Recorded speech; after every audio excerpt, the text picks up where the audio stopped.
All right, guys, this next guest has been putting in a lot of work over the years on the beats and in his rhymes, known as the God of Beats. I'm talking about the one and only Iron Shiek.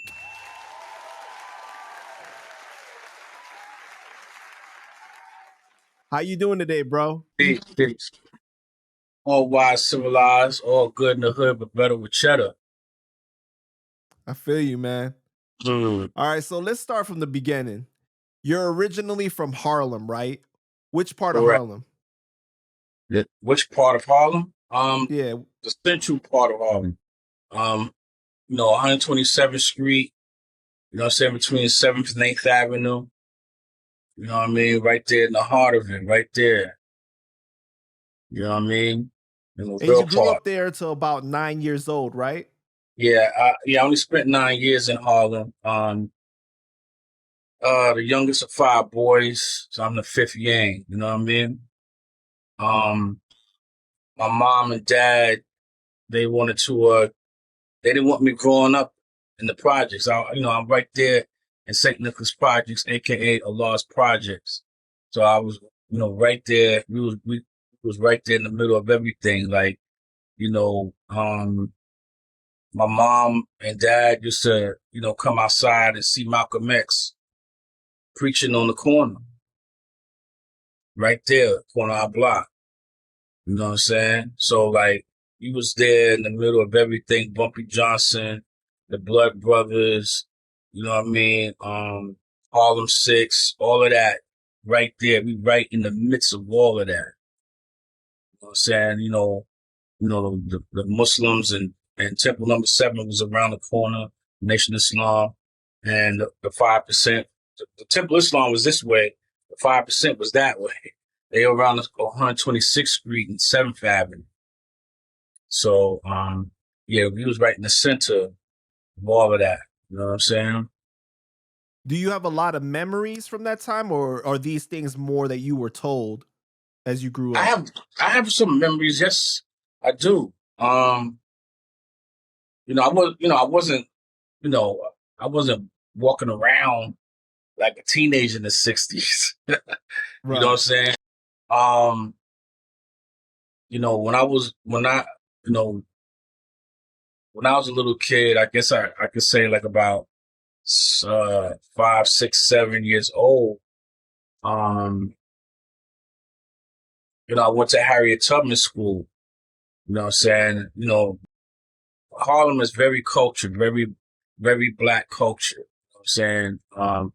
The African Day Parade.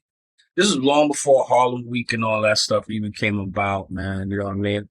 It was like very, very, everywhere you turn, red, black, and green, black fists, Afro picks, dashikis, everywhere you turn. Brothers selling the newspaper on the corner, brothers teaching, and then in the midst of that, then you see the drug dealers, the pimps, the prostitutes. But in my specific area, there was no like pimps and all that. It was very, very cultured, you know what I'm saying, between the Muslims and the guards that kept our area kind of like regulated, It wasn't, real bad crime and all that. It was always crowded, but it wasn't a lot of crime as far as like in my area, you know what I mean? And there was a bunch of us little kids coming up where, some Muslim brothers would grab a few of us up, or the guards would grab a few. And this before I even knew they were guards. I did not know they were 5% of that. I'm just a little dude. I did not know. I didn't know they were Muslims. I didn't know. I just seen the ladies dressed in all white and the brothers wearing suits. I didn't know what that was about. You know what I'm saying? But they'll grab a few of us up and have like 8 of us or 6 of us doing karate outside, teaching us karate, you know what I'm saying, between them two factions. Or like the guards that have, they be giving away toys and stuff like that on the corner. Unfortunately, my mom didn't allow me to go to the school. She didn't want me to leave the block. So that's how young I was. And, living on the 14th floor of 255 West 127th Street, across from the Harriet Tubman School in the heart of Mecca. We've seen everything. When you look out, I look out my bathroom window, I can see, celebrities going in the back of the Apollo Theater, like James Brown and all them pulling up in the limos going inside there. You know what I'm saying? I look out my bathroom window and I can see all that. So, like, I have quite a bit of memories living in Harlem. You know what I'm saying? I listen to Jim Jones, and talk about Harlem, man. I don't know, that part is later on. You know what I'm saying? It wasn't really how they portrayed it to be. You know what I'm saying? It wasn't how they portrayed it to be. And plus, it was, we're talking later in the 90s and 2000s. You know what I'm saying? So Harlem, when I was a little kid, it was different. It was very, very different. You go 125th Street, the vendors, man, like as soon as you turn the corner, you get hit with the incense and the oils, the smell. You know what I'm saying? So like the best way to get an understanding of that is go watch the old flicks like Black Caesar or Shaft, and you see 125th Street during that period of time. And prior to hip hop coming up, you know what I'm saying, we had block parties, and what they did for music back then, they had the dopest bands play the popular songs. There was no DJ spinning records. This is before hip hop. You know what I'm saying? Like, this is before all of that. Like, right before. You know what I'm saying? But the bands would get out there, and you would think a DJ is out there, but they playing all of the dope songs in that period of time during that era. You know what I'm saying? And, people would dance the streets. We riding our bikes because we don't get a chance to ride our bikes in the street. You know what I'm saying? So, that was a real big treat for us. But yeah, I have several memories of living and, growing up in Harlem. You know what I'm saying? So you eventually moved to Queens at the age of 9, right? How was that transition for you? Like, was it culture shock? Was it really that different for you? Yes. I hated it. I hated Queens.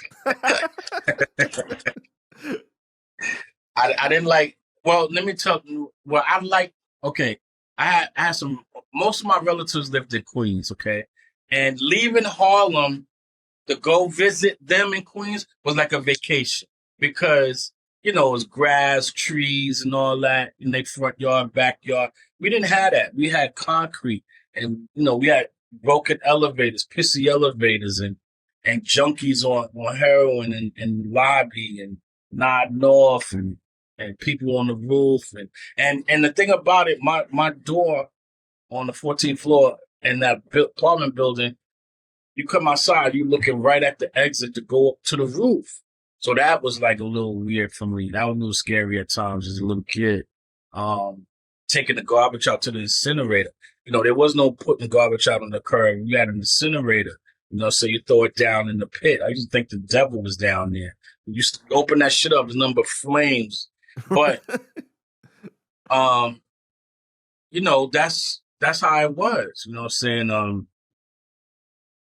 Like when I got to Queens, man, they were very uppity. You know what I'm saying? High sedity, thinking they better, entitled. You know what I mean? The part of Queens I was at, I'm not gonna say all of Queens was like that. And where we moved to is Jamaica, Queens, like Cambria Heights, Lawton area, Queens Village. They were very uppity over there, man. Springfield Gardens. I mean, listen to the name of Springfield Gardens, Cambria Heights. It sounds uppity. So, like, when I go visit my relatives, like I said, it's like a vacation. It's like going to Bear Mountain or some shit. You know what I'm saying? So, I enjoyed that. But once I moved there and saw the people, the people on my block and people I went to, was going to school with, I was like, man. And then they knew I wasn't from there. They knew I wasn't from that part of town. They knew I wasn't from Queens at all because my whole get down, spelled, yelled Harlem, and yelled Harlem. And then once they found out I was from Harlem, mad hate. I got a lot of hate. A lot of hate. Yo, once you go back to Harlem, this ain't no rundown neighborhood and all this crazy shit niggas would say to me. I just be like, man. And when I, moving there, a cat across the street from me, his people's from Harlem too. You know what I'm saying? But they was further up 125th Street, but they still relatively in the same area. But they was there a lot longer than me, so they kind of like converted to being Queens people, you know what I'm saying? Right. But their son, which became a very close partner of mine, partner in crime, he didn't like it either. They used to pick on him too. You know what I'm saying? But when I came, it alleviated some of his pressure to get picked on. You know what I'm saying? So they had somebody new to pick on. So really didn't like it, man. I had to fight. Let me tell you, in Harlem, as a little kid, having both parents in the home, mind you. Okay, I had my mom and dad in the home.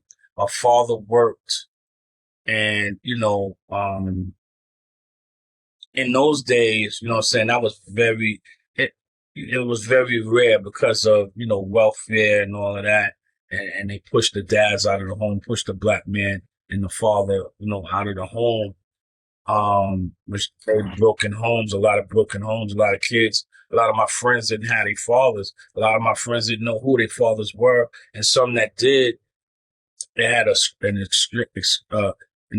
very strange or very strained relationship with their dad, you know what I'm saying, because of their mother. You know what I mean? And because of that, they became bullies. Mm. Yeah. A lot of them, most of them were bullies.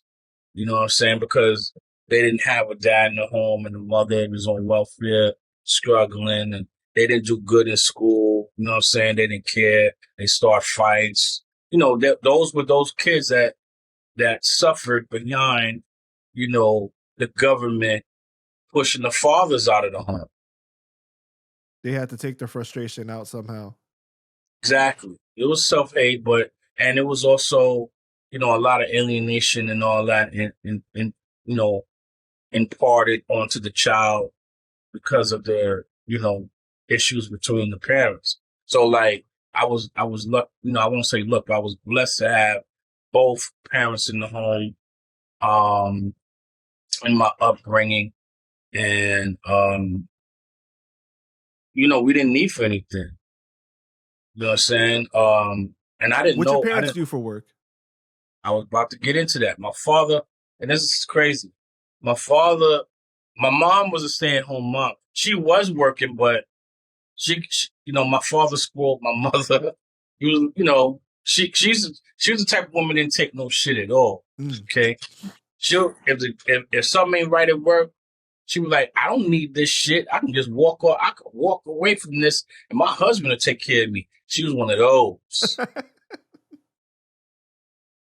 My mother was no joke. Peace be upon her. And my dad worked two jobs. He was a lineman in the transit authority. In other words, they put the tracks down in the tunnels. That's what he did.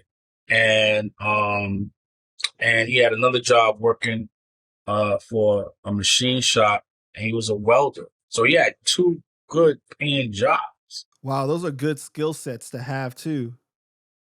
Yeah, man. I mean, I'm telling you, we didn't need for nothing. Like, I didn't know what it was, but growing up, we had a nice car. Then all of a sudden, that car was gone. Then another nice car was there. I was like, okay. All I did was go to school. My mother and father, they, whatever my mother wanted, my pops got it for her, period. End of story. So, they had, and they were big cars, you know what I'm saying? So like, she had, all I know, we had a blue car, big ass blue car, I'm not saying it's a Cadillac, but it looked like one. You know what I'm saying? From what I understand, I think it was an Imperial. If you look up an Imperial like 1970 or 1968, 69 Imperials and shit, them shits were big. And then my pops got another car. I was like, yo, this is a badass car. And he was so fly, he didn't park his car on the street. He parked it in the parking structure. So my pops had to walk like 2-3 blocks to the parking structure, take the elevator. This is some real 007 shit. Take the elevator up. No, we tell the guy, here's the ticket. Like valet, he goes in there, get the car comes down on the elevator. Boom. Gives us the ticket, the pops pay him, we get in the car, we out. I was like, this is some bad shit. You know what I'm saying? I didn't, to me it was regular day. It was regular. You know what I'm saying? It got normalized for you. Yeah, I don't know it was some cool shit to have the car come down on the elevator, you watching all this. But I didn't know my pops wasn't playing around. You know what I'm saying? Mm-hmm. So, it was bad. It's nothing. I'm not bragging. I want to get to this point that my boys who I grew up with, my squad, they were poor, very, very poor. So like when I, go into Burger King and I come back with Burger King or McDonald's or something, that was a big thing to them. You know what I'm saying? Because they was eating free lunch from the school during the summer. You know what I'm saying? They was eating free lunch and all that. You know what I'm saying? And that was the first time I seen welfare money. Like a like Monopoly money and shit. You know what I'm saying? I've never seen that before until I see my boys pulling shits out at the store. And some of my boys were like I told you, they were bad kids. Some of them were bad. They would steal the food stamps from their mom's pocketbook and go to the store and just get shit because they be hungry. You know what I mean? So when we go out, like me and my pops will go out every weekend. We'll go to 42nd Street, and that's how I learned about Bruce Lee, through my pops. We'll spend all day, either we on 42nd Street or we're fishing or we at Coney Island, just him and me. You know what I'm saying?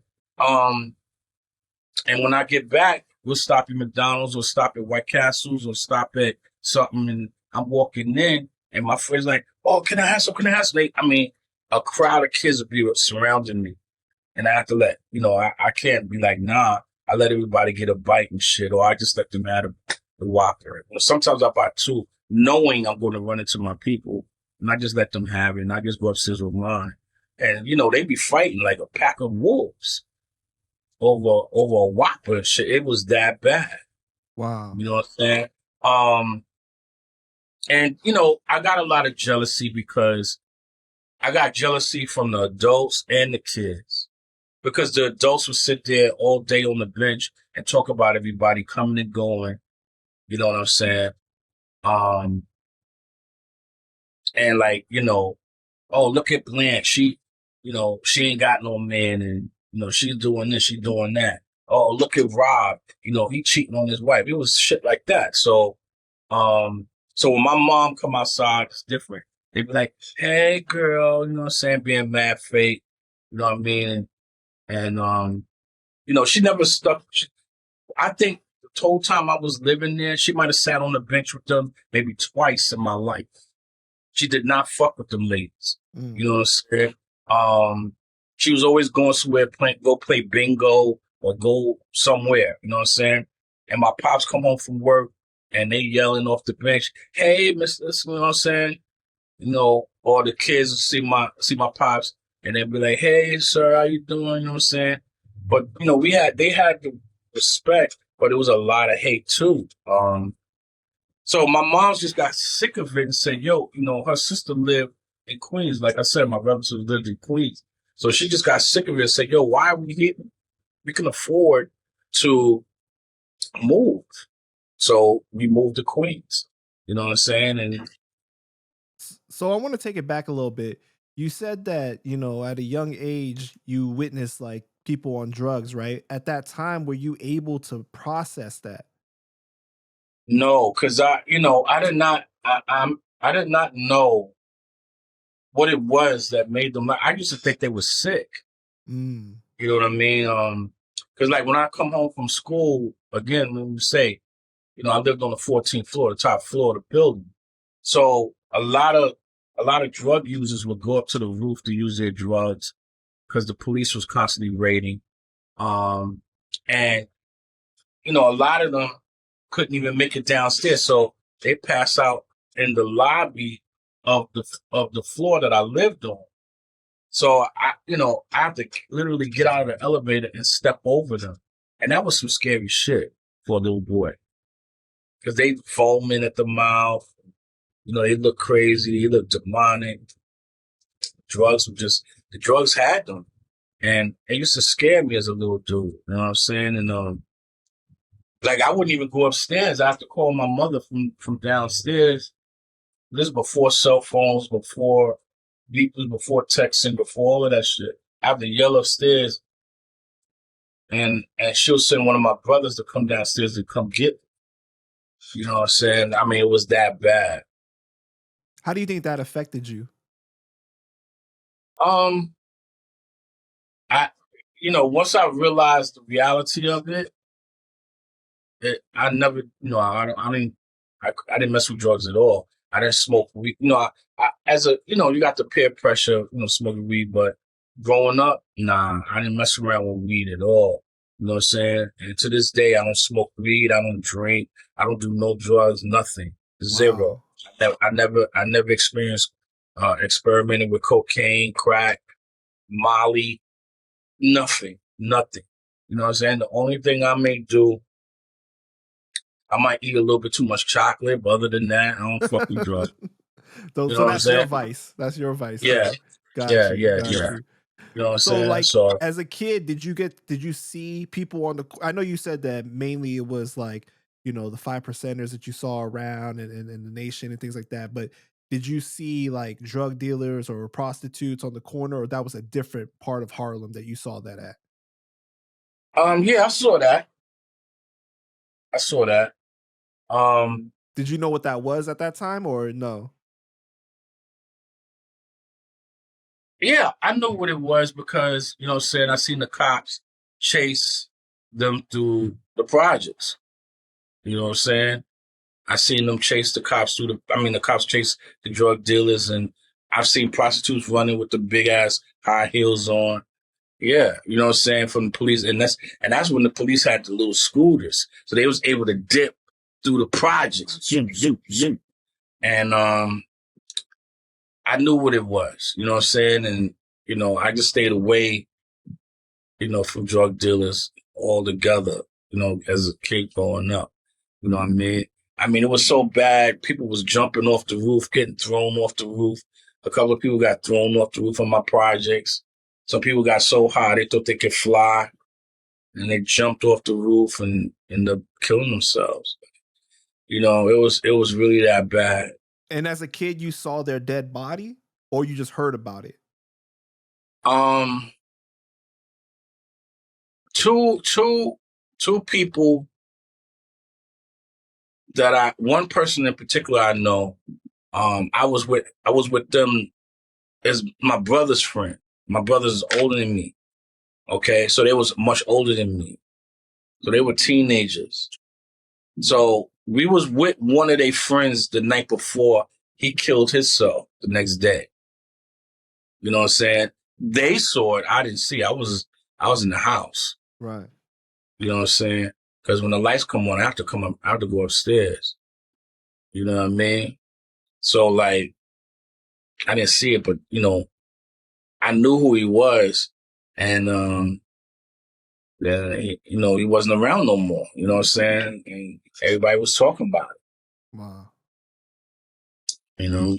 How would you describe yourself as a kid? Like, were you really into sports, music, or just school?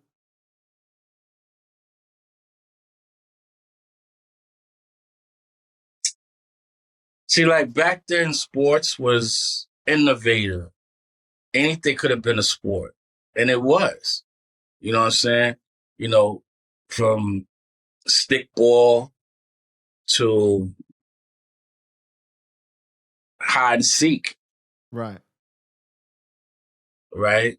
Ring around Just the active rosy. things. Yeah, Scullies. You know what I'm saying? Playing Scullies. You know what that is? Yeah. Okay. So that all these things became sports to us. You know what I'm saying? Because, you know, we made our own games, and there was the Boys and Girls Club, but we was too hood for that. And plus, you got to pay to go there. We wasn't trying to, you know, we opened the fire hydrant and spray the cars and everybody jump in the water. That was our water park, man. That was our thing. You know what I'm saying? And the curbs, you know, on the street would be so flooded, we would have little races with our little toys, you know, the boats and shit, or Right. we'll put our little action figures and race, let them swim with each other and race and all that. We made games. It's not like today, man. We made things happen. It made you more creative to work with what you had. Yeah, yeah. I mean, we played baseball, softball, kickball, football and stuff. But the hood games outdid all of that shit. Mm-hmm. You know what I'm saying? We made our own little baseball field, and you know what I'm saying? We did all that, playing baseball in the yard, you know what I'm saying? Hit the ball and breaking somebody's window, and we running, you know what I'm saying? Like, just that. You can't beat that shit, man. I mean, I would never trade that in for nothing, man. Like, the lifestyle kids got today, it's not even a lifestyle. It's not. You know what I'm saying? You're a mummy, you're a zombie, you holding your phone, everybody's like this. You know what I'm saying? It's like, you're a zombie, you're a slave. Yeah. When I was coming up, we played rough too. Rough. Very rough. A lot of kids today couldn't handle the shit we did. You know what I mean? Making ramps and jumping it with our bike and falling over and knocking our teeth out. You know, crazy shit. Right. One time, we would do the craziest shit. We bought, me and my peoples, we bought some darts, like for a dartboard, right? Mm-hmm. And we was on some commando ninja shit. And one day we was, fighting each other, and we was running, and my man threw a dart at me, and I don't know how he did it, but he was mad far away, right? He threw that shit. Yo, it was at least like 5 of us running in the same direction. That dart came and landed and hit me right in my back. Boom! Oh, shit. That's exactly what I said. I was like, oh, shit, I can see the dart sticking out of my back. Oh, shit. You know what I'm saying? Everybody was like, oh, shit, oh, shit. I was like, yo, take it out. You know what I'm saying? So my man was like, yo, sorry, man, sorry. So I was like, it's nothing, man. This is what we do.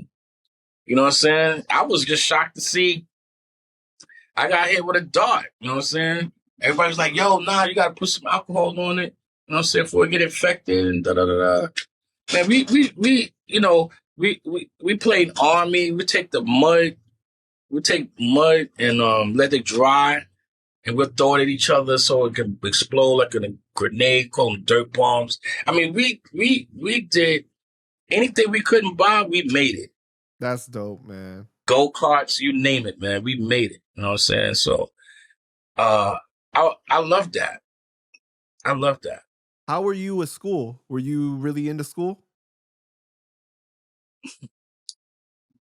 At that age? Yeah. Yeah. I mean, Harry Tubman School was very cultural. Even the teachers was wearing African clothing and dashikis. They were like ex-Black Panthers or something. Mm. My teachers at that school. You go in and you got a picture, big giant picture of Malcolm X, Martin Luther King, Frederick Douglass. They didn't play over there, man. They, you know, knowledge of self was important at that school. So yeah, we all had to know about these men and women. You know what I'm saying? They have plays. Even our songs that we sing in school were very cultural. So like, you know, it was always something to learn. You know what I mean? And that school went up to the 5th grade. So I made it up to the 5th grade, but I didn't attend there at the 5th, in the 5th grade. I didn't attend the 5th grade because we moved, you know what I'm saying? I caught my last, 6 months of school in Queens. Mm. You know what I'm saying? So that's how that went down. I hated to leave, man. I hated it. What was your But, relationship like with music though at that time? man, I mean, music was like my little brother. You know what I'm saying? Because I grew up with a vast, it wasn't just one kind of music in my home.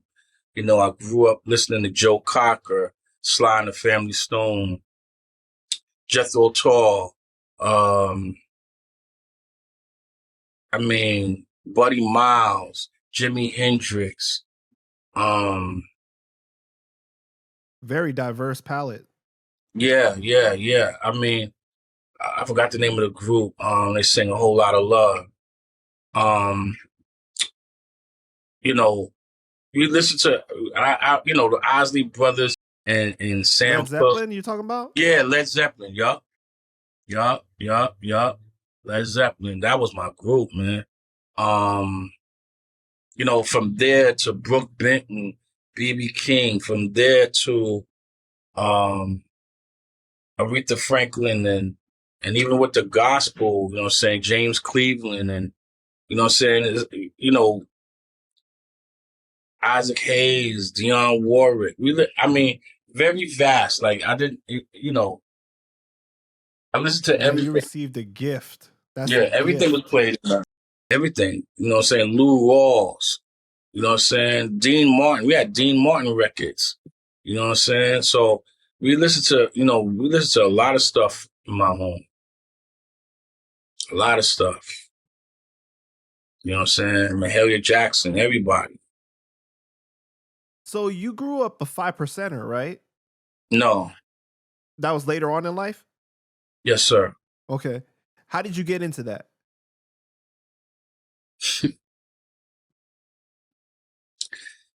Well, I didn't know the guards in New York, even though they was everywhere. My first contact with the guards was in Queens. Okay. And only because they were in my school. And, there was people hit me to them. I mean, I'm coming from Mecca, the birthplace of the 5% nation. But I did not know about them. So when I got to Queens, it was like, yo, these guys are some tough guys. Don't mess with them. They're a gang. Da, da, da, da, da, da, da. They robbing people. And, I hear all of the negative things. Mm-hmm. Nothing positive. Until one day I was getting off the bus to go to school and I heard a bunch of brothers talking. And they were using these words in such a manner that I was intrigued by the vernacular and the vocabulary extension of of what they were saying. And I was drawn to that. I was like, man, I'm hearing, okay, because we just got slang. And at that time it was dope, deaf. Yo, that's deaf. That's dope. You know what I'm saying? That's the joint. Shit like that. And, I'm hearing these brothers saying manifestation and circumference and, you know what I'm saying, and centrifugal force and I'm hearing words like that come out of their mouth. So I'm like, yo, who are these dudes? And they're like, yo, those are the 5%ers, man. You got to stay away from those guys. They believe that they're God and da-da-da-da-da-da. They don't believe in God and so on and so forth. I was like, they don't believe in God. I was like, what? So I was like thrown a little bit. You know what I'm saying? I was like, they don't believe in God. They believe they're God. And you'll hear them debate with people, you know what I'm saying? Like, well, if you God, make it rain then. You know, the typical, you know, ignorant shit people say to them. And you know, that was my first time. And I think that was in junior high school. You know what I'm saying? Junior high school, I went to IS 59, Springfield Gardens. And that was my first time coming in contact with them. Because one brother was on my bus, and there was a group of them waiting for this brother getting off the bus. And when he got off the bus, they was like, yo, brother, come here. It was just like the Wu-Tang Hulu series. It was just like that. He got off the bus, they called him over, and they was just standing around him and asking him mad questions. And I just stood there, was listening, like ear hustling, you know what I'm saying? And I can't tell you what was said now, but I can guesstimate. They was asking that man, what's today's mathematics and so on and so forth. And if you knowledge what degree you on or whatever, because that's the usual thing that we say. So like, and he had to answer those questions. So it looked like a hot seat was being developed. So, and that was my first time really seeing them and checking them out. You know what I'm saying? So that right there was like, yo, I've never seen nothing like that before. And I want to know about it. You know what I mean? And then when I got back to the block, I was telling my mans and them what I saw that morning. And they all had something to say about it. They were like, yo, you know, those dudes ain't nothing to play with. A lot of them, you know, stick up kids and so on and so forth. They'll rob you. You know, back then we was wearing Cazals and Kangos and, you know what I'm saying? You know, cats was getting robbed for that stuff. And, you know, 5%ers was the ones that was being blamed for the robberies, even though some of them were doing it, you know what I'm saying? But that's the reputation that they had, growing up, you know what I'm saying? So, but if you knew one, and that's another thing, if you know a 5%er and he got juice, oh, you ain't you never had beef. Never. They be like, yo, that's Raheem's man. Oh, all right, leave him alone. You know what I'm saying? Oh, that's Prince's boy. You know what I'm saying? You had that juice. Niggas didn't fuck with you because you knew this person. You know what I'm saying? So that's how it was, you know. But me, myself, I didn't actually become a member of the nation till way later, till like, I knew about them and what they stood for. You know, being around them, I learned that they didn't eat pork. And when I learned that, okay, when I heard that as a little dude, okay, I stopped eating pork then. Okay, then. So that was like 85. You know what I'm saying? I haven't ate pork since then. Wow. It's 30 And years. I used to stand around them just to hear what you know, I was always attracted to knowledge. I was always attracted to intelligence and smartness. Shoot, my bad. That's You know 40 years. Damn, 40 years? Yeah. Wow. That's amazing, man. Mm-hmm. So, I just didn't mess with that stuff. And I would hear them and I would look at their emblem, their flag, and I would try to draw it at home. You know what I'm saying? You know, I would do a lot to try to emulate them because they, you know, I wanted to be like those guys. And not because of the respect and everything, but I guess it is respect. You know, I wanted to be like them because they was, you know, I saw how the teachers in the school respected them to the utmost. The teachers in the school respected the guards, man. It was just the higher ups, like the principals and all of that. They didn't really like the guards because they saw them as a threat, saw them as a gang. But they never really came in contact with the guards. It's the teachers that came in contact with the guards, like people in the science department, people in the social studies and world history department, and biology. They came in contact with the guard, and they knew that, you can't just say anything to them and they accept it. So what was ultimately the main reason that pushed you to join, though? I'm about to touch on that now. By the time I got to high school, okay, it was after my father passed. My father had passed away because because once we moved to Queens, he only lasted a year in the house and he left us. So, so things kind of shifted with us. So I was out more. I was hanging out more.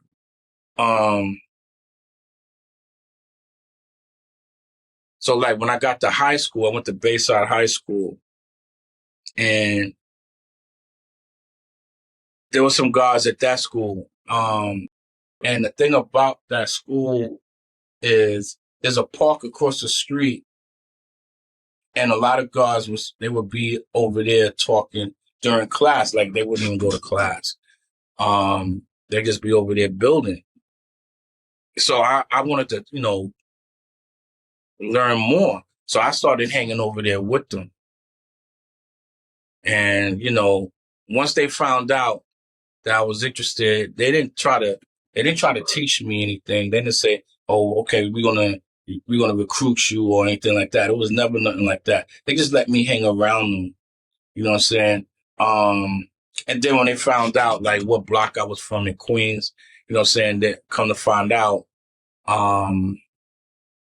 Black Just from the Supreme team lived around the corner from me. We were friends. His little brother, Dwayne, peace be upon him, we went to school together, high school. He went to Bayside as well. You know what I'm saying? So once they found that out, the affiliation, they was like, okay, you can hang around us and shit. So like I would be listening. That's when I found out what Supreme Mathematics is. I heard it and know what it is. And different things they would talk about. So like I come to realize how they saw the greatness of the Black man and woman, and just how they could change and better humanity. That's what the nation is really about. You know what I'm saying? We're about civilizing all of the human families of the planet Earth. You know what I'm saying? We're not an anti-white, pro-Black situation. You know what I'm saying? We're pro-righteousness and anti-devilishment. It has nothing to do with race and color and all that, because, we have white people who are 5%ers too. We have Mexicans who are 5%ers. We got Colombians who are 5%ers. We got Arabs who are 5%ers. You know what I'm saying? You got 5%ers in all walks of life. You know what I'm saying? So we're not like the Nation of Islam where we don't let, other ethnicities in. You know what I'm saying? We teach everyone. Everyone deserves to have knowledge for free. Okay? So like that's one thing I learned being around them. So, Black Just and myself and his little brother, we would walk every morning we go to the bus stop together to go to school. So I'm constantly talking to him and trying to get information. It was always like it was always who can get the most information out of him, 5%. And then we'll all, me and my peoples will all come together and share it. You know what I'm saying? So like, if Justice said, yeah, knowledge, wisdom, understanding, born 360 degrees, and I'll memorize that shit. And then when I get around my boys, I'll say it. And then now I'm that dude now because I got the recent info, you know what I'm saying? But that's how it was with us, you know what I'm saying? And once, I couldn't be a 5%er living in my mom's house. That was out. Couldn't do it. You know what I'm saying? So like, there was a time where she found some, some paraphernalia and stuff. She lit me up over it. And I was like, you know what? I'm gonna respect my mother. I'm not gonna bring anything in the house, nothing. I'm gonna just keep it here and keep it outside. So that's what I did. And once I became, a young man on my own, where I'm responsible for myself, then I started making the necessary steps to be amongst the gods and taking up that mantle of being responsible, as far as like teaching and reaching people, you know what I mean? So, that's what I did. You know what I'm saying? So like I met it, it was turbulent. It had its turbulence too, because I lost a lot of friends because these guys did things I don't do. Like they eat pork or they do drugs or they do, you know what I'm saying? The only thing that I did that I didn't see a problem with, I guess some people may say something about it, was graffiti. You know what I'm saying? I still did graffiti. You know what I'm saying? And I'm damn good at it. So like, you know what I'm saying? I still was hitting the trains. I still was going to the yards, you know what I'm saying? And there was a lot of guards. I couldn't find out there's a lot of guards that were graffiti writers. You know what I'm saying? That I didn't even know, you know what I'm saying? Till later. But, we didn't talk about it because it was all about being, covert in and out of the yards. That's it.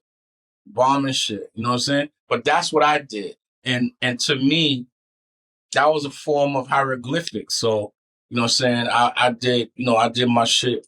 But, I was stealing paint, which wasn't right. You know what I'm saying? I go into, establishments, hardware stores, steal paint. But that was part of the culture. You know what I'm saying? But I still was righteous, in other ways. So, it was a process coming up. You know what I mean? And then come to find out, this just the 5% part of my life is very, very deep. Very deep, very deep. You know what I'm saying? Blessed to have met my uncle, Lord B, who, that right there is really serious to me. You know what I'm saying? That was a great man, Lord B. If you're not familiar with him, Google him. You can put his name in YouTube and you'll see all kinds of stuff. He started the guards in the Bronx, you know what I'm saying? A lot of the founding founder of the 5% Nation, gave him the task to spread the knowledge in the Bronx and started the 5%ers in the Bronx. So like, when Fat Joe, you know what I'm saying, going to say something like, God crack Kim Allah and all that, and the Mecca of the 5%ers in the Bronx, all this misinformation. See, that's devil. That's making devil, because you're misleading people and you're not speaking the truth. You know what I'm saying? And that's typical of him. So, when my uncle is the one who started the guards in the Bronx, you know what I'm saying? So like, I just, it just, people do things nowadays that you couldn't do in those days and get away with it, man. Usually, saying somebody make a statement like that, the following day the guards would have been on him and he would have been apologizing. But, we're in different times now. I had the same conversation with Rakim. I was like, yo, God. And I went to see Rakim to talk to him about this. I was like, yo, G, I can't talk to Fat Joe about this. I mean, I can.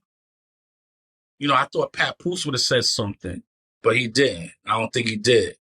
But I told Ra, I was like, yo, G, you the only one. You can't, Big Daddy Kane can't do it. RZA can't do it. Nobody else can do it but you. Because it's you. And it needs to be said. You need to talk to that brother and correct him on that shit. You know what I'm saying? Because like, if people see that and they think, oh, ain't nothing happened to him. Now anybody can take pot shots at us. You know what I'm saying? And, you know, we shouldn't be able to tolerate that kind of, you know, disrespect. What was your immediate reaction when you saw that? So growing up as a young man, you know what I'm saying, like you know, and seeing the gods and reflecting back, you know, I'm gonna tell you, you couldn't go out your house and not see a group of gods in ciphers building. You couldn't do it.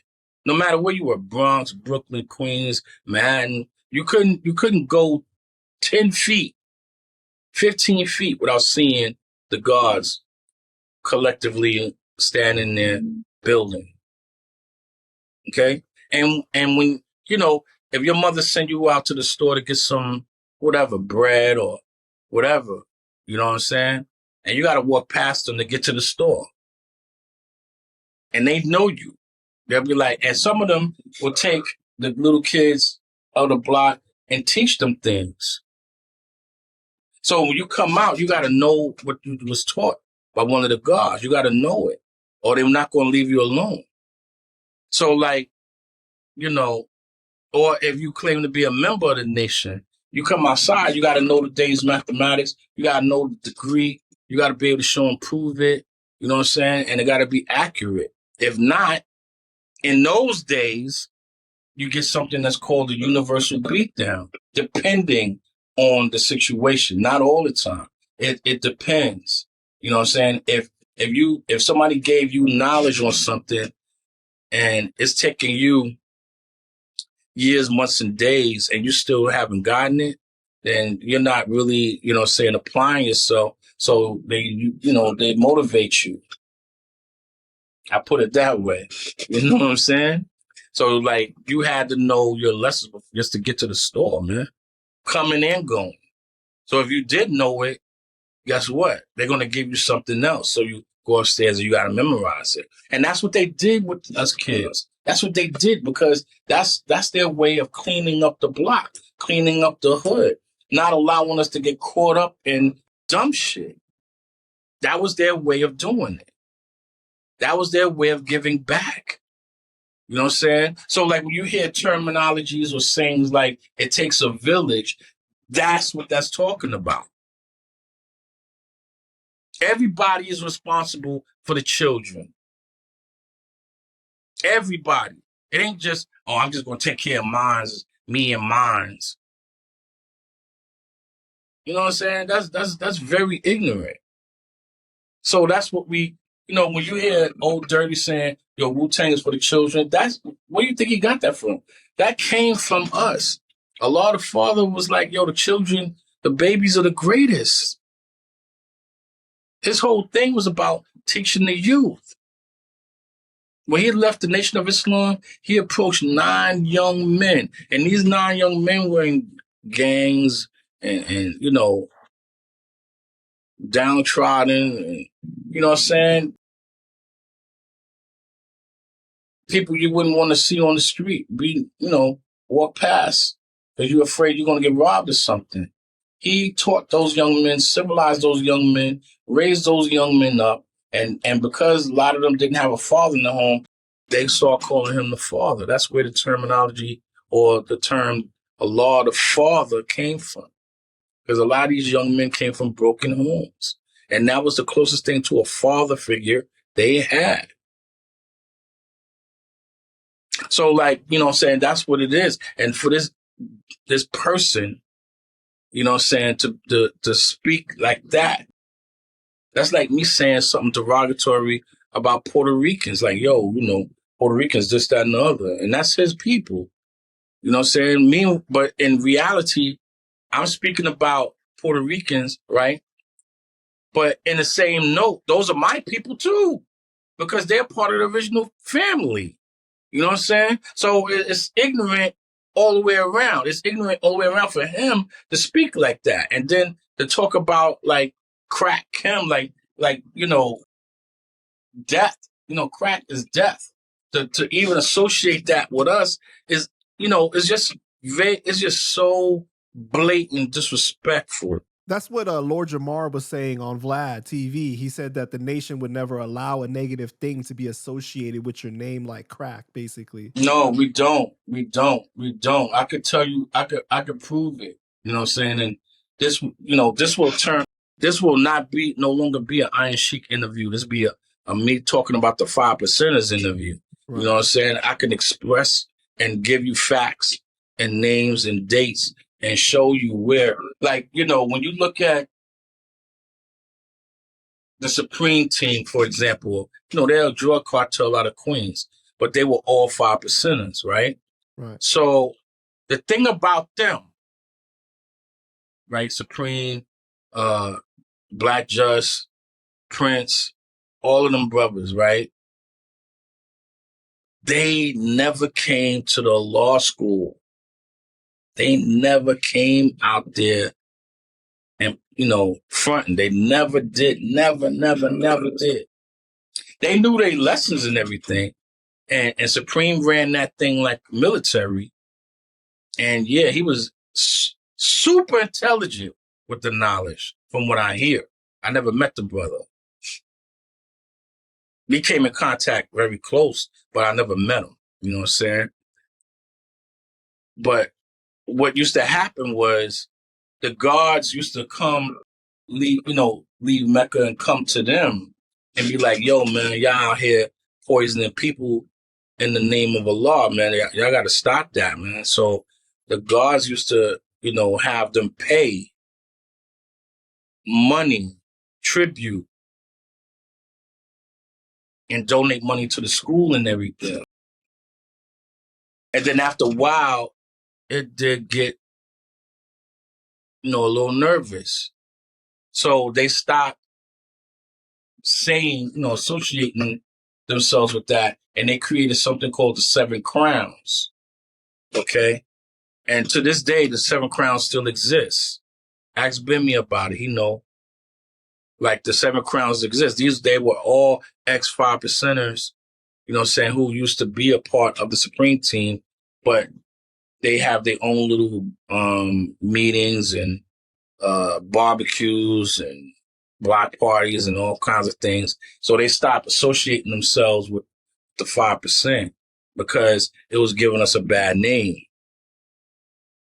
That was the right thing to do. You know what I'm saying? So, that's what eventually happened. So a lot of brothers, it would be something like that. And that's what took the pressure off of them. Okay. So like, you didn't see those guys walking around with universal flag on or crown or the, or they women dressed like an earth. They had their own little thing, the 7 Crowns. That's their thing. That's their shit. And, and that was it. And that's how it ended. You know what I'm saying? So, for Fat Joe to say something like that, like we accept that kind of foolishness in the nation, man. Like seriously, you know what I'm saying? And, it's an insult. And I hope he sees this or when his men see it. It's an insult to the gods, man, because we do a lot of good work in the community. Were you surprised by him saying that? Am I surprised? Yeah. No, because, as of lately, word has it, he's always capping. Every story, all these stories he be talking about, a lot of people saying is cap. You know what I'm saying? So, and I don't care either way. I could care less what he says, what stories he tell. You know what I'm saying? I'm not interested in it. You know what I mean? That's the way he makes his money. You know what I mean? People want, they want somebody to tell them stories like Mr. Rogers' Neighborhood. Fuck it. Let him do it. You know what I mean? But I'm just saying, when it comes to the gods, man, show that respect, man. Take your hat off, man, and your shoes off when you come in the house. That's it. Show that fucking respect. You know what I mean? Can you confirm that he was a 5%er? The thing about the beauty of our nation is when you come into the knowledge of yourself, somebody had, I'm not talking about nowadays because of the internet. I'm talking about, organically how it was and still is. Somebody had to give you the knowledge. It didn't fall out of the sky and hit you in the head. You had to talk with somebody and somebody had to explain it to you, just like the birds, man. You know what I mean?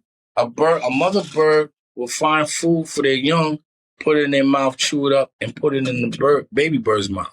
That's how it's done. You know what I'm saying? So, like, we call them newborns because they're babies, man, mentally.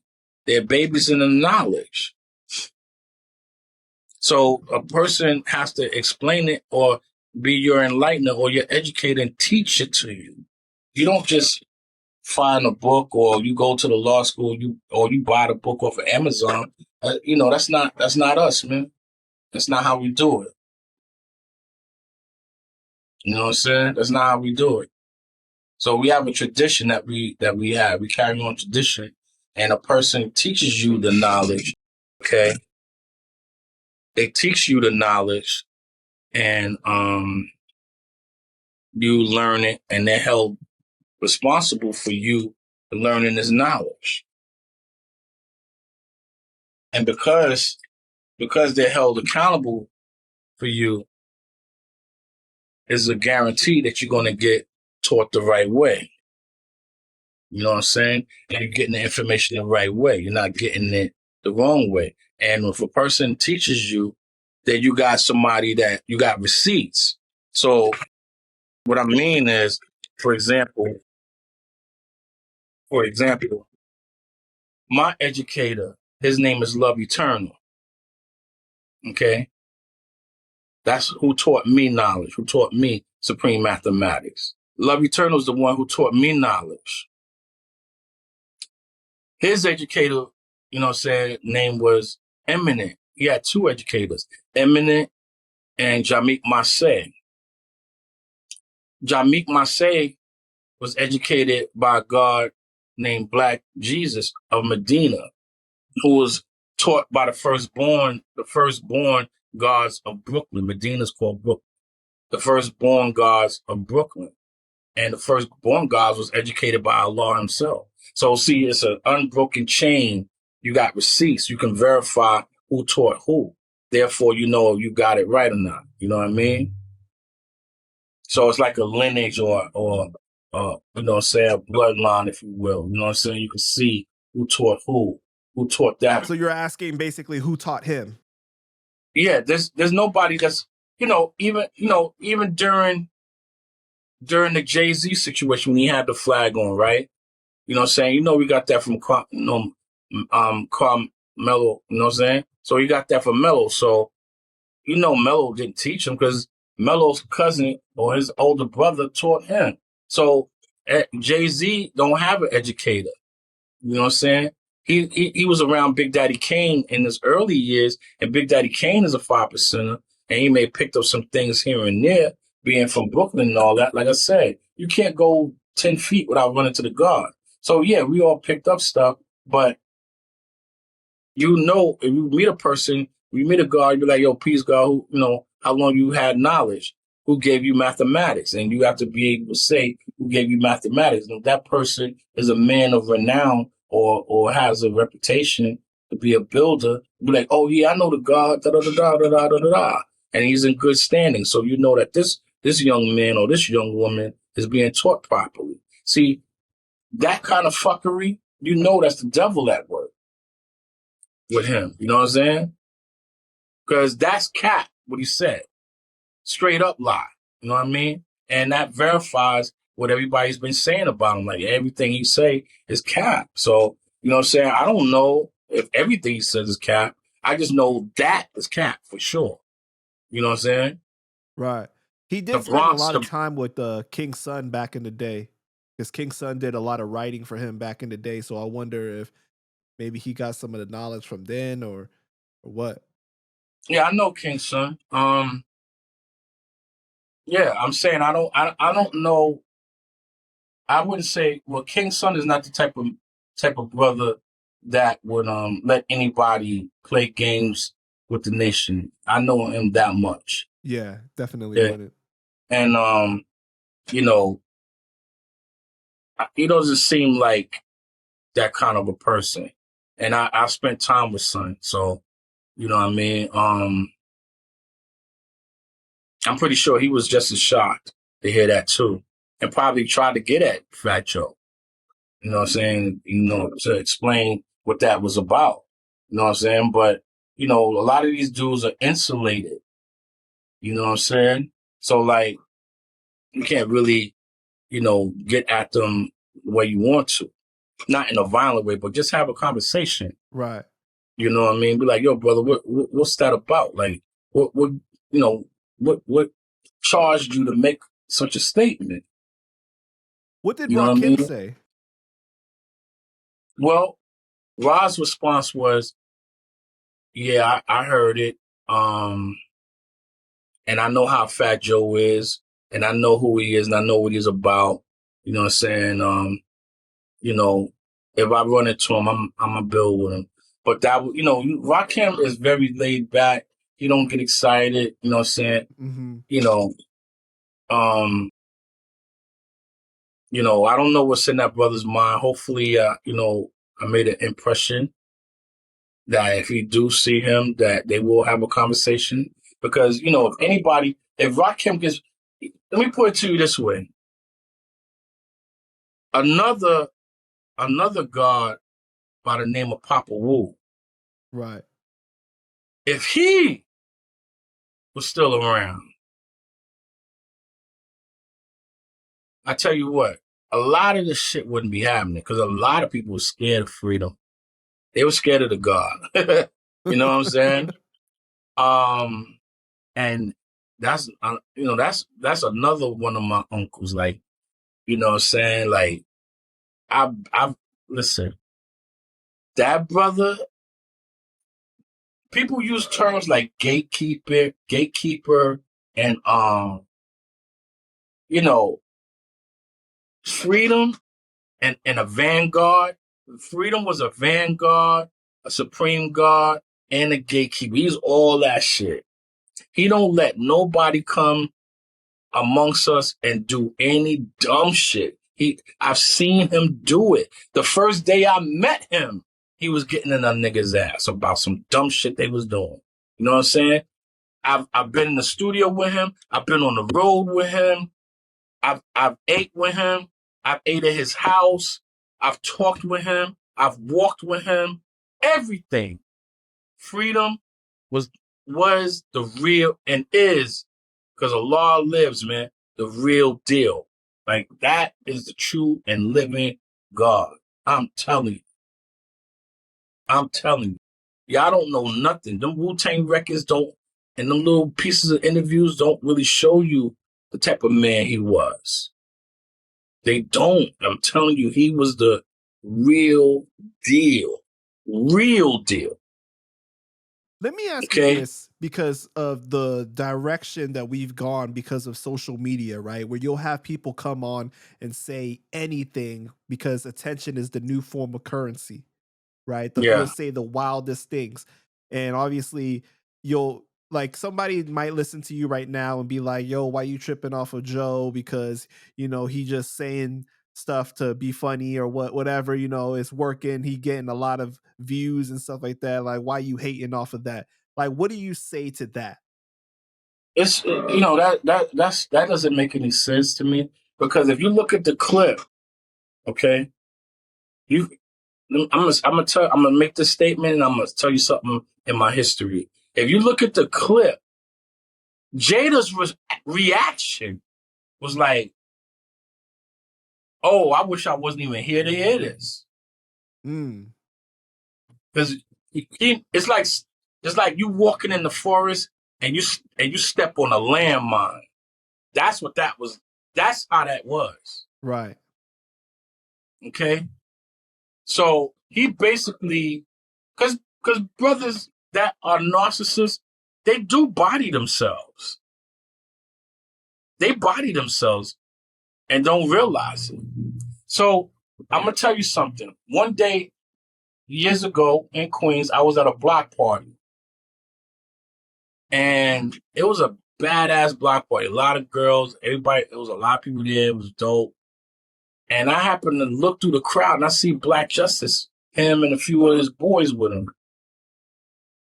And I didn't think anything about it.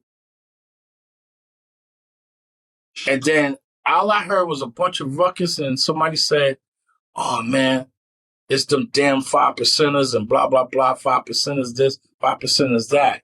And it, for some weird way, it got back to just. We all in the enjoying ourselves, eating barbecue, whatever, drinking, having a drink or whatever, some Kool-Aid, whatever. And he just there, just saying what's up. And it got back to him. He's like, yo, somebody's speaking on the gods. The brother was like, yeah, man, somebody's speaking negatively about the gods. He's like, where they at? They all went right to that person. Put that fire out instantly. You see what I'm saying? And if you don't do anything about it, it's giving the impression that it's okay to do that shit. People smack you in your face. The internet has made it so that you see that more often, though, that what was not acceptable before, now people are like, oh, it's okay. You know what I mean? Like, it's for entertainment, or they just let it go. Basically, they let it ride. And it's like, before, you would have never let that happen. Listen, nobody would ever thought about doing something like that. Okay? A lot of brothers got stories. Okay? People who you grew up listening to, or you love listening to, got stories about the gods. Like that. In other words, I was talking with Twin Gambino. You know Twin? Mm-hmm. It's my brother, my infamous brother. Okay? We was talking about the time Prodigy. It was after a show, after they got on stage. Mobb Deep did a show, and they got on stage, and about 30 guards surrounded them. Okay, and to be surrounded by so many brothers when you get off stage after performing, I guess he was caught off guard. So he was like, yo. Everybody was like, yo, what's up? And the guards, all they wanted to do was to thank him and to show him love, because the guards love Prodigy. Wow. They love P. That's all they wanted to do. I mean, I guess sometimes, the presence can be intimidating. Right. I get it. But they just want to express love and appreciation to the God. You know what I'm saying? So, like, things like that happen. But, and I'm only saying that to say that the gods have a reputation for being a certain way. Now, because, snitching has become popular and calling the police on people, you know what I'm saying? Our brothers is not going to risk their freedom over what somebody said. Because if that happens, you know who loses? The babies. Because that person is not there to fulfill their duties by taking them, because the nation, we take the children very seriously. We have camping trips, retreats, summer vacations, take them camping, all that. Y'all don't hear about that, because this is what we do. Right. You know what I'm saying? So if a brother, like, a brother would, take offense, right? He would take offense and take matters in his own hands. Now he's arrested. Now he got the keys to the school, or he got the keys to the van, or he got the money to pay for the trip for the children, or he got the locker key that's holding all of the notebooks and pens and pencils for the school drive. I mean, it could be anything. It's not worth the risk, you know what I'm saying, to say anything, you know, to do anything to this brother. But back in the day, oh yeah, they would have definitely put hands on him for that. So I want to go back a little bit because you said that your dad ended up leaving. He only lasted a year in the house after you guys moved to Queens. What exactly happened with that situation? Um, my pops was a real soldier, you know what I'm saying? And you know, he ended up getting cancer and he passed away. Oh man, I'm sorry. He worked up until he died, basically. You know what I'm saying? He didn't leave us, walk away from us. He left us, you know, naturally. You know what I'm saying? My mother and father was together till death did them part. You know what I'm saying? So like, you know, and my father, you know, that was a long process, man. You know what I'm saying? To see my superhero, the greatest superhero I've ever seen, wither away to nothing. That was very traumatic. Right, because you got to see him deteriorate over time, right? It wasn't like a quick. Yeah, yeah. It wasn't. It was.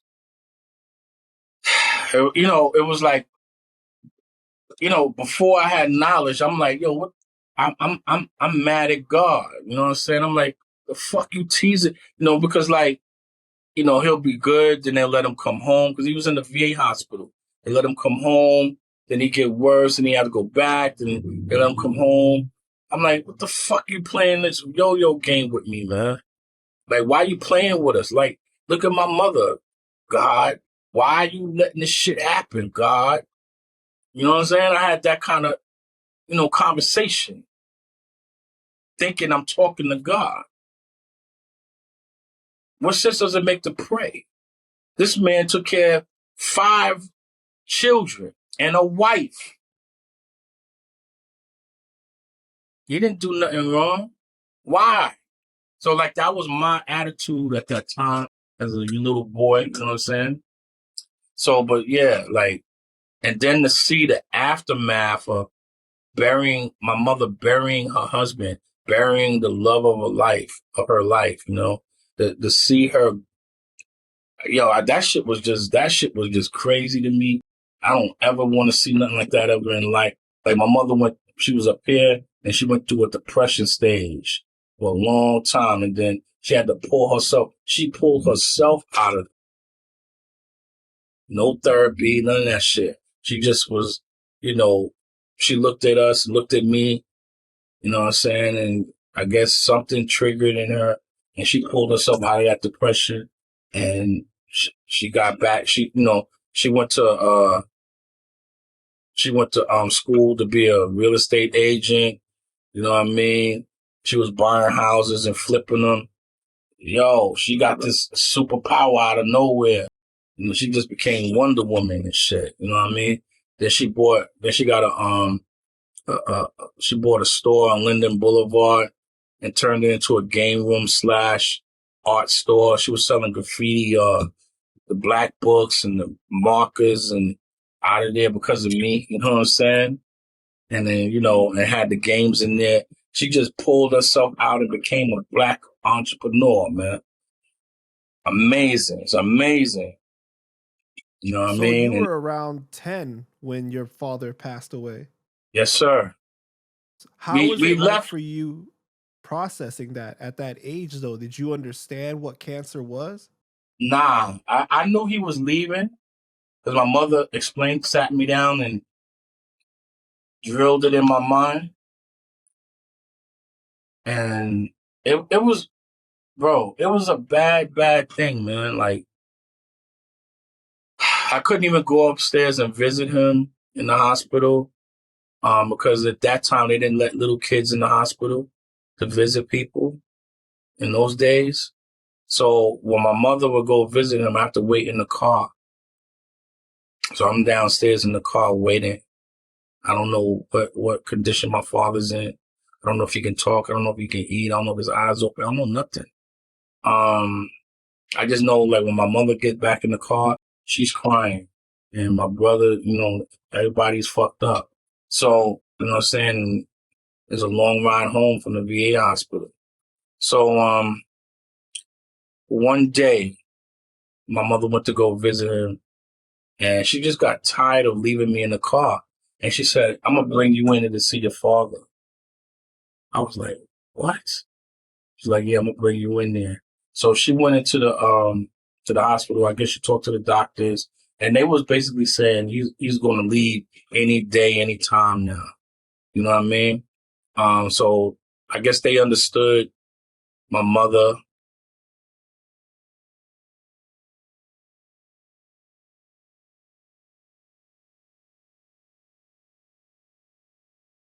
What she was going through, and she wanted to bring me to see him. So I walked in, they brought him downstairs. He was covered all in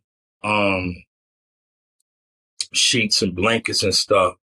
And when I saw him, he was like, he was a big man, big arm pythons, because you gotta, you dragging them rails, man. Them shits is heavy. You know what I'm saying? So like, he wasn't working out without working out. Yeah. You know what I mean? So when I saw him, he was so small.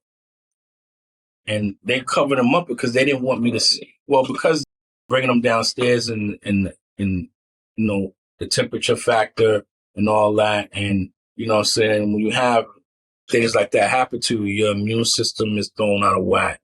So I would assume that. Plus, they didn't want me to see how small he really was. He was very small. The cancer was eating him up from the inside out. So like when I saw him, the first thing, I couldn't even talk, man. I just ran to him and was just crying. They brought him down in the wheelchair, and all he could say is, I know, son, I know. And those were the last words I heard him say. You know what I mean? And then, I guess like maybe a couple of weeks after that, a week or two after that, I guess he was really trying to hold on to see me. Right after that, not too long after that, man, he was gone. Man, I'm so sorry, bro. Rest in peace to your dad, man. That's a tough one. Yeah, my dad was a major part of let me just change the environment, change things for a minute. Right. Hold on a high note. Let me tell you something about my father, yo. My mom and dad, man, them two was like Ashford and Simpson and shit. My father was a 32-degree Mason. Okay. Prince Hall Mason. Back in those days, on the radio, Elijah Muhammad used to come on the radio, and Malcolm used to come on the radio. They had like the Nation of Islam had radio programs, you know what I'm saying? And my pops used to listen to that. So as my father's listening to it, my mother's ranting and raving. Why are you listening to them? Da, da, da, da, da. Da, da, da, da. They don't believe in Jesus. Da, da, da, da. My pops didn't care. He still listened to Malcolm and shit. You know what I'm saying? He still listened to Elijah. You know what I mean? Because truth be told, the Masons do study Islam. You know what I'm saying? So, they're Muslim sons. They're part of the 5% anyway. You know what I mean? So, it's a secret society. They will never tell you that, but that's the truth. So, my father was always, I guess that's where I get it from. You know what I mean? Because, he was always seeking knowledge. If he wasn't the type of man to seek knowledge, he wouldn't have been a Mason. You dig what I'm saying? So I would assume if he would have lived long enough, he probably would have maybe gone to one of the meetings at the temple. You know what I'm saying? But those guys, Malcolm and Elijah and, all those guys, they inspired people to want to know things. And, you know, a lot of people aren't active members and card holding members of the nation, doesn't mean they don't love the nation, don't mean they don't respect them, don't mean that they don't follow them to the best of their ability. You know what I'm saying? So, you got people outside, or shadow warriors is what I like to call them, is that they love the nation, they love the gods, they love Minister Farrakhan, they love Elijah, they love Marcus Garvey, they love Noble Drew Ali, they love these, a lot of father, and they love these great men from a distance. You know what I'm saying? Right. So like, that's peace, that's respect, no doubt. That's cool. You know what I'm saying? So, and you have that. Like, you got people that Panda, like, that love your show, but don't have the internet. But they love your show. They see it any other way they can. They love you from a distance. And a lot of people need to realize that we do have impact on people like that. We all affect one another in some way. You know what I'm saying? So, when it comes down to that, I can see why I made, and my mother even had a conversation with me about it, before she left, you know what I'm saying? My mom, peace and blessings be upon her, she was a devout Christian. She's from both my dad and my mother, they're both from Richmond, Virginia. Okay. Ironically, the same place where a lot of fathers from, Richmond, Virginia. You know what I'm saying? So my mother used to give me a hard time, when I was able to do things on my own and I wanted to, practice Islam. She used to give me a hard time about it, but I never wavered. I never changed up. I never felt, gave in. You know what I mean? I always stuck to my guns and remained steadfast about my stance on my culture and the kind of man I want to be. One day my mom called me to talk to her, and she wanted to speak to me. So I go in her room and she sits me down. She says, "Listen, son, I've always gave you a hard time about Islam and all that because where we come from in Harlem, we seen all of this. We seen Malcolm. We seen the Muslims. We seen how the things that they did and the things that was done to them. And we didn't want that to happen to you. We know people go to jail, you know what I mean? And they're hardened criminals, and then they become, they join Islam inside the prison. And, it's known as a jailhouse religion. And it's only just a fad while they're in jail. When they get out, they don't remain in that. You know what I'm saying? And I didn't want that for you. I didn't want you to deal with it like a fad or a trend. If you're going to do something like that, stick to it and be real about it. I'm listening to my mother, and I'm just sitting there in shock. Like, I didn't even know she was really paying attention to me like that. You know what I'm saying? And she was like, yo, once I seen that you were serious, I felt that I needed to talk to you and let you know I'm not going to bother you no more. I respect you. You know what I'm saying? You practicing Islam. I see that you're serious about it. You know what I mean? And I'm going to respect you and all that because you never respected me. So I was like, wow, Mom, thanks. You know what I'm saying? So, she was like, well, she said, well, don't expect me to be doing that. Be the join Islam and be a Muslim or whatever. Don't expect me to do it. I was like, okay. You know what I'm saying? I'm just cool with the fact that we ain't got no more war between us. Because it was like World War III, 4, and 5 with us. Damn. You know what I'm saying? Seriously, bro. Like, I couldn't wear my crown in the house. Or, what? Burning incense? Oh, man, it's over. So I would talk to my mother about eating pork and the crucifix and all that, you know what I'm saying? And she'd be like, I don't want to hear it. And we was raised on pork. I was like, yeah, but Mom, I haven't ate pork in like a super long time. You know what I'm saying? So, I used to hang on Linden Boulevard a lot because we did our graffiti up there, and the guards was up there. Linden was like a parade, man, every day. So there was this old man that used to walk up and down Linden Boulevard named Muhammad. Old man Muhammad. He'll push this little carriage, and he's selling socks, t-shirts, underwear, long johns, things like that. Old brother, white beard, he wear kufi, Muslim brother. So every time I see him, I be like, hey, Muhammad, peace, man. Assalamu alaikum, peace. He be like, oh, peace, brother. Assalamu alaikum, little brother. Right? Good, nice man, nice man. See him all summer long, up and down Linden. One day, I was sitting out, I was outside my mother's store, and her store was on Linden Boulevard. And I was upset. And he pulled up on me, he was walking up there, and he goes, what's wrong? I'm like, yo, me and my mother had an argument because I'm trying to tell her about eating pork, and she's arguing with me, and and I want her to, I want her to be healthy, and she smokes, and I want her to get off the cigarettes. And he says to me, brother, I understand because you're like that. You want everybody you care about to be the same way, but it doesn't work like that. You have to be patient. And, he gave me a long speech, and he, helped me understand. And he said, you just got to be patient with your mother, man. She see you, but, sometimes parents are too proud, too stubborn, and they don't want to admit to the children that their children are right and they're wrong. They don't want to admit it. So I was like, yeah, okay, that makes sense. And then, I calmed down. I left it alone.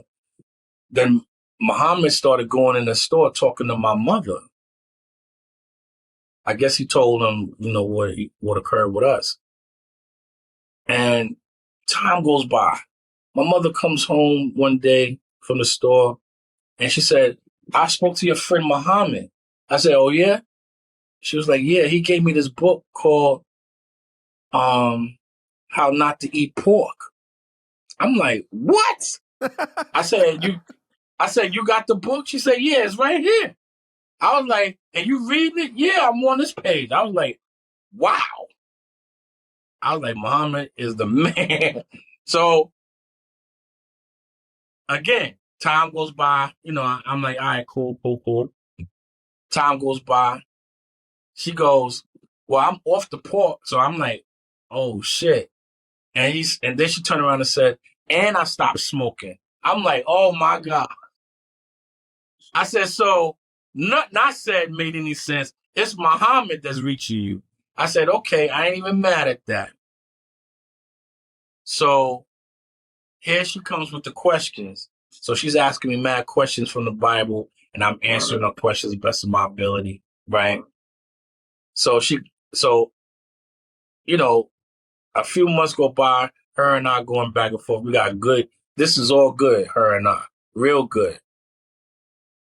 So she's asking me questions about Revelations, the Psalms, Jesus, Allah. And I'm asking, and I'm like, yo, Mom, you ever read a Quran before? She go, no. I want to read one, though. And I gave her one. Boom. I gave her a Quran. So she was reading it. She was reading the Bible and the Quran together. So I come in the house one day. In my mother's room, there was this big giant crucifix over her bed. We had that crucifix in our family ever since I was this big. You know what I'm saying? Jesus on the cross and shit. I come in the house one day, I see the cross is laying on the table. So I go, Mom, what happened? It fell off the wall? She goes, no, I took it down. I said, what?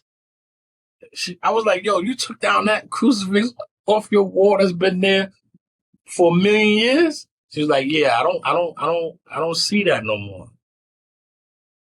I said, yo, my mother is coming into Islam? That's crazy. Wow. So again, time goes by. I ain't trying to mess up nothing Muhammad's doing. So I'm like, okay, that's good. I'm encouraging her. Yeah, keep reading. One day, G, she says to me, I want to become a Muslim. I was shocked. I said, yo, okay.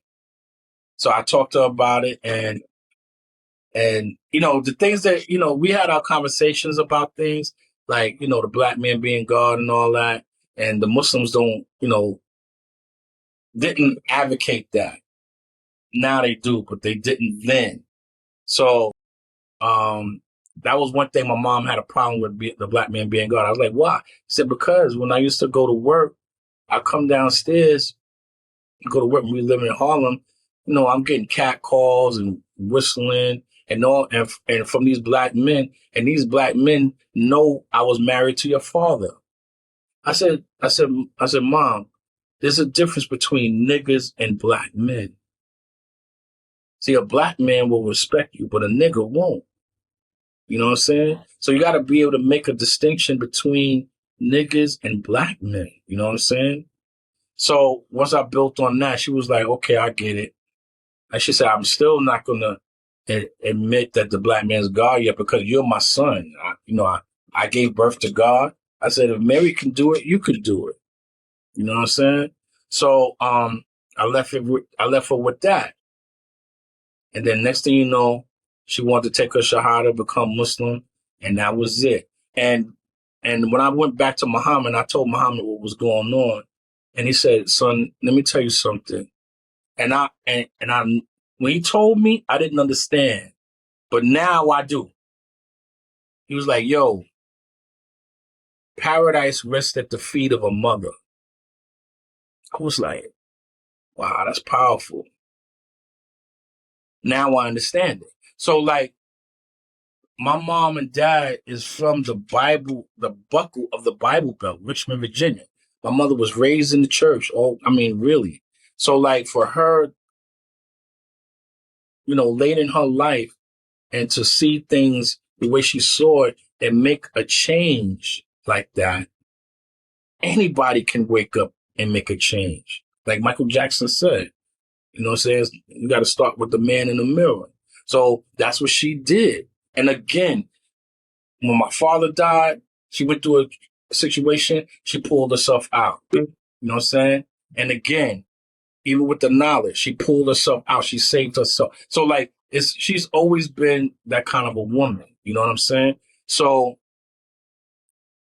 then, my mother, she left me in 1999. You know what I'm saying? And to know that my mother approved of my so-called spiritual stance or decision and supports me with it, I know now that thing that Muhammad told me, that paradise rests at the feet of a mother, makes all the sense now. Because to have your mom acknowledge what you're doing and support what you're doing and soldiering what you're doing, right? That must mean I'm on the right path. You know what I'm saying? So I know I'm not misguided. I'm not misguided at all. You know what I'm saying? To know that my mom was able to come from that point and swim 9,000 miles to this point. You know what I'm saying? So like, yeah, I'm on the right path, man. You know what I'm saying? We're not a religion. We're not a gang. We're a nation of people. You know what I'm saying? And we're not on no prejudice bullshit. You know what I'm saying? White people, green people, purple people can be 5%ers. Doesn't matter. You know what I'm saying? It's all about what's in your heart, how righteous you are. You know what I mean? Straight like that. You know what I'm saying? And I do not regret making that decision because I was a Muslim at one time. You know what I'm saying?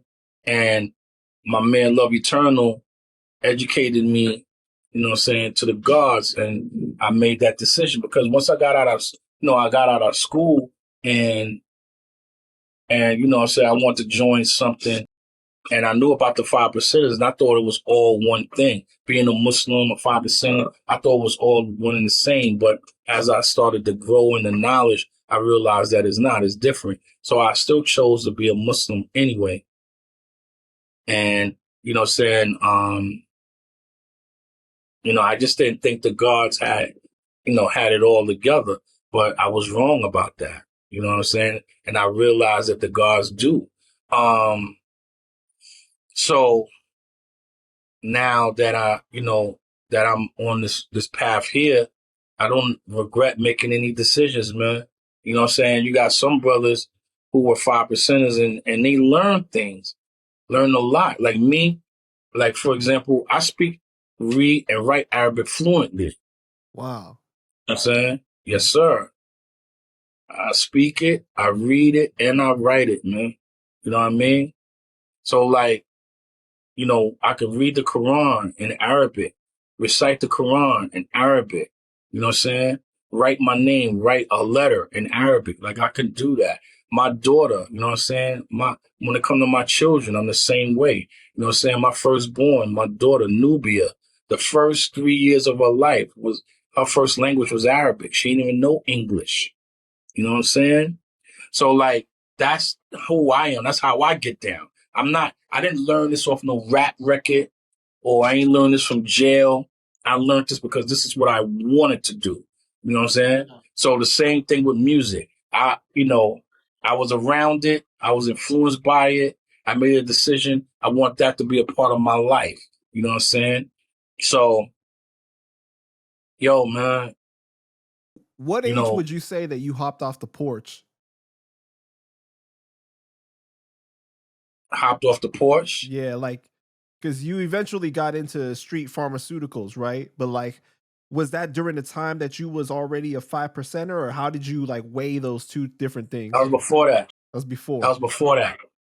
Yeah, and that was a short stint Hmm. because uh the guys I ran with in that thing were 5%. Okay. So I would ask them questions. We at the spot. I would ask them questions. I'd be like, yo, how is it righteous that you call yourself true Allah, but yet we're selling poison. We're selling drugs to the people who you claim that are divine and you're supposed to be teaching them divine truth. How does that work? Yo, you know what I'm saying? You gotta make money. We gotta do what we gotta do. You know what I'm saying? You know what I mean? First law of nature, self-preservation. You gotta do for self, God. I'm like, what? How does that make sense when you're poisoning people? We got women coming in who are pregnant, buying drugs, on drugs, and risking the life of not only them, but their child. Like, how can you sell drugs to these people?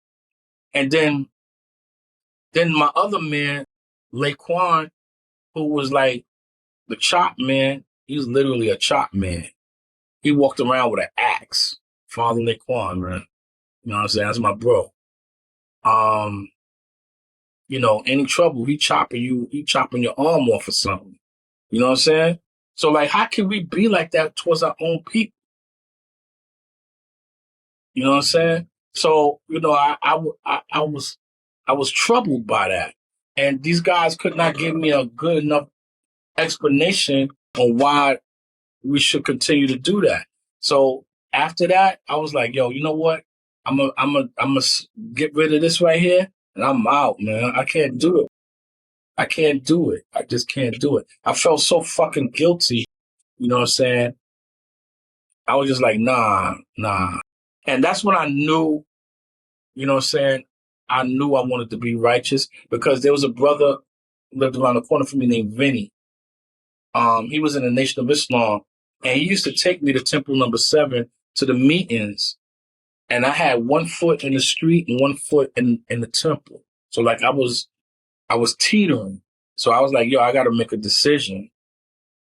So one day I got in trouble with the police, and the judge had me up there, and he was like, yo, you back here again, da da da da. Told you I didn't want to see your face. You know what I mean? I'm gonna give you one more chance. He's like, yo, you either go to jail or you go to Job Corps. I went to Job Corps. So when I went to Job Corps, I ran into some 5%ers and Muslims in Job Corps. I was in Massachusetts. And there is when I took my Shahada and became Muslim at Job Corps. Because we used to go to the mosque every Friday. They let us go out to school and go to the services, Muslim services. You know what I'm saying? And that's when I actually made my decision and really did it.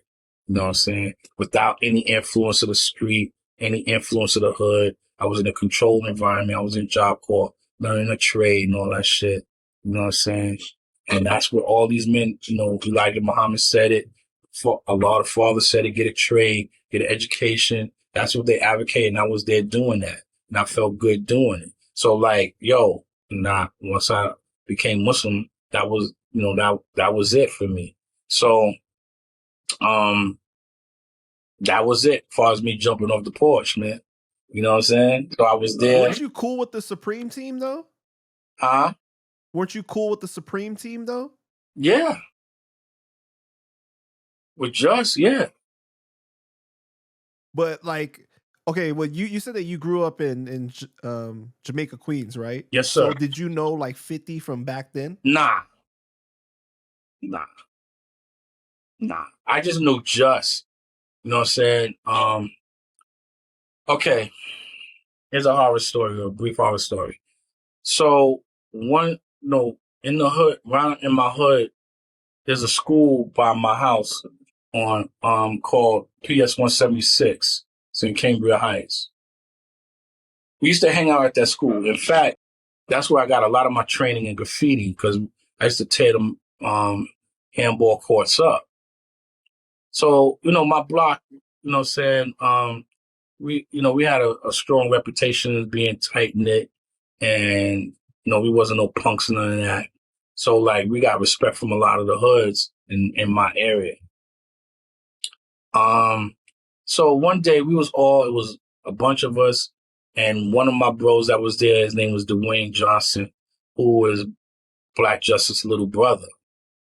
So we was at the park, and these dudes came running over to us one night. These dudes came running over to us saying, yo, there's these niggas in the park robbing people, niggas walking around, sticking niggas up at bay. I'm like, what? So we all like, where they at? He was like, yo, they walking around, you'll see them. So as he's telling us, I see these niggas they at the corner and they approach. So like, yo, that's them? And they was like, yeah, that's them. So we approached them and, you know, a little shit jumped off and, you know what I'm saying? We grabbed, you know, a couple of them got grabbed up and shit and duffed out and they started running and we're chasing them. So one of them turned around and let off a shot. We didn't even know they had a gun. We didn't see no gun. They was telling, my mans was telling us they had guns and they were sticking people up, but we didn't see no gun. So as they running away, we're chasing them and they let off a shot. Like two of them, boom, boom. And one hit Dwayne. And then Dwayne's like, yo, I'm shot, I'm hit. So we stopped chasing them and we grabbed Dwayne, put him in his car, mind you, his car that his brother bought him. And we drive into the hospital. So they drive into the hospital and he's in the car and he literally basically dies in the car. He dies in the car. That shit was crazy. And so now it's the wake. So I go to the wake and as I come in the wake, I knew Dwayne's moms and his pops, you know what I'm saying? I was very, very, very good friends with them, you know what I'm saying? And as I turn, I see this shit was like The Godfather, yo. I see Justice sitting in his chair, this big leather chair, and Prince and all of them, all his lieutenants and all of them, surrounding him like he's the godfather, yo. Word. No, yo, bro, seriously. It was a scene. It was like you could hear the Godfather theme playing in the background type shit. It was some real shit. So I go up to Justin, I'm like, yo, peace, peace, peace. He was like, yo, y'all know who did that to my he didn't even look up at me. Because he was sitting in the chair and I'm standing up. He didn't even look up at me. He was like, yo, G, y'all know who did that shit to my brother?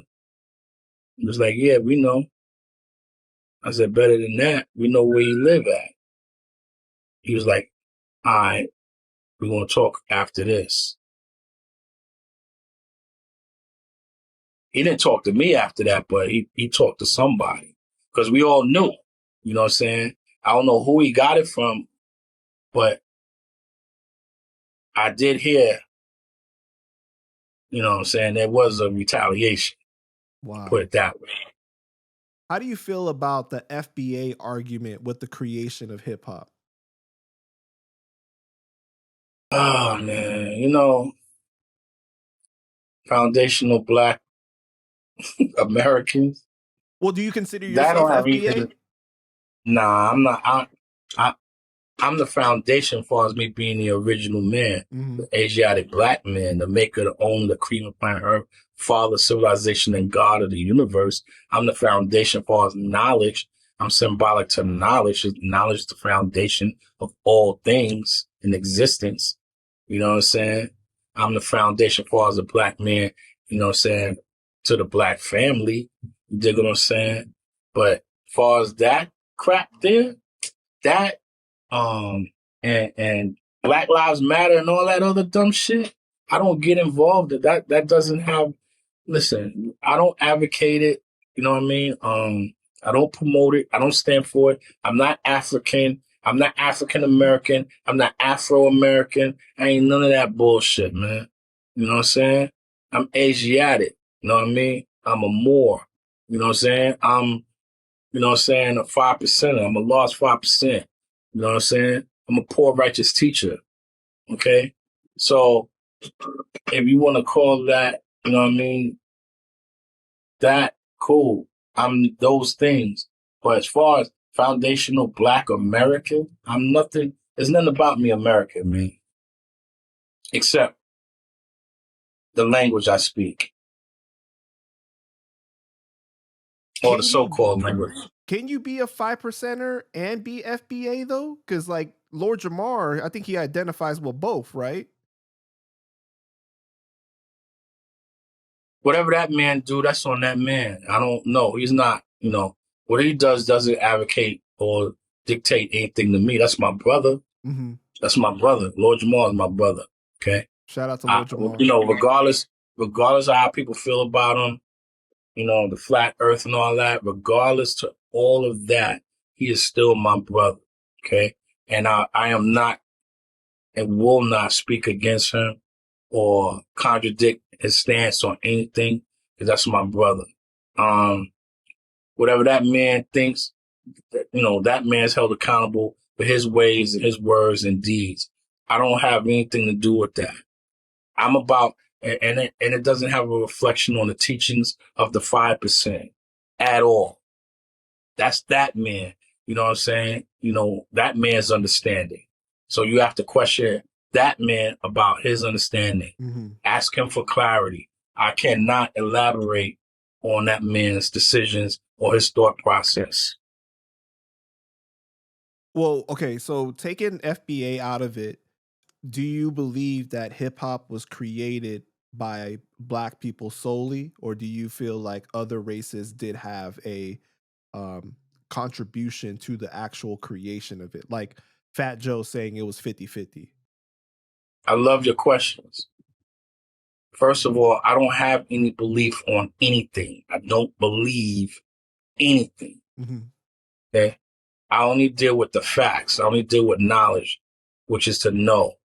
So, the creation of it,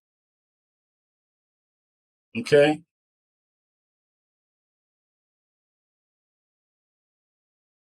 The creation of it, I'm going to say yes, definitely, because I saw it come into existence in the 70s. I saw it.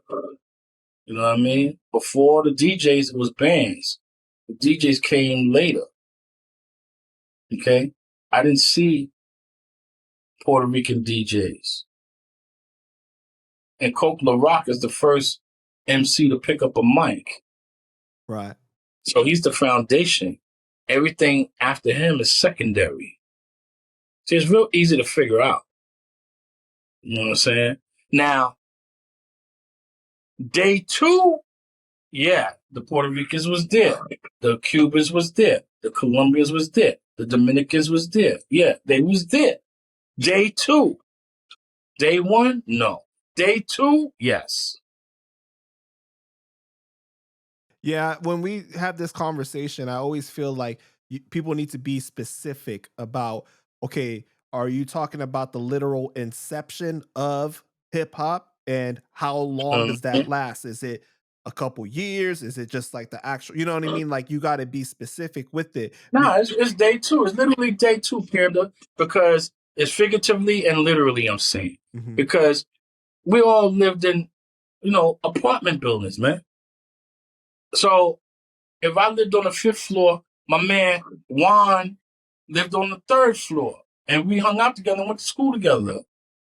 Wrote graffiti together. We broke bottles together. We flipped on dirty mattresses together. So yeah, day two, man. Day two, they was right there. Just like, like a Bible verse. In the beginning was the Word. And the Word was God. And the Word was with God. Right? In the beginning was the Word. And the Word was God. And the Word was with God and became flesh. So yeah, the process came. You dig what I'm saying? So yeah, day two, man. Yeah. Because I had a breakdancing crew, G. Don't look at me now. Okay? When I was 16, I was in tip-top shape, bro. I started studying martial arts, and I was in super shape. Okay? Could you spin on your head? Yes. Nice. Windmills, all that, man. Swipes, 1990s, all that shit. When was the last time you tried to do that? Last time I hit the floor, I was in jail. I was incarcerated. Oh, damn. You know what I'm saying? That was more than a decade ago. It was like about, might as well say 20 years ago. Okay? So, and my breakdancing crew, okay, were Puerto Rican and white boys. Word. Wow. Yes. From Queens. Not Long Island, not way out in Jersey, Queens. We all went to school together. Okay? We all went to school together. You know what I'm saying? I had a person for certain moves. I needed somebody that, my man Billy, he was nice with the head spins, white dude. Not the head spins, excuse me, the head windmills. He did that. He was doing windmills on his head. You know what I'm saying?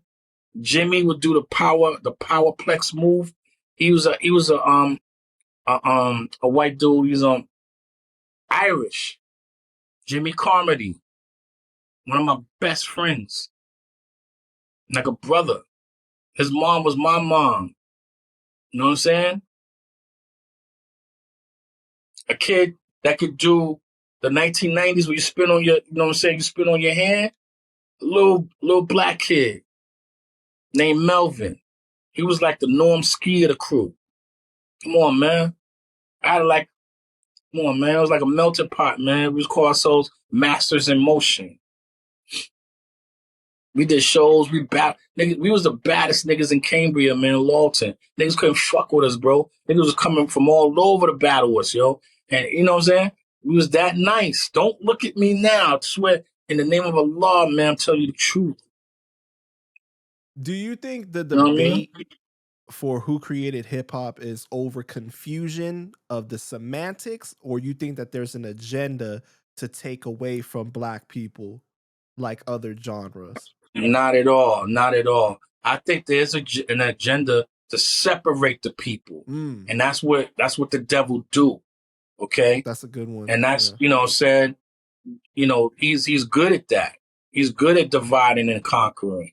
You know what I'm saying? Read the Willie Lynch letter. Tells you right in there. You know what I'm saying? That's what he does. Because that's what some You know what I'm saying? people have been arguing, is that these things is destroying a bond that was people worked really hard to create Yeah. amongst different groups, right? From the Latinos and the blacks and stuff like that. Like, there Mm-hmm. was tension in the past, and people worked really hard to forge this bond together. And especially hip hop was one of those things that really helped bridge the gap.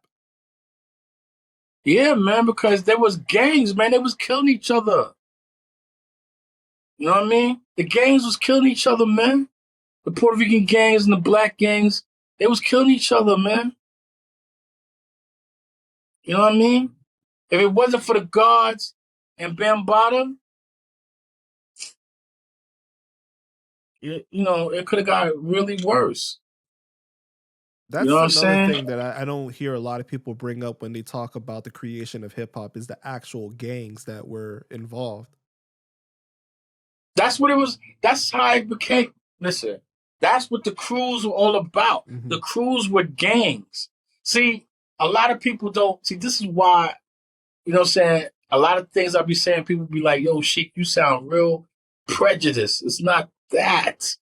I got to tell the truth to shame the devil. So, look.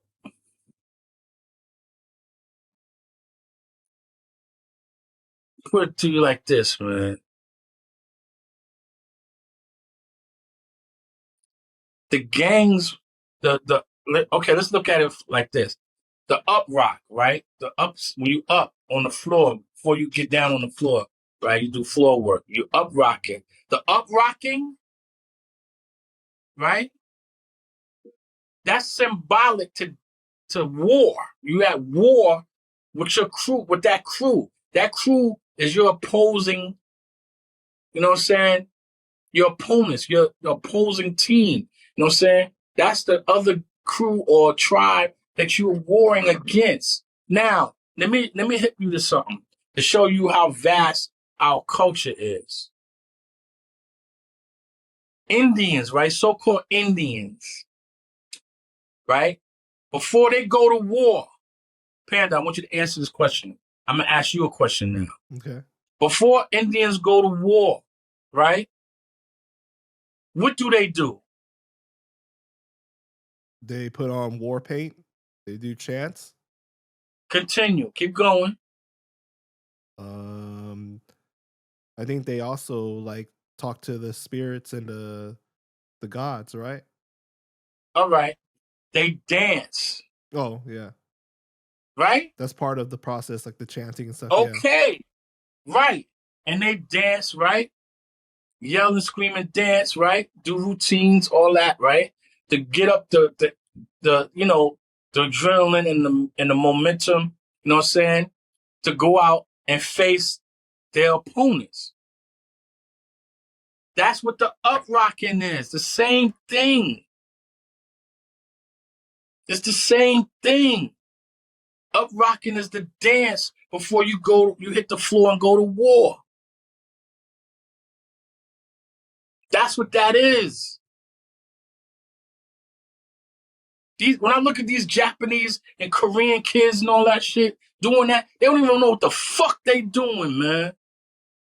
That's African culture, man. They don't even know. You know what I'm saying? They have no fucking clue what they doing. That's tribal. That's tribal, man. Tribal dancing. That's what that is. And when you actually get down on the floor, now you at war. It's a fight. Those are warriors. That's what that shit is, man. It's a science to everything we do, man. Everything we do is rooted in culture. Everything.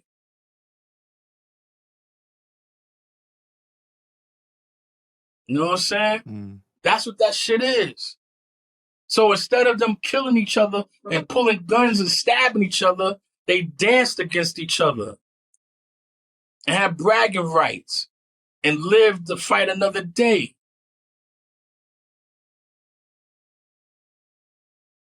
That's what it is, man.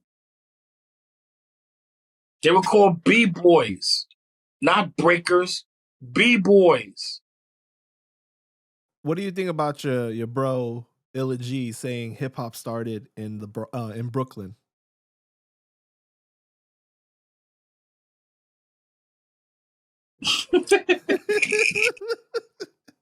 He said that in an interview with me a while back. Did he verify where in Sumner Projects? That's where he's from. I know LG. Yeah, Come on, man. he said that he saw Stop it in the a cap, documentary on YouTube or something like that. Stop the cap, man. Stop the cap, yo. You know, hip hop. Listen. See, when you say hip hop, that's after the fact. Okay? Because the term or the name, a lot of people don't even know where the name hip hop came from. Do you? No. See? A lot of people don't know. You know what I'm saying? So you want to know? Yeah, of course. This is the reason why I say Grandmaster Caz should be a part of that, you know what I'm saying? Part of that group. Hip hop is really a cadence. What they used to do, what happened was, you know, Grandmaster Caz was a part of this rap group, right? The Romantic, Fantastic Five, right? Boom. One of his mans was going to the army. He was leaving. He was going to the army. So he was teasing him. He was like, yo, you're going to be going to the army. You ain't going to be rapping no more. The only raps you're going to be doing is hip hop, hip hop. You know how army niggas be marching and singing those songs? Right. He was like, you gonna be in a world hip hop, hip hop, hip hop. That's what he said. That's where the name hip hop came from. Wow. So cats started doing that kind of cadence in they raps. Right? And then they sped it up and slowed it down. They sped it up to the hip hop you don't stop. You know what I'm saying? Bang bang boogie. On and on and on and on. The beat don't stop till the break of dawn. Hip hop, hip the hop, hip it. Right. Come on, man. Come on, man. Come on, man. I know Well, thank you for sharing that with me, man, because the story that I heard before about the origin, I forgot what it was exactly, but it was not that though. Come on, man. It's real simple, man. See, that's the thing. That's the thing about the 5%ers, man. You got to do the knowledge. Don't open your mouth unless you know what the fuck you talking about. So you got your start interning at Dana Stinson, aka Rockwilder studio, right? Not his studio. It was actually a studio up the street from me called Sweet Stuff Studios, and he used to come there. Okay. He had a group. He had a group called Nat Turner. And he's very underrated. I mean, like he's done so many hits for so many people, and his name does not get brought up enough. But can you talk about how that situation unfolded? Yo, Dana, that's my man, G. Like, yo, I used to go by that studio quite a bit because the guys who taught me how to make beats was working there. And that was the first time I ever been in a recording studio. So it was right at the bus stop, right up the block from me. I was always there, man, always there. So a lot of people used to come through. Onyx came through, you know what I'm saying? Run DMC. A lot of people came through that spot. So when I didn't know, I met Dana there. I knew nothing about him.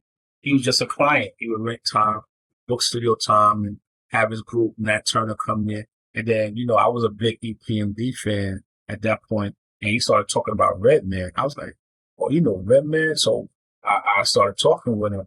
You know what I'm saying? He's like, yeah, Red, da-da-da, Redman, that's Redman, that. So,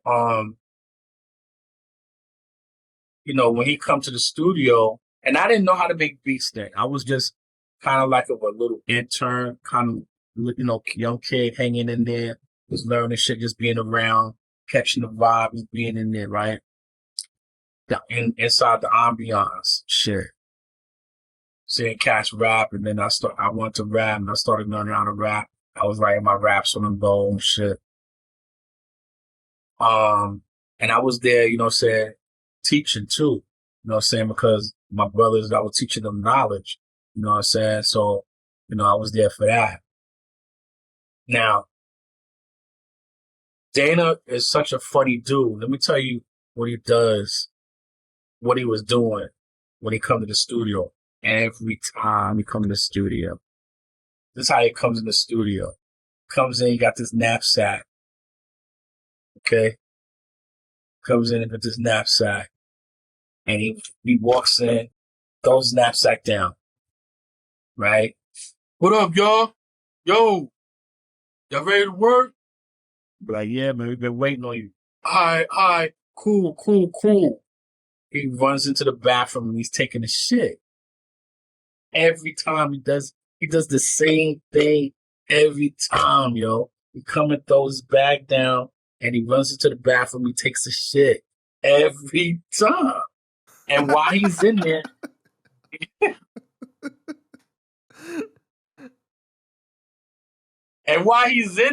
he goes, the brother that ran the studio, his name was Ed, right? Or, says seldom seen as his professional name, but Ed.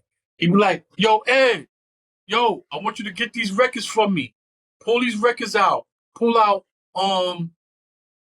James Brown, Funky Drummer, Bob James, Northless, and Catch the Groove, and Slide and the Family Stone, Sing a Simple Song. Pull those records out for me. I'll be right out. So Ed is we pulling out the records for him. He's in there taking the shit. So we wait for him to come out. He comes out. He's like, all right, y'all. And he takes the records and he puts together this masterpiece. I'd be like, how the fuck did you do that with these records? He was a master, man. He's a master. You know what I mean? And he was rapping. He was in the group rapping too. He made the beats and he rapped them all with his partners. You know what I'm saying? A lot of people don't know Dana can rap. You know what I mean? Y'all see him, hit him up and ask him, is he still part of Nat Turner? And do we have any songs around with Nat Turner? Ask him. And tell him I told you. You know what I'm saying? It's facts, yo. I'll give you facts. You know what I mean? So that's how that started, you know what I'm saying? And he was telling me, how Redman is interested in him and plan to bring him in to the Def Squad and all that. You know what I mean? He even told me how he made what's the name of that joint? What's the name of that joint? It's called The Joint, the song that he did for EP&D. He told me how he did that song. Short story being shorter. He was like, yo, he was making some beats and he was playing the beats for Redman, and Redman didn't like shit he played. And Redman, in fact, got on his ass about how whack the beats were, and it pissed him off. So I guess him and Red had an argument, and he was so angry. He made he made the Rockwilder because he was pissed off. That's how the Rockwilder came to be. He was really angry at Redman, and he made that beat. Yo, that beat is crazy. That's how it came about? Yeah. Wow. So yeah, man, you know what I'm saying? A lot of people don't know my history. They just think, Wu-Tang and all this shit. They don't even know my affiliation to Mobb Deep. They don't know. You know what I'm saying? They don't know, like, Right. That was my next question too, literally. How'd you end up meeting Infamous Mobb and all that? love my Infamous Mobb brothers, man. Godfather, Part 3, Ty Nitty, Twin, you know what I'm saying? Noid. Those are my bros. Those are my brothers, man. Yo, those are my brothers. Okay. So they came out with this record, this album called Blood Thicker Than Water. I love that album. And they had a DVD that came along with it. Back then, when dinosaurs roamed the earth, they had CDs. What dinosaurs? So, you know what I'm saying? It came with a DVD, first of its kind. And I watched the DVD. I was like, oh, I want to fuck with these brothers. So I'm sitting home nursing my son, right? And I was like, yo, I gotta meet these dudes. So around that time, that's when we had Facebook. Not Facebook, excuse me. MySpace. Excuse me. MySpace. Okay. So I reached out to Godfather on MySpace. At that time, I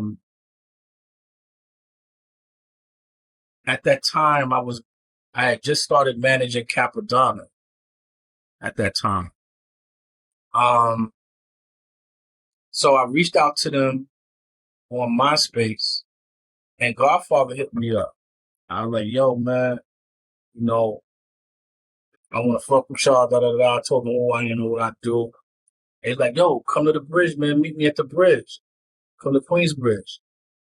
I used to hear about Queensbridge all the time, but I never went over there until I met Godfather. So I was like, I bet. So my man was like, yo, you going to Queensbridge? He's like, yo, you don't want to go to Queensbridge, G. I'm like, why not? He's like, yo, that shit is crazy over there. Da da da, shoot niggas, da da da. I was like, they shoot niggas everywhere. You know what I'm saying? What, yo? Come on, man. It's Queens, nigga. What you doing? So me and my man went. So we went over there. So he was scared to death. So I was like, yo, just park the car. I'll get out. You sit in the car and I'll stand out. So I told Godfather wanted me to meet him on 41st. So I met him on 41st. He had he came through deep. It was a mob of them niggas, man. You know what I'm saying? So like, I'm like, yo, what up, God? What up, Sheik? He's like, yo, what up, Sheik? You know what I'm saying? So it was a whole mob of them dudes, G. I'm telling you. He was like, he told everybody that was with him. He's like, yo, this dude I was telling you about, man, Iron Shiek, man, from Wu-Tang, da da da da. You know what I'm saying? He managed Cappadonna, blah, blah. So everybody was like, oh, word? Because they was like giving me the side eye at first, you know what I'm saying? So once Godfather introduced me, everybody like, man, cool and shit. So we was talking, and that was my first time in the bridge. He walked me around. We went everywhere in the bridge. We went to Burning. We went everywhere. You know what I'm saying? Whole 41st side. Showed me what Nas building is at and all that. We went to the Aki store where the Arabs be making the chopped cheese. Took me all around Queensbridge. This is at night too. So we kicked it for a minute and shit. I was like, yo, G, I want to fuck with you. I love your album, you know what I'm saying? Let's see if we can make something happen. And that's when I met him, you know what I'm saying? And then Godfather wanted me to come back around when they go to the studio with Pete. And at the time they was working on I think it was Infamy. I think it was Infamy, the album Infamy. That's when I met P and yeah, they was working on Infamy and shit. And and Infamous Mobb was working on reality rap album at the same time. So they took me to the studio. We went to Manhattan and shit, and we was in the studio and we were just kicking in. And that's when I met P and then Havoc wasn't there. Havoc was at his studio, and I think it's like Middle Village, Queens somewhere. And we met up with Hav later though. You know what I'm saying? But that was my whole thing. Godfather is the one that brought me in the mob. You know what I'm saying? He had me to get my little dragon on my hand. So, I had to get okay though. Godfather was the one that brought it to everybody. He was like, yo, I want to bring Iron Shiek in. Noy was like, cool. You know what I mean? And I ended up working with Noy and managing Noy. I ended up managing Infamous Mobb, Noy, and Illa G. That's how I know Illa G. You know what I'm saying? So, I just started fucking with the mob, man, and, straight like that. I got Infamous Mobb, their first major show. Like I thought, because they was with Mobb Deep, it was, bigger than what they actually were. But come to find out, you know what I'm saying, they didn't even really have any show experience at the time. So, I got them a show, some good shows. I got them a show with Pat Poosey, K Slay. I think we was in Connecticut, the Street Sweepers tour. That's when K Slay discovered Pat Poos. And then I got them a show at BB King's in Manhattan, opening up for Rakim. And Rakim was shooting his DVD for that show. Wait, I got them you knew Papoose since back then? Yeah, I met Papoose back then because my uncle was teaching Papoose. My uncle Lord B. Oh wow. Were you really tight with K Slay and Street Sweepers? I met. That's how I met Slay. Because Lord B was with me. He traveled with us with Infamous Mobb. Oh. You know what I'm saying? So that's how I met Slay and Papoose. He didn't even know they was gonna be there. I didn't even really know. But he introduced me to them. That's how I met them. You know what I'm saying? You know my bro, Big Lou? Who? Big Lou? He was signed to Street Sweepers at one point from Camden. Well, I don't know. I don't know about the inner workings of Street Sweepers. Oh, all I know is that I just met K, Slay, and Pat Poos because they had a show. They was performing that night. You know what I'm saying? And then, the next show I did for them, because we was in and out, you know what I'm saying? The next show I did for them, I got them all was with Big Rakim at SOBs. No, Baby Kings, excuse me. At Baby Kings. And man, you know what I'm saying? And like, P was there that night too. He came through that night to support the mob. That was dope. I mean, LG was there too. It was all there. All of us was there. All right. So yeah, man, it was an L night. But yeah, man, no. They never even did a show before I hooked them up with a show. You know what I mean? Their first time. I was like, wow, I didn't do no shows. Mobb Deep? That's crazy. He's like, yeah, we went with them while they did shows. We was there part of the entourage, but we never performed. I was like, wow, didn't know that. You know what I'm saying? So, yeah. What was your relationship like with Prodigy and Havoc?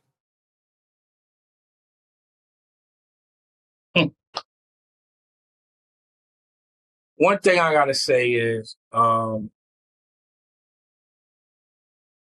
they treated me with respect. They never, act like funny in front of me or anything like that. It was always peace with them. I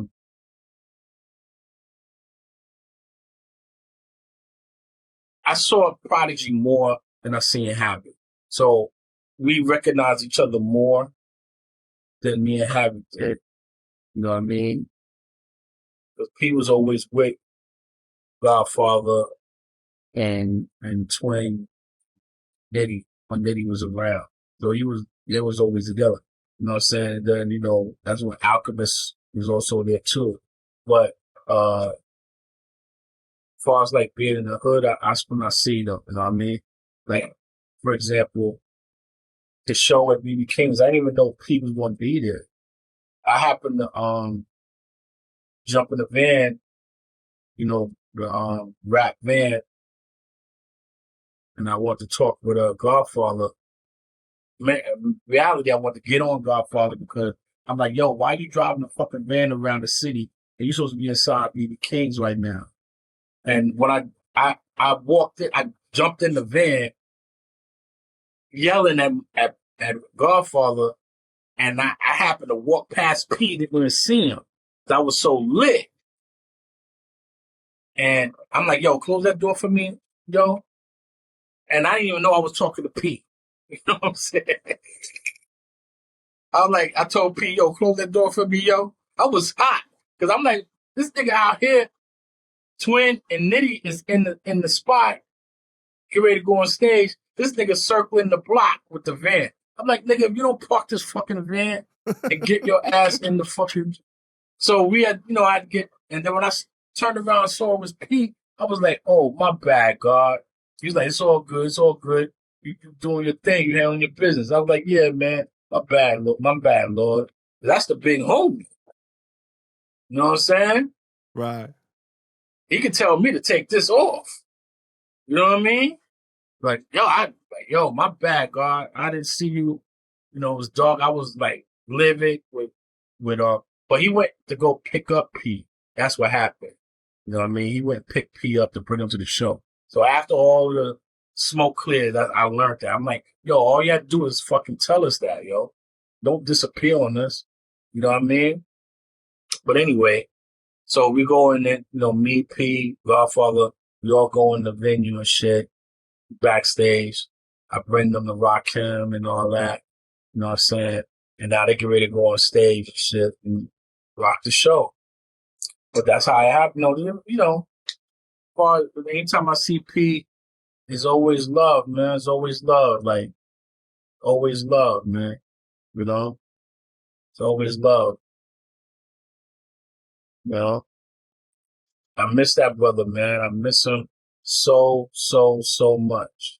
Like, yeah, man. It's really hard to listen to music knowing he's not here. Most definitely, man. So there's this song called Circle of Russ, The Black Devil by Shaka and bands, and they dissing you. Where does this beef stem from? Because it seems like it's family fighting family, and they accused you of being jealous, watching people's pockets and stealing, called you a fake 5%er, called you a gossiper, and allegedly a rat. That's a nice laundry list of accusations. Right. Well, where's the receipts? You know what I'm saying? I mean, I can call them all kinds of, naughty names, but where's my receipts?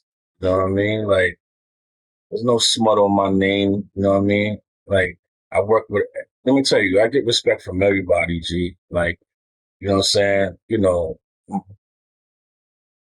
I get respect from, I get respect from everybody, man. From Rakim to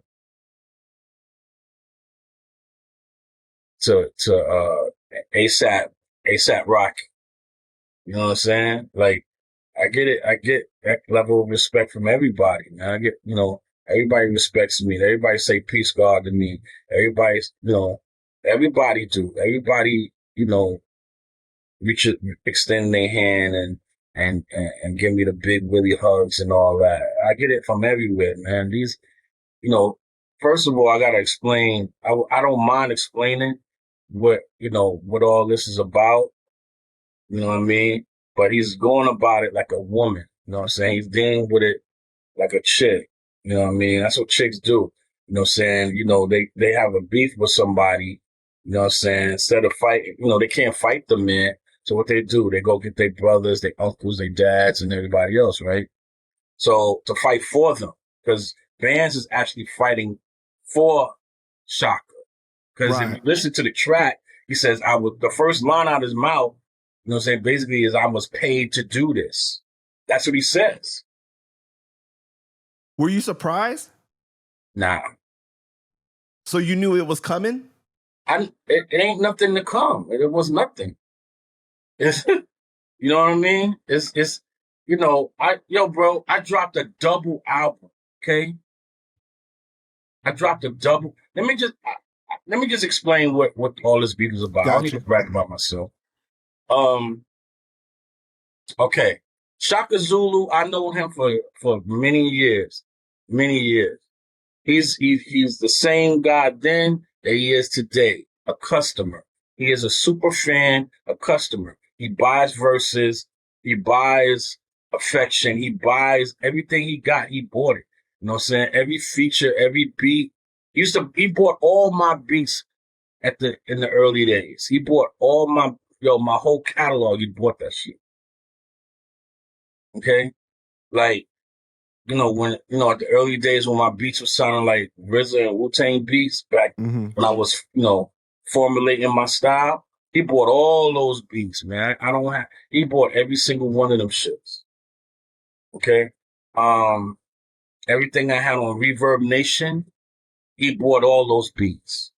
And Reverb Nation is going back a ways. You know what I'm saying? So just to show and prove, you know, he bought all those beats. You know what I'm saying? So, so he's always been a fan, you know what I'm saying? Like every, you know, even that, if you listen to the song, you know, you got RZA on there and all that. That's a sample from, that movie on Bobby Digital that never came out.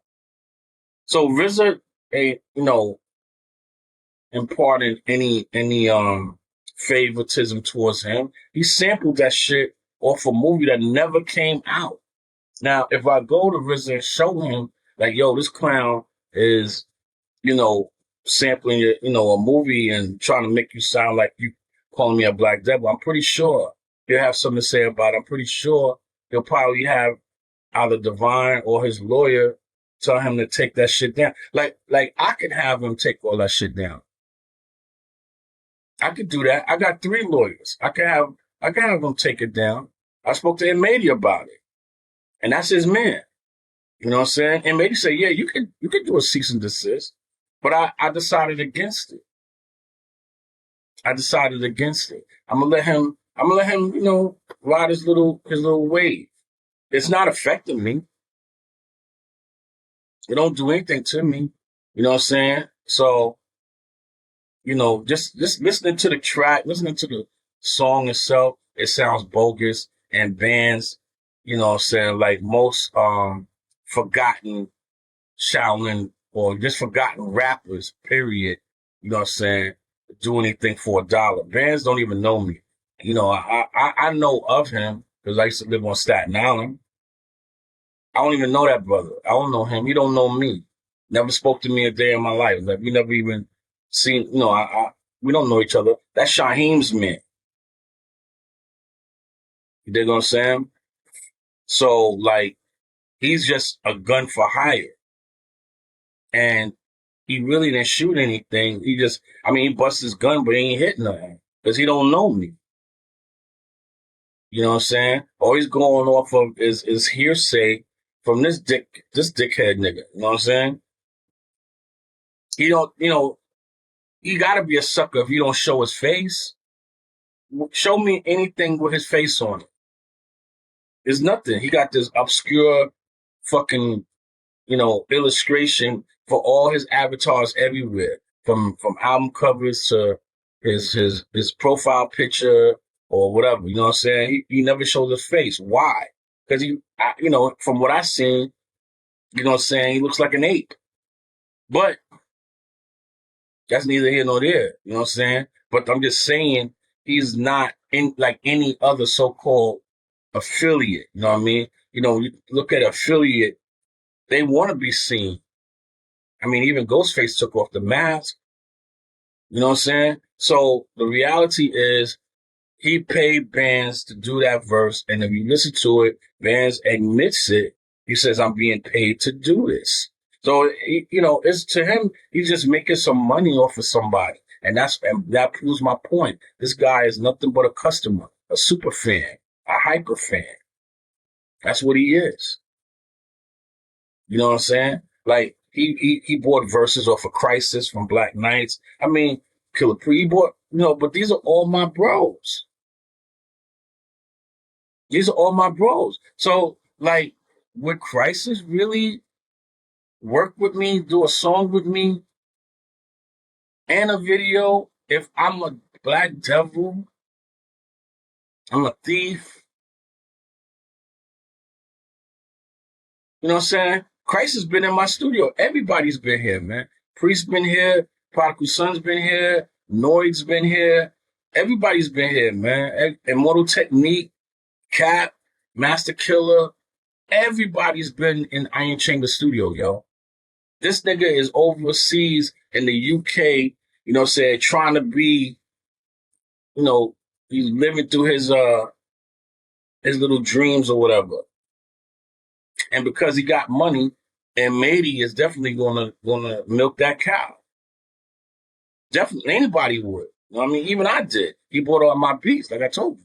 You know what I'm saying? He offering money, Cat's gonna take his money. So the reality is, at the time, there was, I think it was like 2 years ago, in the middle of me and Cap working on the Man with the Iron Darts. We had already started it. So Cap came out to LA, to work on it some more. And also, we hang out. You know what I mean? Him and Mook came out here. So he wanted me, when him and Mook got an Airbnb, and he wanted me to come through so I could take them to the swap meet to go shopping. So I reach over to the Airbnb and I see Cap stand outside with M80.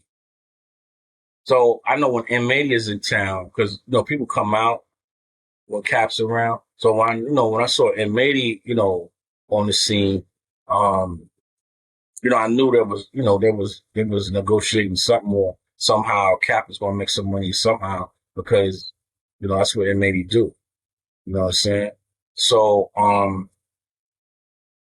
when I got up, I had a conversation with M80, and then M80 left, and Cap was like, "Yo, and I overheard a little bit of that conversation, but it was none of my business. But I knew a transaction was going down. So Cap had told me like, "Yo, M80 just gave me like $6,000 or something like that, saying for some verses." I was like, "Oh, okay, cool." You know what I mean? I'm thinking like, all right, cool. You got money in your pocket while you out here. That's dope. You know what I'm saying? So, so we went to the swap meet. That was the end of it. So, Cap goes home, time goes by, Cap goes home, and I happen to get online and I see this album cover, with Cappadonna on it. It's like an illustration, a cartoon, if you will, a drawing, and it's supposed to be an album. So I didn't say anything about it, because I didn't know what it was about. I didn't know it was a mixtape. I didn't know anything yet. So I'm like, "Yo, what is this?" And then this guy, Shaka Mazulu, hits me up on Facebook. So he's like, "Yeah, G, say I'm just like you." I'm like, "What are you talking about? You just like me?" Yo, I just finished the project with Cap. I'm like, "You nothing like me, yo. You don't make beats. You buy beats from people and put your name on it. You like Puffy, if anything. You know what I'm saying? Like, you ain't nothing like me, bro. You know what I'm saying?" So he's like, "Nah, I just finished the album with Cap and shit." I'm like, "There's no way you could have finished the album with Cap, because I'm working on an album with Cap, and it's taking up all his time between me and him traveling back and forth. You know what I'm saying? Listening to mixes and relaying like vocals and shit. he ain't had no time to do another project, you know what I'm saying? So I was like, all right. I was like, that can't be. He was like, for real, you know what I'm saying? So he sends me a clip of Cat doing a video shout out to him and the project. So instantly I'm like, I get tight because I'm like, yo, what is Cap doing? Is he like double dipping? You know what I'm saying? Because it's hurting. That's going to hurt the man with the iron darts. That's going to hurt this project. You know what I mean? So I instantly call Cap. I'm like, yo, bro, what's this I'm hearing about you doing another album? He's like, what are you talking about? I said, yo, this nigga Shaka Amazulu is telling me that he got an album with you. He was like, really? I was like, yeah. I said, you got the artwork. You did a drop for it and all that shit. He really did not recall any of this. So I send it to him. He hits me back livid. He's like, yo, that ain't no album I did. That's some shit that Mady constructed. You know what I mean? He bought the verses from me. You know what I'm saying? Mady, was the middleman, blah, blah, blah, and sold it to this nigga. You know what I'm saying? But I'm like, yo, you did a drop for it. He was like, yo, I didn't know it was like a real album. I just was shouting the kid out because he bought the verses from me. Because he That's asked for a crazy. shout out. Because he asked for a shout out. You know what I'm saying? So I was like, oh, okay. Then I started calming down. He explained it to me. I was like, oh, okay. It was just some shit. So I sent him the album cover. Now, Panda, I'm going to send you the album cover that I sent Cap, right? And I'm going to show you what Cap did with it. And I want you to post that on this interview. Okay? Got you. You'll see it explains everything. So moving right along, Cap posted the album cover and said, this is a fake album. You know what I'm saying? It's not legit, da da da da da. He wrote a whole post on it on Instagram. Now, how am I at fault here? How? I didn't tell Cap. I didn't hate on the dude. I just was like, I was talking about the interest that I invested in the man with the iron darts. Well, Okay. and if somebody that you know is being misrepresented, too. Right. Then it's like, what are you gonna do? Right. So I had to let my bro know. I had to. I mean, Cap knows. Like, I am AOL, man. Cap knows that. He knows I'm AOL. He knows I'm a law online, man. He knows that. Anything that goes down, I'm gonna find out about it. And I hit him up. He was on fire. Him and M80 had a big fallout over this. Okay? I had nothing to do with that shit. He accused M80 of being underhanded, blah, blah, blah, blah, blah. You know what I'm saying? They had a misunderstanding. I was like, yo, Cap, relax. Relax, bro. Let's talk this out. So I was trying to calm the situation down, but M80 wouldn't let me calm it down because he kept coming. And you know how M80 is. Keep coming, keep coming, keep coming. I'm like, yo, M, chill out, yo, chill out. Because we had a deal in the works for the Man with the Iron Darts and the Circle of Iron at the time for both albums through M80. So I'm like, yo, Cap, relax, yo, relax. I'm trying to calm them both down, and M80 sending me copies of the contract, and Cap was saying retaliating, and it was real ugly. I was like, oh my gosh, this is not going to end well. But you know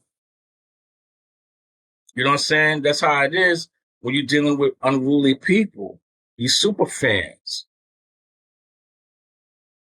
That's how it is, man. So how am I, on niggas' pockets, and how am I being a black devil? How am I, being all these things? I'm stealing money. I had no interest within this. I made no money off of that. I was between Cap and then Mady. You know what I'm saying? And Shaka, I'm a fathead. You know what I'm saying? Them three. I had nothing to do with that. I was just putting my man on. You know what I'm saying? So And it he wasn't dissed you over that? Yes. Because Cap did a cease and desist on the album. He shut the album down. But he ain't want to diss Cap for that. He just wanted to diss you. Of course not. Because he's a bitch ass nigga. He's a bitch. You know what I'm saying? Now since then, Mady and Cap squashed the beat and you know what I'm saying, I ended up being hurt in the process as well because Mady shut down the deal. And I don't know why he shut my deal down because I didn't do anything to him. You know what I'm saying? But Mady, you know, I had a conversation with Mady, and Mady made up for that too. That's why the Circle of Iron came out. Now it's because of him too. That was because of Mady. He made that happen. Shout out to Mady. You know what I mean? The Riddler. Shout out to M80. So like, you know, they squashed it, and that's good. You know what I'm saying? But you know, this guy, he's looking for attention. I'm not giving it to him. You know what I mean? I spoke on it on my live, and I was in the. Now I'm talking about it again with you. So how am I guilty of anything? So no way of you guys having a conversation or anything like that. Oh, wait a minute. His initial beef. That's right. There's one other part. Okay, you're gonna find this interesting as well. He wanted to get on the Circle of Iron. He's like, "Yo, Sheek, I pay you. Whoop, I pay you. You know what I'm saying? Get on the Circle of Iron. You know, could I get a verse on there?" And I'm like, but in the song, he's dissing the Circle of Iron too, though. Let me tell you why. He can't. He's an idiot. I mean, so I'm like, all right. He's like, yo, I'll give you $500. I was like, all right, cool. I understand. I mean, what $500? No. No. You know, if I was really charging, I would have charged him like $3,000 to get on that album. You know what I'm saying? $3,500. Because if you see the names that's on that album, you know what I'm saying? Like, you get on the song. Names. Yeah, like, you know what I mean? $500. Now I want y'all to bear in mind now, $500, which is really nothing. Okay? But that's what he paid, $500, right? So I was like, yo, here's the beat. I'm gonna put you on the song with Nori and Rusty Jooks. So I guess a week or two go by, he sends me his verse. And I hear that shit, I was like, are you fucking serious? You want me to put this shit on this album with these guys? You must be out of your mind. You know what I'm saying? I was like, nah, man, go back to the drawing board, yo. Fuck out of here. First of all, you couldn't make out nothing he says. You got such a strong African accent. He's from Africa. You know what I'm saying? Not that that means anything, but he got a strong African accent. And like French, you know, Africans that, you know, was influenced by the French, like that. A bougie bougie, a bougie bougie bougie, a bougie bougie. That's what he sound like. You know what I'm saying? I mean, you heard the song. Don't you sound like that? Right. Okay then. So I'm like, yo, go back, you know, go back and come with something better, man. You know what I'm saying? I'm trying to protect him. Because he will get dissed. You know, people will be like, what the fuck is this? Who the fuck is this? You know what I'm saying? Because, you know, people wanted to be on this album, Panda. Rakim told me he wanted to be on the album. And that's where it was bomb. I got witnesses. Yeah. Rakim was like, yo, send me the beat. I'll send you a verse. I'm like, how you going to, I told the guy, I was like, how you going to do that when you're doing this album with M80? He's like, yeah, you're right. I got to finish this first. You know what I'm saying? I was like, yo, I don't want to set myself up to hold my album up to wait for him. And then got to wait till this album dropped. Then, you know what I'm saying? My album when it came out. You know what I'm saying? So I was like, nah, I know how the Rakim is notorious for taking, you know what I'm saying, 1,000 years to drop a verse. So, you know what I'm saying? So it took him 25 years to do an album. You know what I'm saying? So, you know what I'm saying? I didn't want to set myself up for that. But I already went through that with Ghostface. You know what I'm saying? Ghost is you know what I'm saying, supposed to hit me off with a verse for the album as well. You know what I'm saying? And I do have verses that didn't even make the album from people. You know what I'm saying? Like Immortal Technique, Killer Priest, you know what I'm saying, and others. You know what I'm saying? That's it. That's right here. You know what I mean? But the point is, he didn't. You know, I gave him some time to give me another verse. He comes back. No, he never came back with the verse. So I got to continue on with my album and finish it. He never came back with that verse. He said, okay, you know what I'm saying? I guess he was hurt. You know, his feelings was hurt. And I guess that was the best he can do. He never said, yo, Sheek, here's another verse. You know what I'm saying? I really tried or whatever. Or I can't do no better. He never responded back. He never said anything. And years went by. And it took me 7 years to make this album. So this happened before the Cap situation. Long time ago. Got you. Okay. So like, I guess he got wind, you know, that the album was coming out. So, you know what I'm saying, I was real close. I guess I may have announced it. But he says, yo, being I'm not on the album, I'm gonna get my money back. I was like, okay, that could happen. But you waited years, you let years go by. You know what I'm saying? Like, if you can't do this with Burger King, you can't fucking get a Whopper from Burger King, eat it, and you don't like it. It made you sick, and you want to go on there and talk about, I want my money back. You ain't getting that money back. Crazy. You know what I'm saying? But because there's some hip hop shit or whatever, people think they can get their money back off of certain things. Now, I was a willing participant on that. And I was feeling sorry for him. I said, yo, how about this, Shaka? How about if you just do an intro for the album and I just charge you $250? I'll give you back $250. And that's exactly what I did. I gave him back $250. I said, yo, do an intro for the album and shit. When the album come on, they hear your voice. That's what I told him. I'm still trying to work with him. He was like, all right, I bet. Still, I haven't heard nothing. I haven't heard anything. You know what I'm saying? Until, you know, it was real close and the album about to come out. Now you come, yo, I want my $250. I'm like, you want your $250? I was like, yo, you never got back with me with the intro. You supposed to get back with me. You never said anything. Now you coming out in fucking blue years later, 5, 6 years later, talking about you want your money back? See, people don't tell the truth, man. They just let you know what they want you to know because they know the facts, man. That's why I ain't saying anything. That's why I'm letting them ride. This is his intro. So his little circle of rust thing, that's his contribution to the circle of iron. That's how I draw it up. You know what I'm saying? So, you know, you can't get that back, yo. And I was like, yo, B. And they started talking to me crazy. I was like, yo, check this out. If you that dude, come and take it from me. I'll give you my address. I'll meet you anywhere. Come, you know, you got bread, right? Everybody say you got bread. Okay, jump on a plane. I'll meet you at LAX. I'll meet you anywhere. Take that shit off me.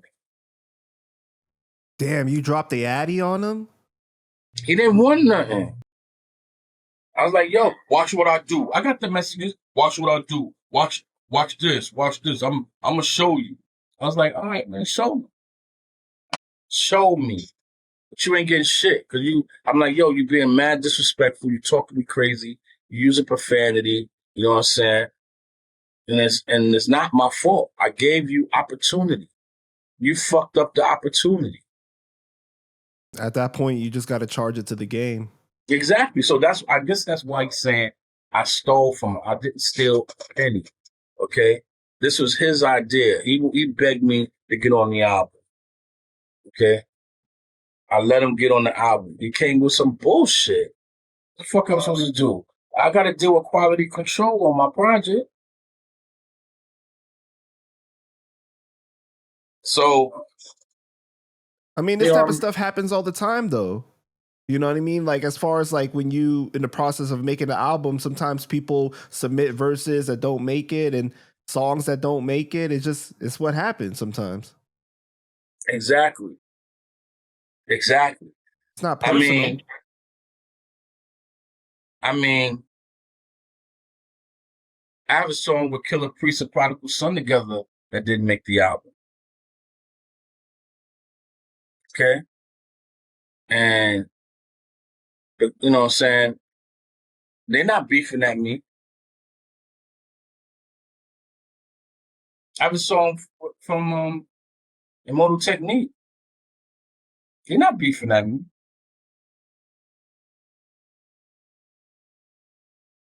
You know what I'm saying? So like, and Prodigal came here twice. He changed his verse twice. And neither one of those verses is on the album.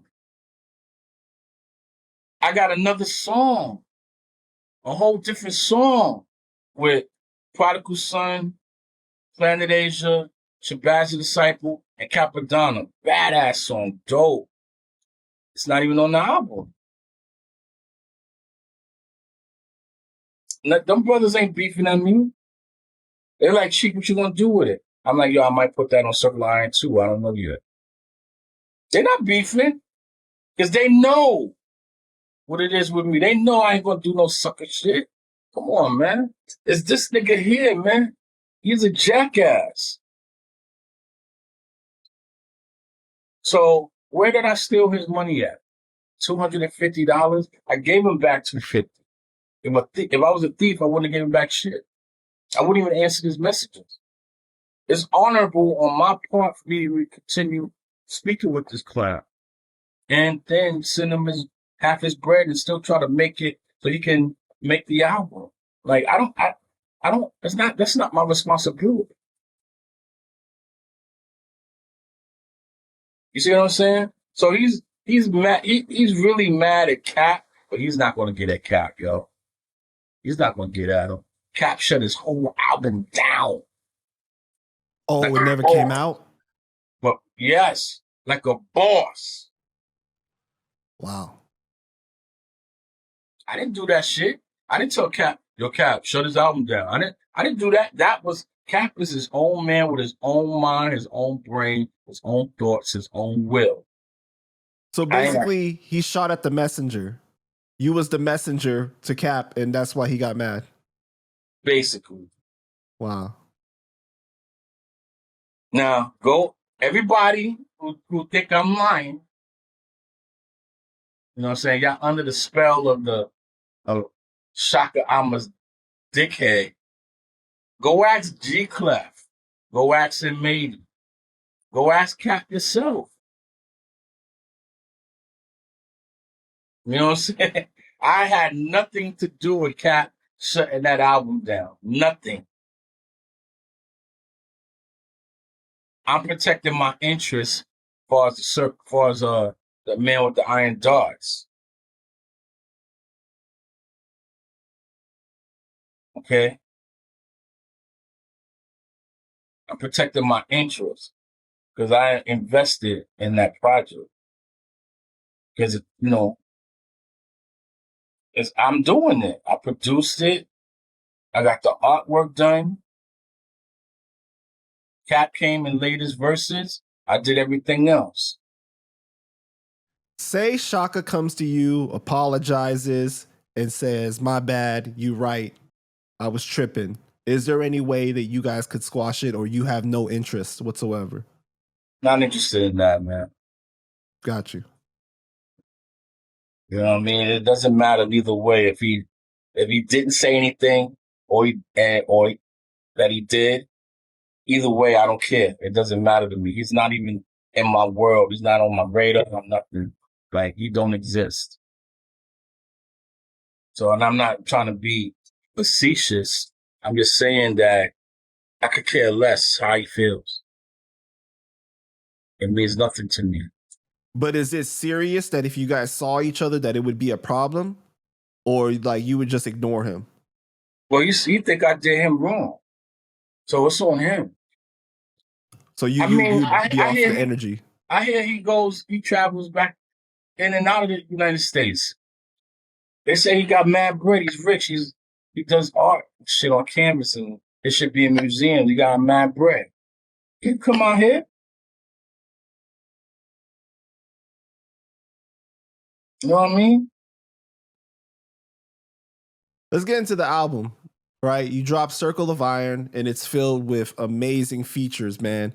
Why did the album take so long to make? Because I think I've seen interviews of you talking about the album like 10, 15 years ago, man. Well, you said 10, 15 years ago. Wow. I saw Um, one interview from like 14 years ago, and you was already talking about Circle of Iron, and you had a different album cover at one point too. yeah, I mean, I Same was testing. colors, but different. Yeah. I was testing theories back then.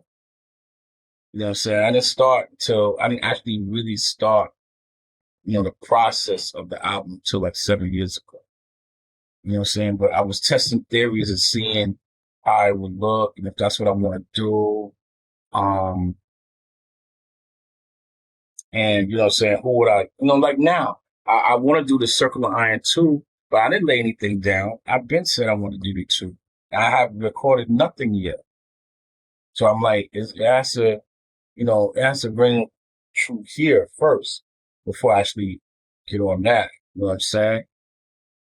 Um, and that's how I do. I'm an inspirational producer. I'm not like a fucking ice cream dispenser. You pull the handle down and beats come out my ass and shit. You know what I'm saying? I have to be inspired. So, Right. um, I was waiting for my inspiration. So it took a long time. And plus I had other projects I was doing too at that time. You know what I mean? So, I really wasn't sure what I was going to do yet. If I was going to do, a project like that, was I going to shoot a film? Because I was in the process of shooting a film too. You know what I'm saying? Right. You said that you was gonna make like a 3D martial arts movie to go with it, right? Yeah, it was an anime. Mm-hmm. We did some demos. We did some demos. They online. You know what I'm saying? Because at that time I think Afro Samurai game came out. So like, we was looking at that and we did some demos. And I really wasn't, I spoke to everybody that wanted to do the voiceovers and stuff, like Papa Wu and a few others. Um, I really wasn't sure. And we was looking at how long it would take to do it. We was also looking at that. That was a major factor, you know what I'm saying? In the process of doing that, it really took a long time. And technology was still trying to catch up with things. So I didn't want to like do this. And by the time I get it finished, it's obsolete. The technology is obsolete. You know what I mean? So I Right. was like, that was an issue. That was a major issue with us. Because the technology was limited, like, as far as the clothing is concerned for the characters to wear. You know what I'm saying? What the characters can do, what kind of fighting techniques the characters can do, as far as manipulation and characters. So we looked at all of that. That's the reason why, um, I didn't go forward with it because the technology wasn't, you know, it wasn't like all the way there. You know what I'm saying? So Yeah, because you were exploring even doing a video game, right? That was going to be on your website. all of that was part of it. You know what I'm saying? But that's what I'm saying. The technology wasn't all the way there. You know what I mean? Cause like now you look back at certain games, like, the Def Jam wrestling game, for example, right? That technology is obsolete. See what I'm saying? So like, I didn't want to, do all that work and it's like super vintage. It's considered vintage. So I was like, I want to be ahead of the curve. So I was just like, nah, let's just leave it at that. And I'm going to just do an actual album. So, um, But you know, in the process of doing the album, I did I was writing this movie, you know what I'm saying, this martial arts film. Uh and I wanted to combine it with the song I did with Killer Priest and Prodigal Son. Um I was playing around with some titles. Like even the titles of the song was gonna be the title of the film. So like I was playing around with titles. You know, I was calling it Gods of Wu-Tang. I was calling it on, you know, I had different names for it. Okay. Um, and I just couldn't really solidify a real name for it. But the song came out dope. But and plus, you know what I'm saying, I wanted to am I gonna am I gonna make this a web series or am I actually gonna make this a film? I was trying to decide that. So I ended up making a concept trailer. Now the beauty of this is I ended up working with I wrote the concept trailer and I ended up working with one of Shaw Brothers' greatest legends, which was Lo Mang. I don't know if you're familiar with Lo Mang, but Lo Mang is the toad from Five Deadly Venoms. Also Golden Arms, aka Golden Arms. He's in my concept trailer, you know what I'm saying? I don't know if you'll play that on this interview, Panda, or put a link, I don't know, but it's on YouTube as well. So I ended up doing something. I called the song Golden Arms Returns because anybody that's familiar with the original movie, The Kid with the Golden Arm, um, at the end of that film, Golden Arm gets stabbed up and he dies, apparently. You know what I'm saying? But I brought Golden Arms back to life in my depiction. Okay. So, and he was carried to Shaolin and this black monk healed him. The black monk is Priest Damo. Priest Damo is the actual monk that brought Kung Fu to Shaolin. Shaolin was actually invented by a black man. I mean, excuse me, Kung Fu was actually invented by a black man. You know what I'm saying? And Damo. You know what I'm saying? So he was in the film as well.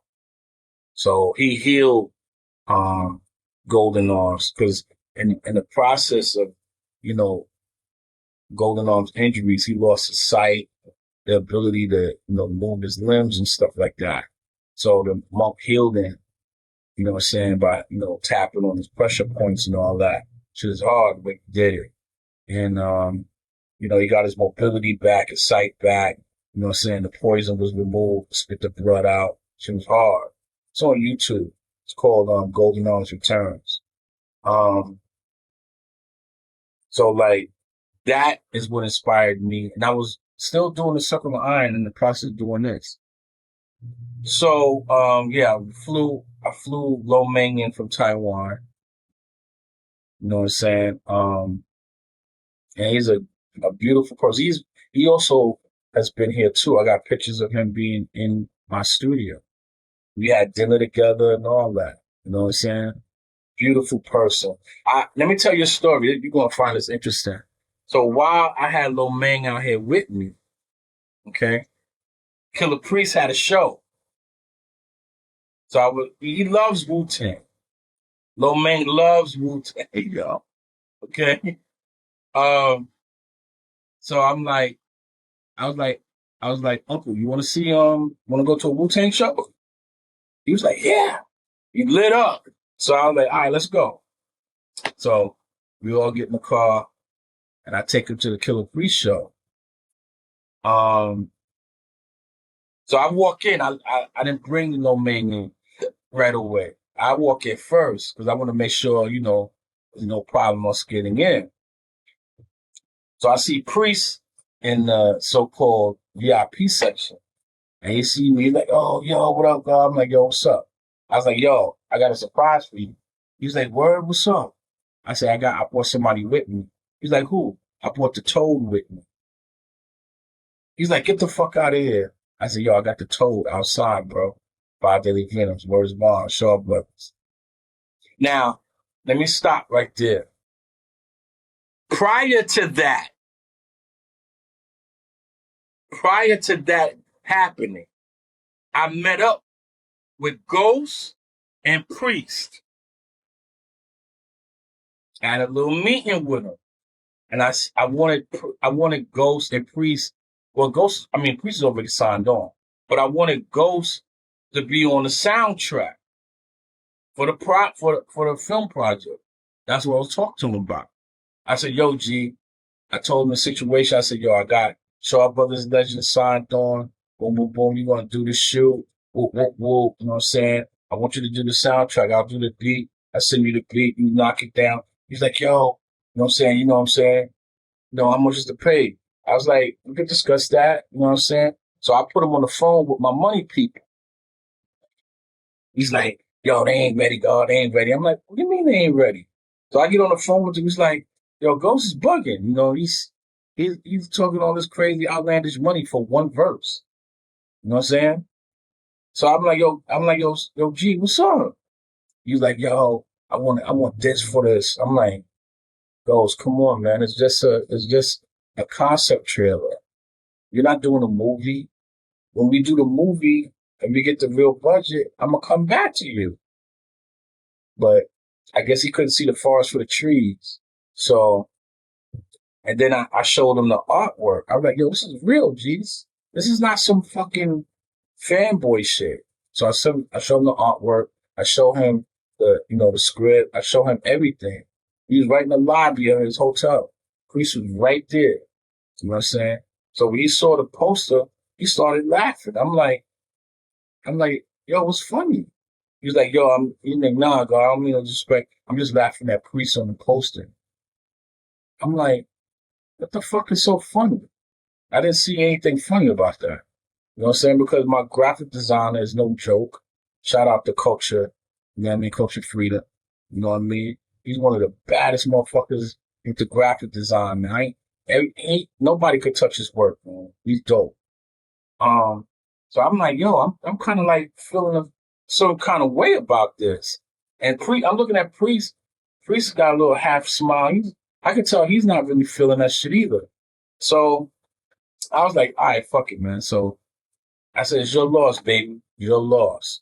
I said, "Yo, I'm offering you a way to get in really for free.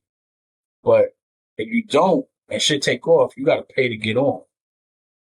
That's the last thing I said to him. And I left. I told Priest it's all good, G. He's like, "Yo, Sheik, don't worry about it." I'm like, "No, it's cool. I'm good." So I leave. Now, let me get back to Priest's show. So, he's like, "For real, you didn't halfway believe me." I said, "I'll be right back." I come back, I got Lil Man with me, so we come inside the show. He was like, "Oh my God, yo." Now, mind you, there's loud music playing, people trying to get a picture with Priest, and he ain't even thinking about that. He's thinking about he's standing in front of Lil Man right now. So I walk Lil Man to the VIP. Priest drops down on his knees in front of Lil Man and prostrates. He was like, "Yo, you understand what I'm saying?" Priest does his show, and Lil Man is a boss. You can see, and he's a nice person, but you can see he's tough. You can see it. Like he didn't crack a smile. You like somebody say, "Yo, you want something?" He's like, he didn't say a word. He didn't say a word. He was golden arms that night. He was like,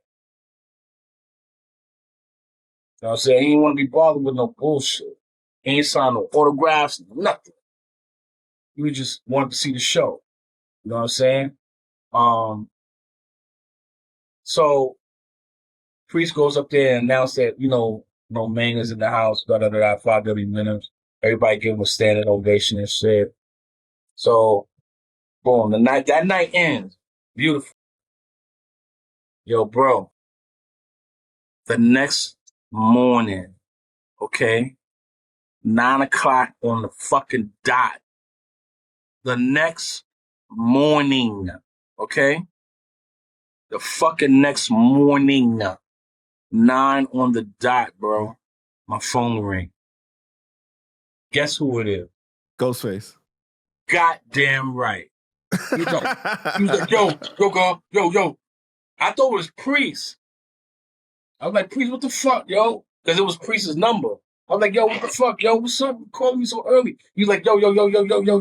It's Ghost, baby, it's Ghost. I'm like, oh, what's up, G? He's like, yo. I heard you had one of the 530 villains with you. I said, Ghost, I told you. It's not a fucking game. I told you. I wasn't playing. I don't lie to you, bro. Why would I lie to you? I don't fucking lie. He's like, yo. I wanna be a part of that. I said, you remember what I told you, right? I said, this is your opportunity to get it for free, virtually.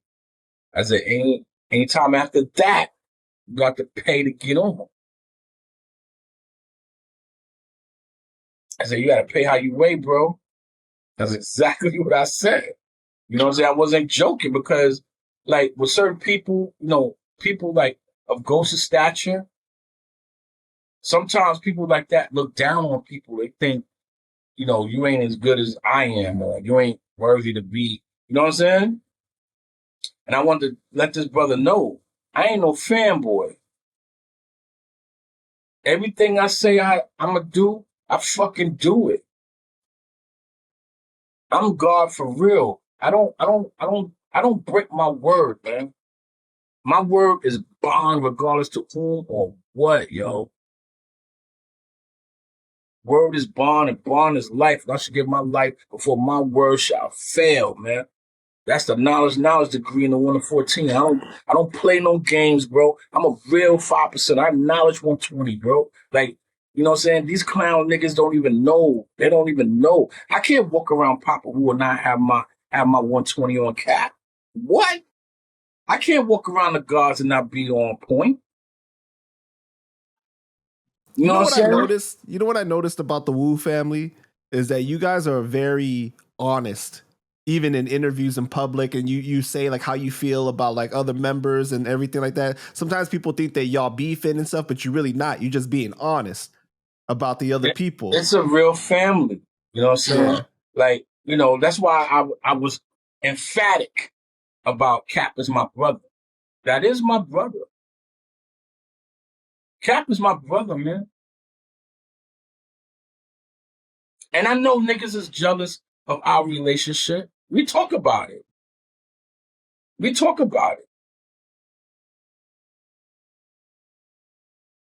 know what I'm saying? We deal with each other like real brothers, like real brothers. We don't know who's big brother, little brother. We interchange with that. Sometimes he's the big brother, sometimes I'm the big brother. Maybe twin brothers. We interchange with it. But Cap is, that's my brother. I love that dude. To the moon, to the sun, and back, son. Okay? That's my dude. I love that cat, yo. And he showed and proved so many times. So like, I'm gonna talk about him, but I want to finish this Ghost thing. So since then, Ghost always, when I see him, yo, I'm gonna give you that verse, girl. I'm gonna give you that verse. Yo, I'm gonna have it for you 2 weeks. Yo, I'm gonna have it for you this. I'm gonna have it for you that. I never got that verse, never. Wow. Yo, if you meet me over here, you know what I'm saying, and you talk to my man, we gonna set up time. I can send you the verse. Send me the beat. I sent the beat several times. Never got the verse. I see why now. When we were setting up the interview, you was like always speaking about being a man of your word and everything like that, and you was like very particular. And I was like, man, like Sheek really owned me about doing this interview. But then now I see why. Now I see exactly why, because you're a man of your word. So you expect that from other people, and that's the right thing. I got you. And I do expect it more from those who know. Mm-hmm. Like Ghost knows about the value of word is bond. He knows that. He studied the lessons. He knows.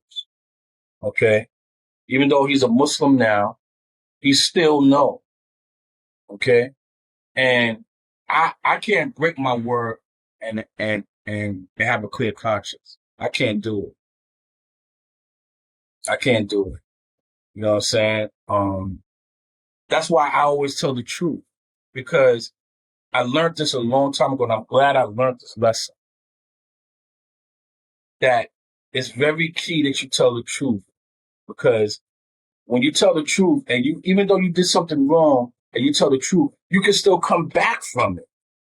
It's when you continue to lie and cover what you did, that makes it hard for you to come back.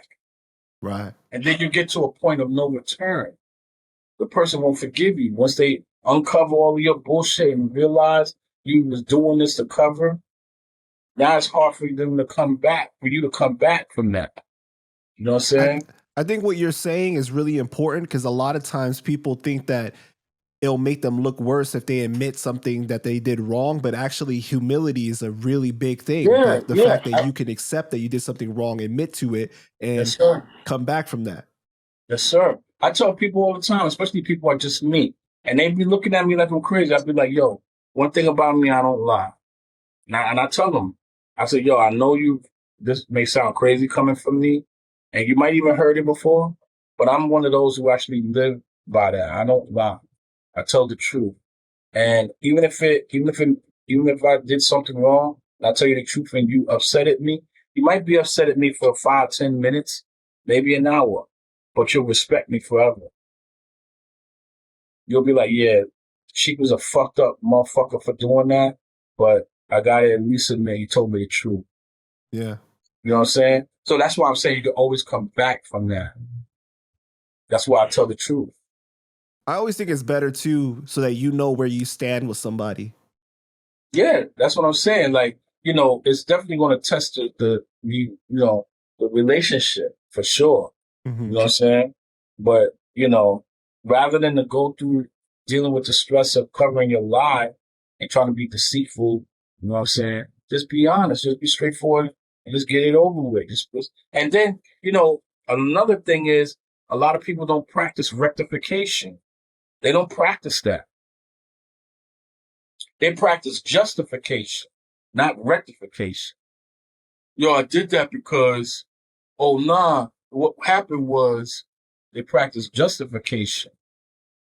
Rectification is for instance, if I'm teaching, if I break something of yours, oh, my bad, sorry about that, my bad. That doesn't replace what I did. I just left a void where something was there. Now it's no longer there. Now it's a void. I got to replace that in which I removed. That's called rectification. How can we fix it? With that same energy, you replace what you remove. You know what I'm saying? And that's the science behind build or destroy. You know what I'm saying? Build is to add on, destroy is to take away. So it's a balance. So, you know what I'm saying? I rectify things, you know what I'm saying, by, you know, what peace is. Proper education always correct errors. So I got to correct my error. So I rectify it by correcting my error. That's how you correct it. Sorry didn't do it. My bad didn't do it. You did it. So I practice rectification. So when you trying to do an album of the magnitude which I did, you have to, you know, be patient while you're doing this, because you have to, you know, work with other people's schedules and lives, and because they got responsibilities and obligations and so. For example, when I spoke to Kool G Rap to get on the album, it took him 7 months to give me a verse. When I spoke to Killer Priest, it took him a year, like a year and a half, for me for him to come here and get that verse. Damn. You understand now? So Yeah. each person, you know, is a process of waiting, but you know, because they're doing things. So you have to wait your turn in line, and not to mention, you know, people get married, people have babies. You know what I'm saying? So like, you know, life happens. So that's why it took so long. It wasn't me procrastinating. You know what I'm saying? So that's the reason why. You know what I'm saying? So like, and then when I had this conversation with G-Rap, I said, bro, you know how long it took me to get a verse from you? He's like, nah, it didn't take that long, right? I said, 7 months. He was like, get the fuck out of here. I was like, yeah, 7 months, baby, bro. 7 months. And that's my other brother, G-Rap. That's my other brother. Me and G, that's my G-Rap and Cap. Those two right there. Those are my brothers, man. Word. Those are my bros. You know what I'm saying? I ain't close with nobody else like I am with them two. And again, people are jealous. People don't know me and G-Rap is close, but people know about me and Cap though. Because we be in public and shit like that. Like, and you know, you see him, you see me, you see memes again. You know what I'm saying? You know, like if I'm out, you know Cap is in the area somewhere. You know what I'm saying? And because when he's here, we working, or we going somewhere to eat, or we shopping for clothes and jewelry. That's what we do. And let me tell you, like me and Cap got so close. And let me tell you, a lot of people don't know how good of a heart Cap has. A lot of people don't know. A lot of people don't like him because he's misunderstood. A lot of people don't understand him, and because they lack understanding, it turns to dislike. So let me explain to you how me and Cap got real close.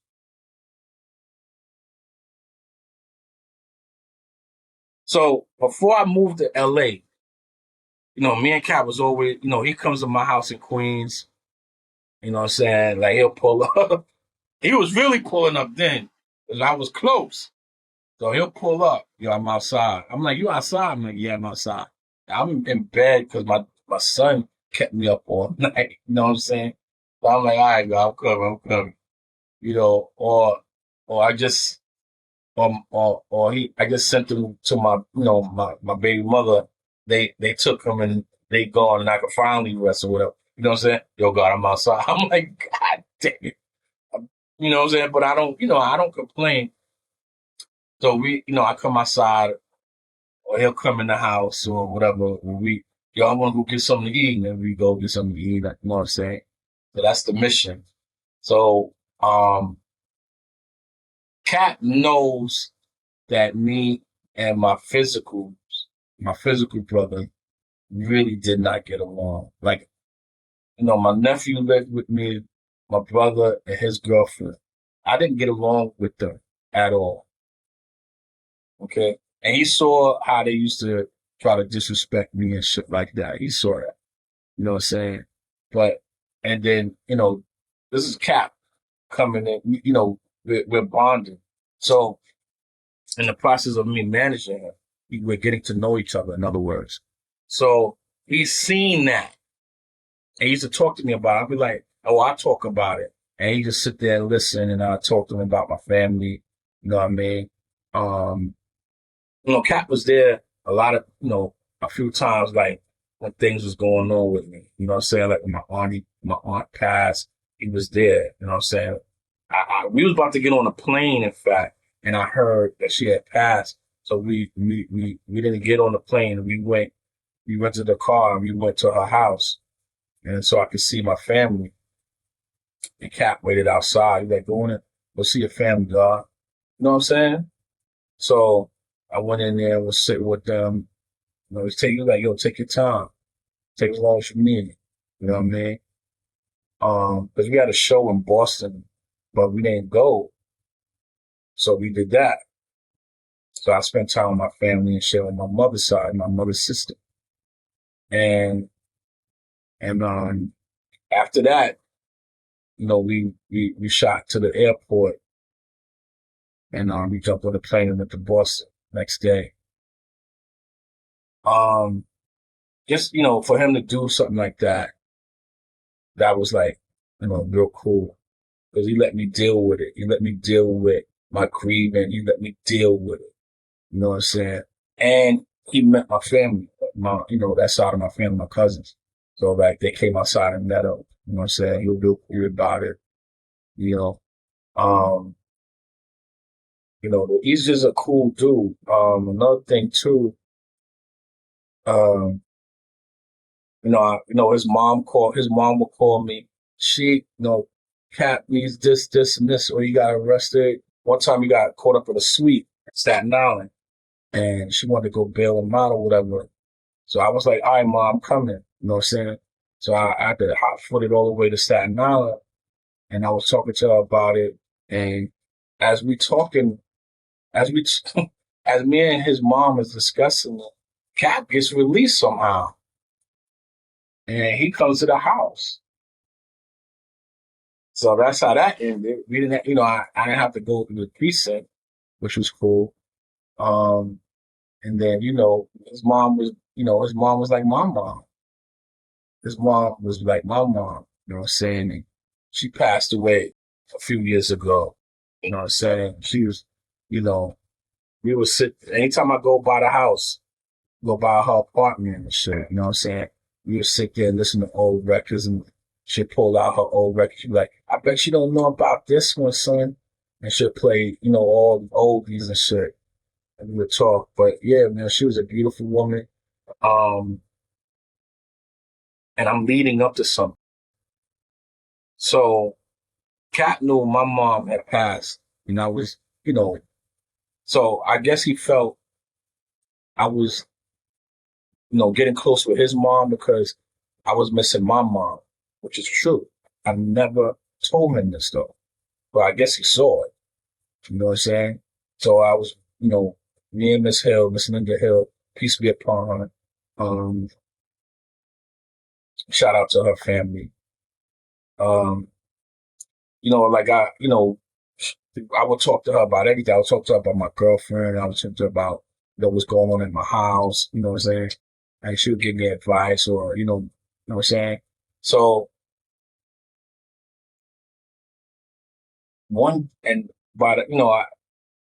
I guess we grew to, what I'm saying? We got close. So, time went by. I moved to LA, right? So I'm in LA. I told mom, I was like, yo, I'm finally here, you know what I'm saying? She was like, yeah, you are? I'm like, yeah, because she wanted me to make sure I called her for once I got in there and all that. So I got there, let her know. And Mother's Day was rolling around, right? Cat calls me. He says, yo, I need you to go pick mama up from the airport. I was like, what? He was like, yeah, mama is coming out there. She's there. And I need you to go pick her up from the airport. I was like, holy shit. She's at the airport now. I was like, for real? He was like, yeah. So I go pick her up from the airport. I was shocked. I thought he was bullshit. I thought it was him. I was at the airport. He was bullshitting. But nah, it was really mom. You know what I'm saying? So I pick her up and we take her back to the crib. So we like, what are you doing here? She's like, I came out to spend Mother's Day with you. I was like, for real? She was like, yeah, because I know, you're missing your mom, and Kat told me about it. So we decided, to surprise you, not coming to spend Mother's Day with you. I was like, who does that? Wow. Who does that? But I'm fake though. I'm fake.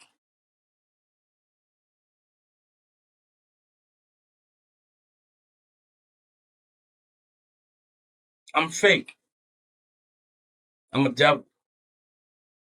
I'm so much a devil that this man sends his mother to spend time Mother's Day with me. He ain't even been to LA to my crib yet. He sends his mother first. He ain't been here yet at that time. You see what I'm saying? I don't have to be like, yo, I ain't like that. Go ask the people, man.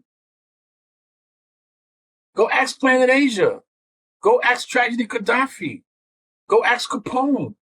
Ask them about me. Go to the law school and ask the guards about me. You know what I'm saying? Like, this nigga, this dude, and I don't mean to go back to spoil what I'm talking about, but I just want to make a point. This brother never been to the law school, never been to a parliament, never been to a rally, never been to a cipher, nothing of the gods and earths. Nothing. He never donated nothing. He never sent nothing there for the kids. Nothing. But I'm a devil. I'm a fake 5%er. I'm so fake, right? I'm such a fake 5%er. Let me tell you something about me. That I put the first flat screen computer in the computer room at the law school. I came there with computer monitors and towers and mouse, all kinds of printers, and donated, gave it to my Uncle Lobby. I said, here, put that in the computer room for the kids. I'm fake.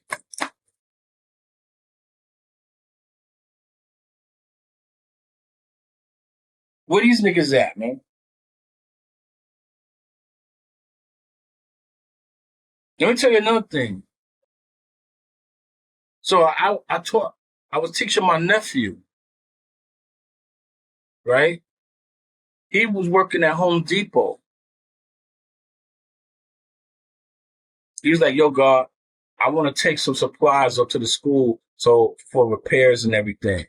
I was like, when you want to do it? He was like, I'm getting off of work. I'm gonna come by and we're gonna go. He had the big giant drums of paint, 2x3s, like a bunch of 2x3s, brushes, rollers, the sticks, the whole shit. And, we had mass supplies. We dropped it off at the law school, yo. I went. They was having a parliament that day. In fact, it was a Sunday. I went into Harriet Tubman. I saw my uncle. I was like, you got some stuff at the school. You know what I'm saying? We ran to the school. We had all these supplies there. You know what I'm saying? He's like, oh my gosh. I'm like, take all this. Donated it to the school, bro. He's like, you gonna come into the parliament? I was like, nah, we good. Why? For what? We're gonna take up space when somebody else could go in there. We ain't here for recognition. We just doing this because it needs to be done. Fakeness, right? I inspired my nephew so much that he did something like that with the teachings. I'm fake. I'm a black devil. So I took her to a hotel. I was like, Mom, you can stay with us. She was like, no, I don't want to get in your way. She was a very independent woman, man. And I didn't want to argue with her because she started arguing. She started cussing. That's the end of that shit. So I was like, whatever you want. You're the queen, whatever you want. So we put her in a hotel. And I told Cap, I called Cap. I was like, yo, that was a neat trick you did, yo. And I was thanking him. He was like, yo, anything for you, bro. You know what I mean? And so, you don't have to say, I love you. Your ways and actions speak louder. You know what I mean?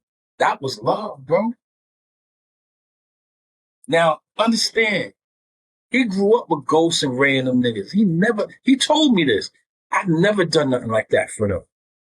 And I grew up with them. So why should I stab my brother in the back? Why should I steal from him? And he's doing things like that. You know what I'm saying? So, needless to say, we had a great time. Yo, Panda, me, and Cap's mother, we had so much fun that weekend, right? We ran out of gas, yo. I wasn't even thinking about the gas tank, G. We driving, laughing, having a good time, right? And she telling me stories about when Cap was growing up and all that. and we laughing, jumping out the car. She's going shopping. You know what I'm saying? I'm just letting her shop wherever she want to go. And we talking, da-da-da-da-da-da, and the car just like, I was like, yo, what the fuck happened? And I'm thinking the battery died or something. So I called my man. My man come all the way out there. And he's like, yo, you ain't got no gas in your tank. I said, oh, shit. I completely did not see the gas tank, G. We were just enjoying ourselves. We were eating, going to different spots to eat, mall, and we just had a good time, yo. And she said to me, my man went to go get gas. He was coming back. And she says, son, I'm not going to tell Cap we ran out of gas. I was like, you can tell him. I don't care because we was having a good time. We just did. I said, man, I'll call him right now. And I called him. I was like, yo. And before I called him, I said, yeah, you know what else? I said, you ain't going to tell him now. I said, I ain't going to tell him you was still smoking cigarettes. She said, oh, no, don't tell him I'm smoking cigarettes. I said, I ain't going to tell him. I ain't going to tell him. And I called Cap. And I was like, yo, we was having so much fun, G. We completely ran out of gas, yo. He was like, get out of here. I was like, yeah, we ran out of gas, man. You know what I'm saying? We were just laughing and giggling and talking. And she was telling me stories about when he was little and all that shit. And we just ran out of gas. And see, I'm just saying, for her to do something like that, for me, you know what I mean? To experience, like, that was my mom. She was my mom for that weekend. Who does that? You know what I'm saying? Who does that, son? That's real, bro. And I know cats gonna see this, and they don't even know nothing about this, yo. They don't know what it is with me and Don. They don't know. They think they do. You know what I'm saying? And we fight. We get mad at each other. We brothers. We get mad and say shit. But our bond is so strong. I'm gonna kick something so fucking real to you. Yo. Me and Kat had a falling out last year, right? We had an argument. Well, he was arguing with me. I wasn't arguing. I really didn't understand what his argument was about, but he was mad. You know, I don't really go back and forth. And he's saying what he's saying. So I didn't really say much. But when he said, fuck off, I was like, yo, that's it right there. That's it. Because to me, fuck off is a final. That's a final thing. You know what I mean?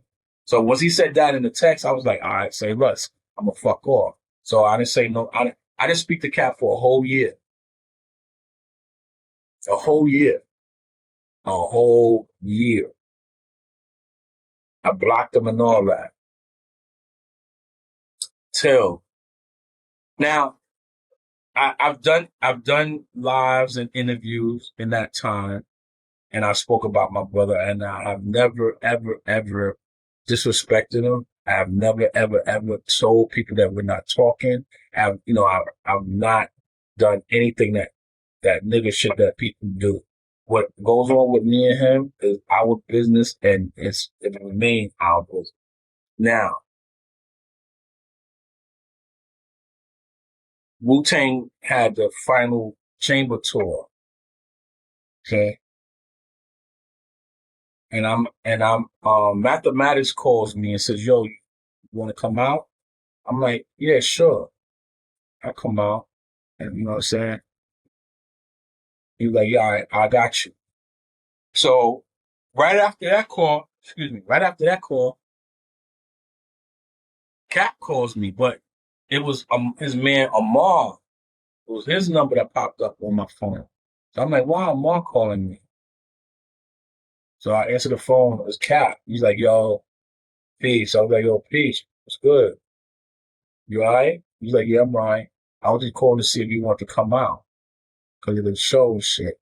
I was like, oh, sure. Yeah, I'll definitely come out. By that time, my album was out and everything. You know what I mean? So he calls me and actually come out. Now, this is not about pride. It is nothing about that. Because if Math told me to come out, I know I'm going to see him. What do you think? I'm going to turn my back on him and act like I don't know him? I don't do shit like that. We had plenty of fights where disagreements where we are angry at each other, but at the end of the day, it's always peace all the time. You know what I'm saying? So I'm not going to go to the fucking show and see him and act like I don't know him. That's some sucker shit. That's some usury shit. That means the whole time you was fucking with him, you just using him. I don't move like that, man. You know what I'm saying? So, but he called me and we spoke. You know what I'm saying? It was no need to say, yo, I'm sorry. Or I apologize. There's no need for that. We're brothers. You know what I'm saying? So he asked me to come out and I came out on him. You know what I'm saying? I did see Math. When I saw Math, I gave him the greeting. Thank you. You know what I mean? But Cap is the one that had me backstage and all that shit. So, I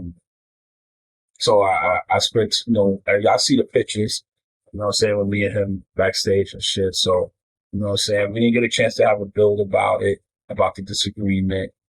To this day, we haven't had a build about it. I plan to, you know what I'm saying? But, I ain't worried about it because love conquers all. For real. You know what I'm saying? Now, you know what I'm saying? I just want to make that point that, you know what I'm saying? And then when his mom passed, I was just thrown. And, like for those who know, when I dropped the Circle of Iron, I did a dedication to her in the credits of the album. Her picture's there, you know what I'm saying? So when I seen Cap didn't see the album really, you know what I'm saying? So I gave him his copy because he's on the album.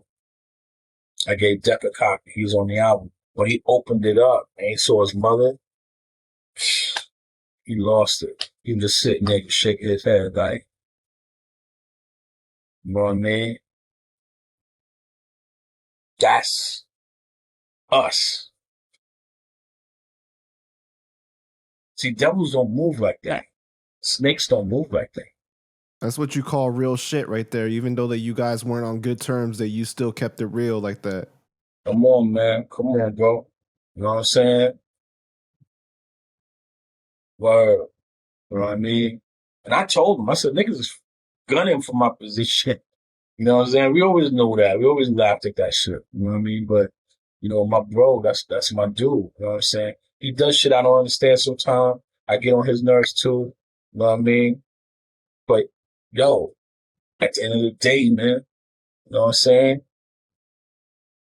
Word. You know what I mean? And that's it. That's it. So, how did I meet M80? I met M80. First, I bet I'm gonna run this. Wait. Unless you want to go into the Immortal Technique question. Oh, okay. Yeah. What was it? Why his verse didn't make the album? Oh, because okay. First of all, shout out to Immortal Technique. That's my man. Me and him go back a ways. Him and Poison Pen. Shout out to Poison Pen.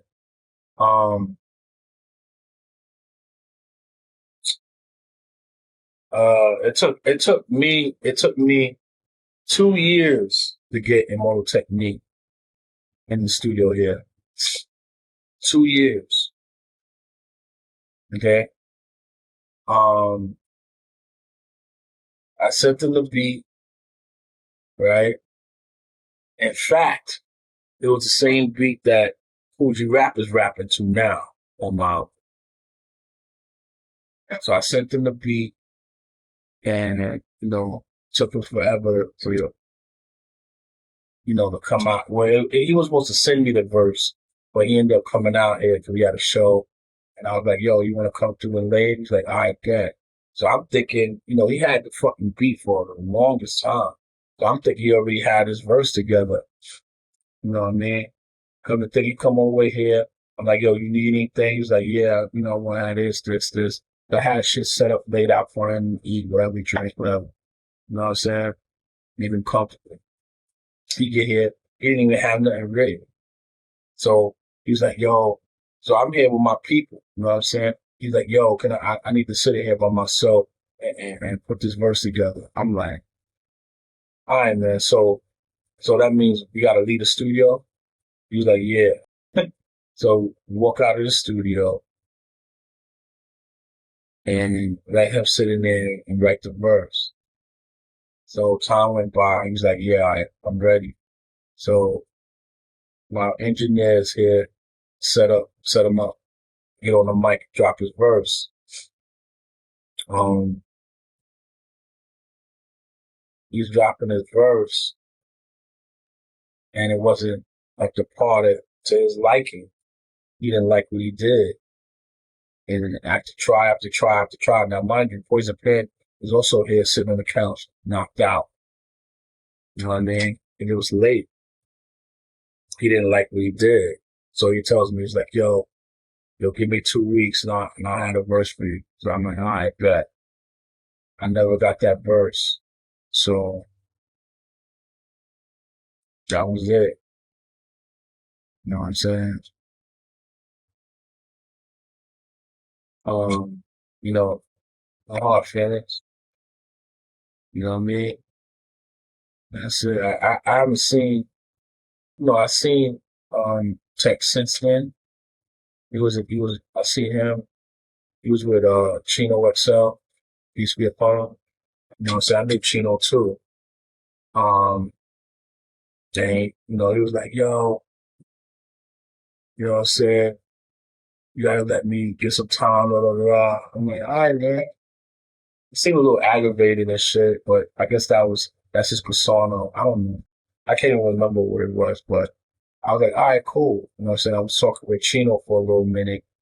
You know what I mean? And then I did. Because I don't really I don't really do the show thing because that's where you make your money. It's like, that's your job. So I'm going to come up to your job and watch you flip burgers and shit, getting money, and I'm not getting no money. I'm not going to waste my time sitting up there just to stand there and watch you. You know what I mean? Sometimes, depending on who it is, I may come and because I want to be entertained, I want to see the show. You know what I mean? And it's one of my favorite artists, favorite songs, or whatever. Yeah, I'll check that out. But as far as me just going, yo, I got to go because nah. You know what I'm saying? But even with Kappa and Wu, I don't go to all they shows. Ask Cap, he'll tell you. He'll ask me about, and I'll be like, nah, dog, I'm good. You at work. I'm not gonna come to your job and watch you work, get money, unless you need me for something. You know what I mean? And I don't go. I don't go to the shows. People tell you I don't really pop out like that. For what? So you and Tech are good though, because in the past I saw you say in an interview you seemed a little irritated a little bit because of him saying that he's coming out with a song that was similarly named, and he said you may not want to drop that or something like that. Yeah, right. He was like, I told him the name of the song that I wanted to call it. You know what I'm saying? And he was like, yo, I'm gonna use the same name and you might not use, I was like, and I was like, you know what? That's cool. You know what I'm saying? I ain't worried about it because I got G Rap on the song. I can call it dog shit. It's gonna be dope because G Rap is on the song. So it Right. didn't matter to me. You know what I'm saying? It didn't matter to me. So, you know, I'm good. I was good on that. Yeah, it was bothersome because how you gonna tell me that I can't name it what I want to name it, and you didn't even come with your verse like you said you would. You know what I'm saying? It's like shit like that. That's kind of goofy to me. You were supposed to come with your verse. You didn't. 2 weeks, 3 weeks, 4 weeks, 12 weeks went by. I still didn't get the verse, but yet you're telling me, yo, don't name it that. So Does like it go back to kind of like how being a person of your word, like that stuff kind of bothers you? yeah, I mean, it's not, and I'm not angry at Tech. I'm not Right. even, no, I'm not. That's my brother. You know what I'm saying? And Tech has showed me a lot of love. He has never disrespected me. And I don't plan on disrespecting him. And this is not a disrespect to him. It's just this is what happened. Um, so like, you know, I waited to see, you know, what he was gonna do when, you know, he dropped the song with the title and all that. I waited, I gave him a grace period, you know what I mean? And, you know, I knew the album wasn't coming out right then anyway. So doesn't matter. It didn't matter. You know what I'm saying? You know, ain't nothing changed while I saw it. So I still named it what I wanted to name it. You know what I mean? So that's that. Yeah. Shout out to Tech, man. He's amazing. Amazing artist. Yeah, yeah, that's my bro. You know what I'm saying? When I was shooting my DVD called True Grind, right? When I was shooting my DVD, he was a major part of that project. You know what I'm saying? He was a major part of that project. Like he gave me an interview, um, a nice lengthy interview too. And you know, there was a show that he was having, you know what I'm saying, he set it up so I can get in and all that, have me on the guest list. Tech has always showed, you know, always been peace with me. You know what I'm saying? Um, other than that, you know, it's nothing. Yeah, sometimes I think life just happens, you know. So I don't think like it's personal by any means. Nah, Yeah. nah, not at all. You know what I'm saying? I respect the brother. He's done a lot. And he, you know, he's 10 toes, boots on the ground too. You know what I mean? He goes overseas to South America and he's built schools and hospitals. That guy right there, you know what I'm saying? You know, you cannot say a foul word about Tech, you know, because you know, he makes it happen. Right. You know what I'm saying? Another reason why it took long to produce the album Circle of Iron, you know, I have a good reason for. What happened, you know, what helped prolong the process of the album was in 2018, you know what I'm saying, 2018, 2019, I was diagnosed with cancer, lymphoma. And, you know, that was a very turbulent and trying time for me.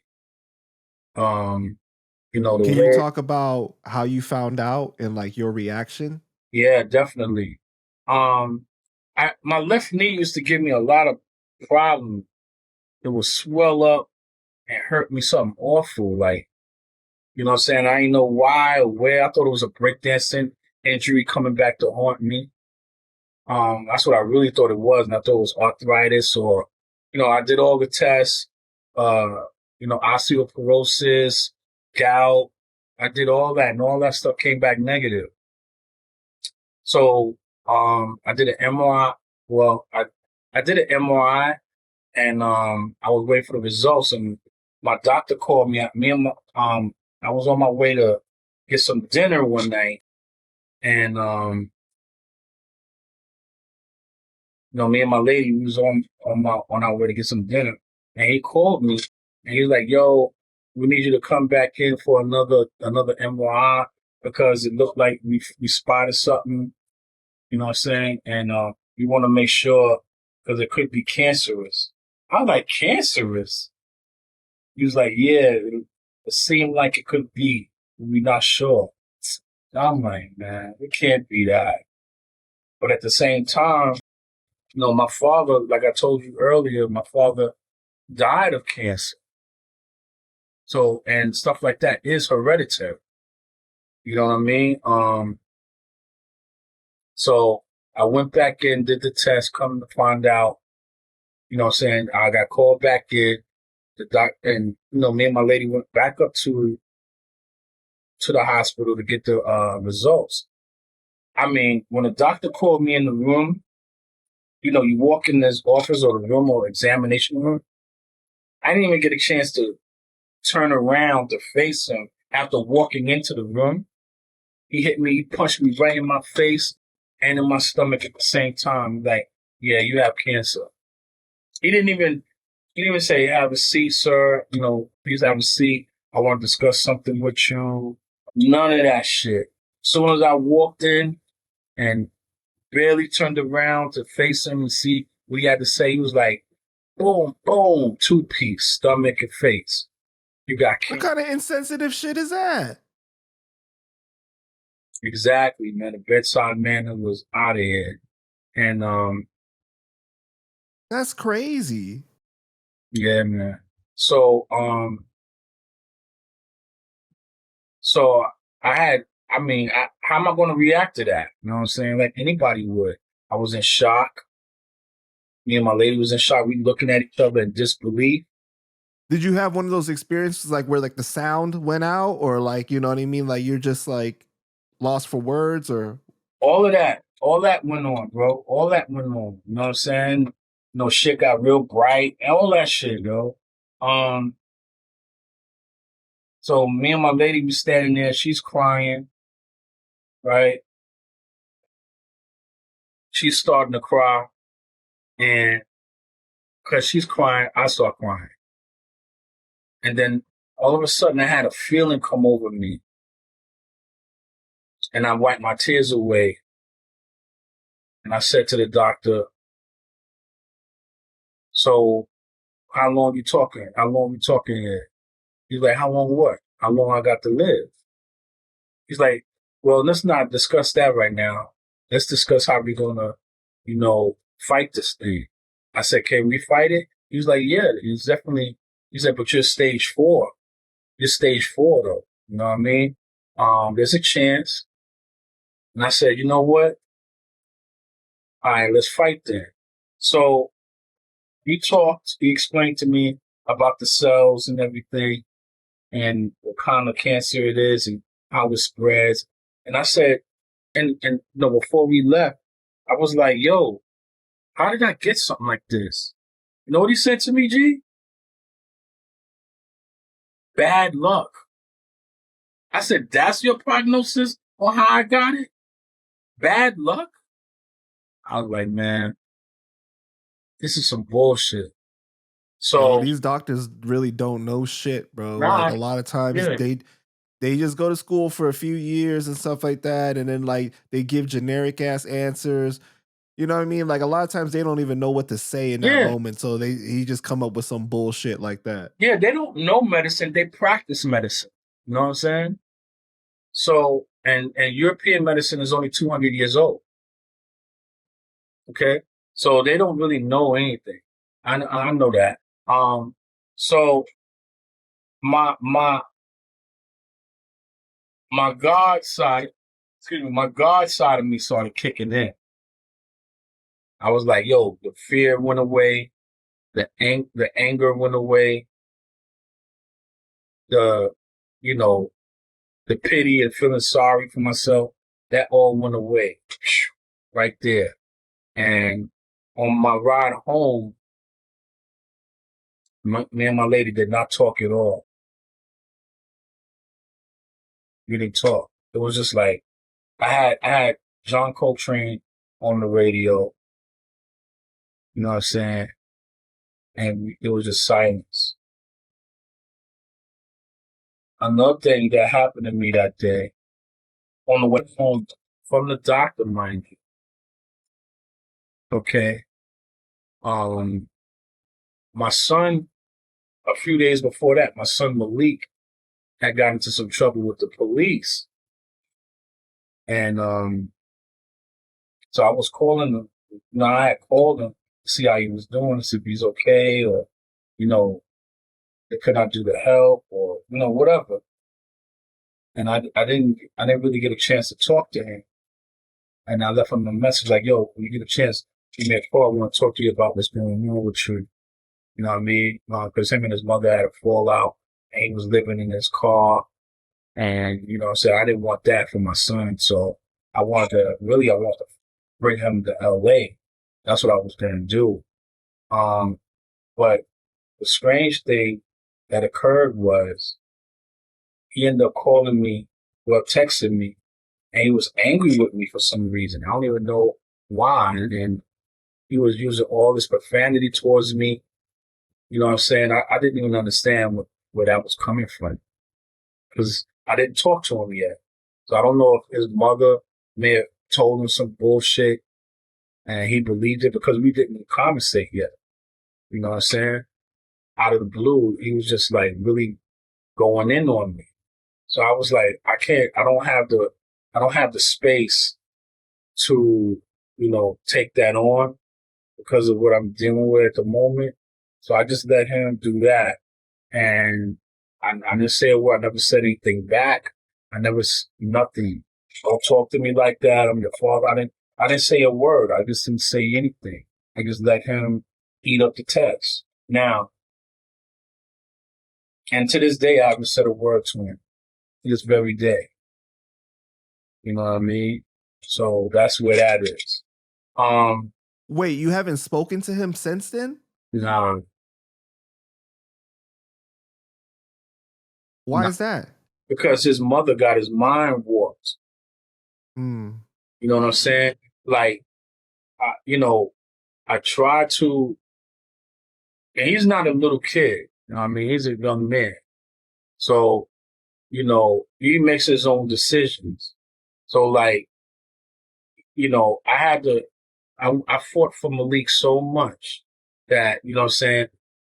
He had stopped going to school and his mother didn't do anything about it. She didn't do nothing. She didn't try to make him go to school. She didn't try to make him get a job, nothing. So when I found out that's what was going on, I immediately stepped in and I was on him. I was like, yo, God, you gotta do something. You gotta go to school. You gotta do something. I said, do you want to come out here with me? I said, I'll fly you out here with me.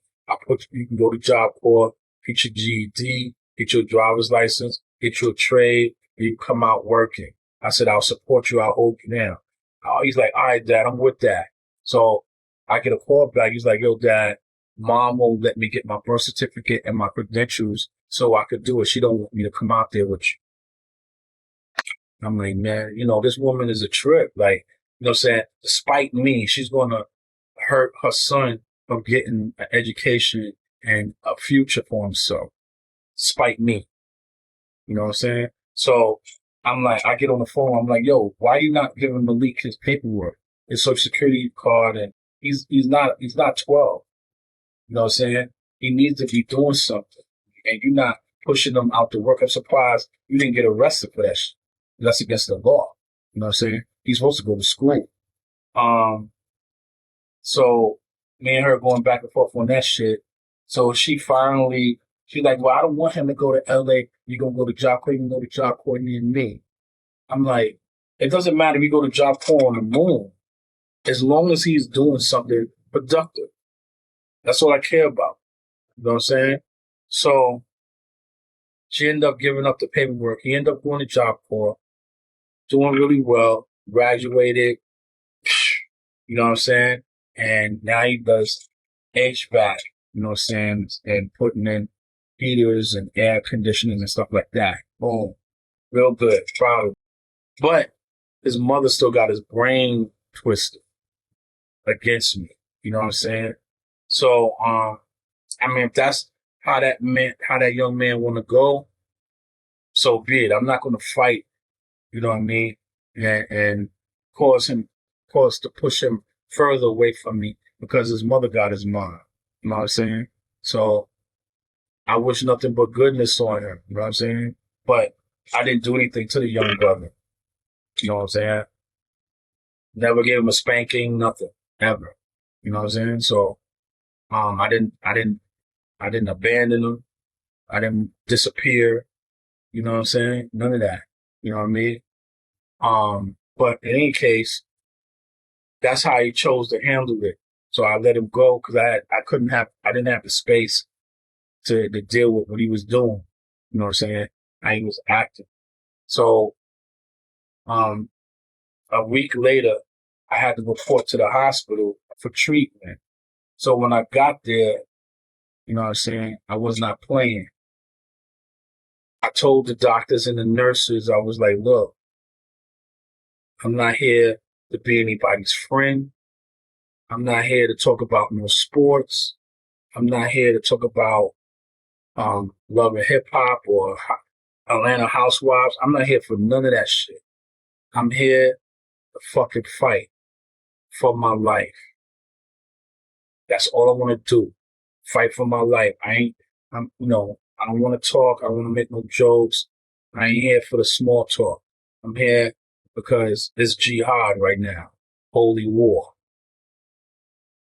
Okay? So that's what I'm here for. That's it.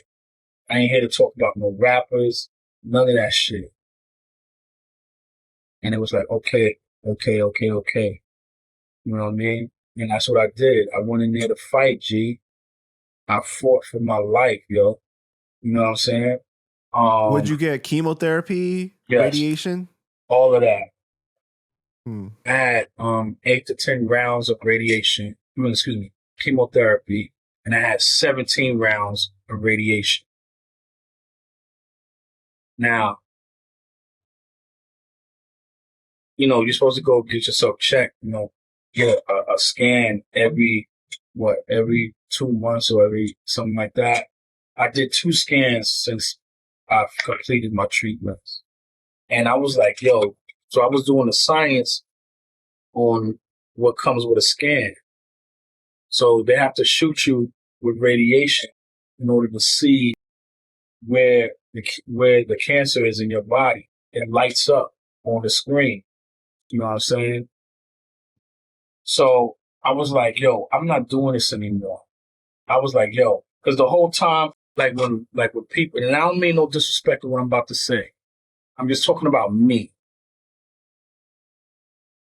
When people, people who claim to be conscious and awoke and has knowledge of self, when they go through something, they forget all about that consciousness and pro-black and ancestors and all that shit and go back to Jesus Christ and all that. They go right back to that shit.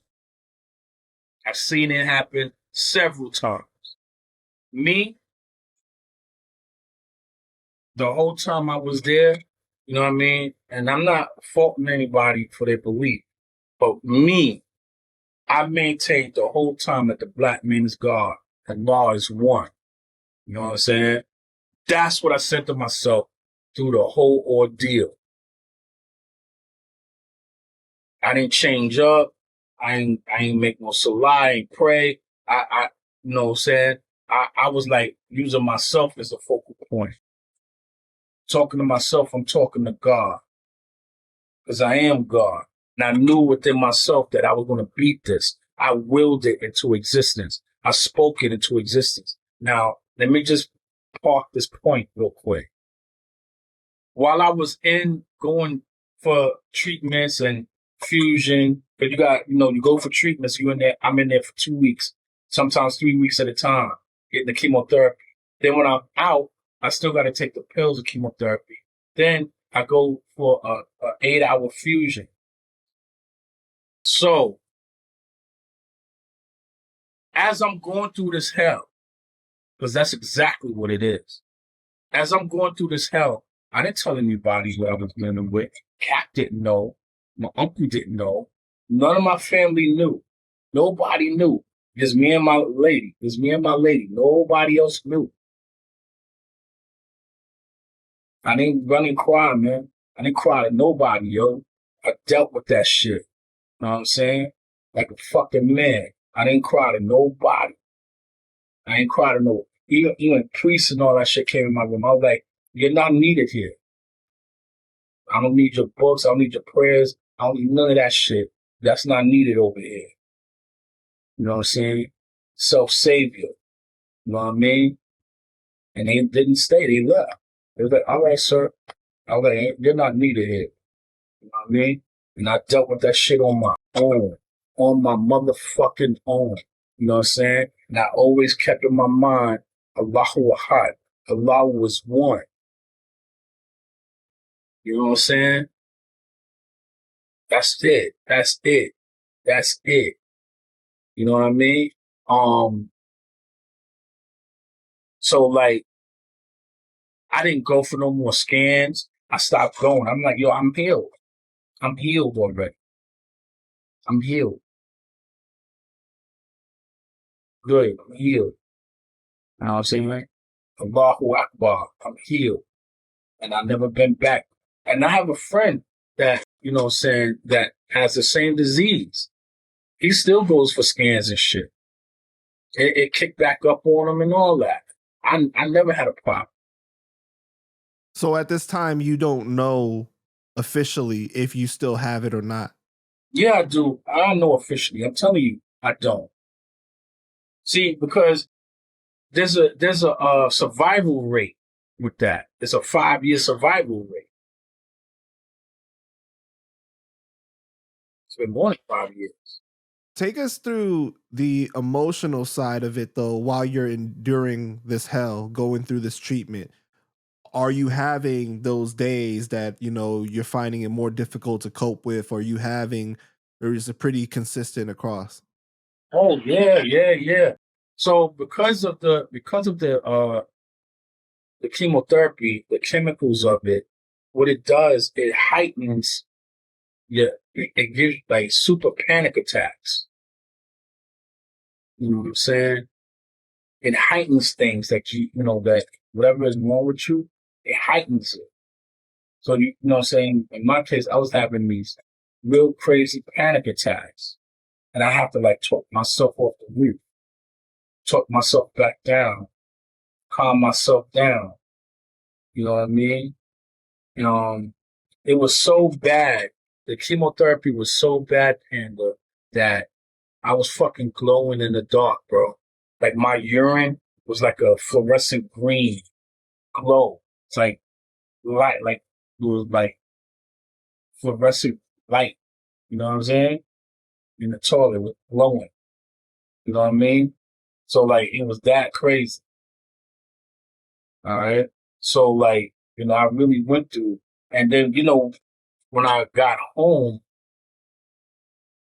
you know what I'm saying, just to come in this room right here, right, was a mission because I'm in bed and I could barely move. You know what I'm saying? I was in a lot of pain and had to fight for it. So like, I had to force myself to get out of bed, walk down the hallway to where my studio is, and come and sit in this chair. So I come and sit in the chair, and I sit there for like 5, 10 minutes. Then I get up and go back and lay down. I come and sit in the chair for like 10, 15, 5, 10 minutes, and I have to get up and go back and lay down in bed. Each day I did it more and more, more and more. Now to the point where I'm back to my old self. You know what I'm saying? So I guess you can call it, therapy. You know what I'm saying? But yeah, bro, it was a serious hell. I wish it on no one. You know what I'm saying? It was very painful. Like the cancer had a tumor in my calf. So like my leg had swelled up to the size of 2 legs. So the cancer, the tumor itself, let's say this is my calf, right? The tumor attached itself to the calf muscle. So when you're walking, you make strides, you extend your legs, right? I couldn't do a full extension. So I'm walking like an old man like this, real slow. And I feel like I'm going to fall over because I feel like my equilibrium was off. You know what I'm saying? And then on top of that, I'm having anxiety about falling. So like I went through that. It plays on your mental. You know what I'm saying? So like, I went through all that and I healed myself from that. Now, all praise due to Allah and for my queen, you know what I'm saying, that, she was there for me. Yo, I wouldn't have made it. And, I didn't let anybody know until I knew I was healed. Then I called Cap over. You know what I mean? I was like, yo, I need to talk to you. And he was like, what do you want to talk about? I said, I got to talk to you face to face. So when you come out here, let me know when you're coming. And when he got here, I sat him down in here. I told him what happened. He was like, yo, why you ain't call me? I was like, cause man, it's a lot to take in. And I didn't want to interrupt you or throw you off or throw your concentration off. And you're concerned about me, you know what I'm saying? So, same thing with my uncle. And, everybody that I care about, I had this talk. You know what I mean? I had this talk with Godfather, Todd Nitty. Well, Nitty was way later, and then I had to talk with Twin.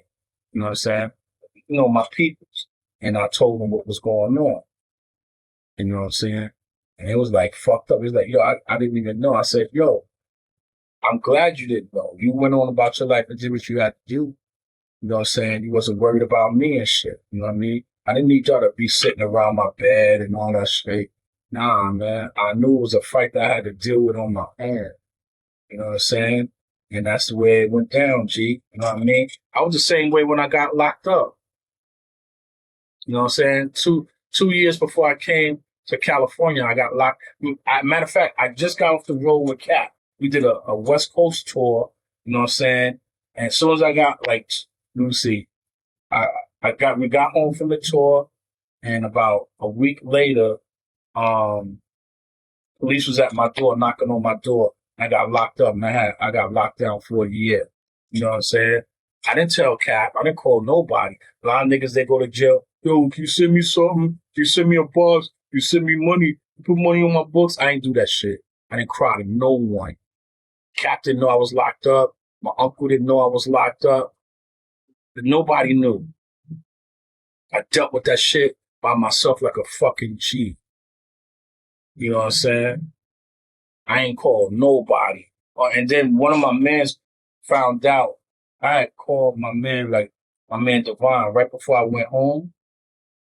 You know what I'm saying? I forgot the reason what it was for, but I was short time. I was right. It was like maybe a week, two before I had to go home. So I said, let me give my man Devon a call because I want to check on something.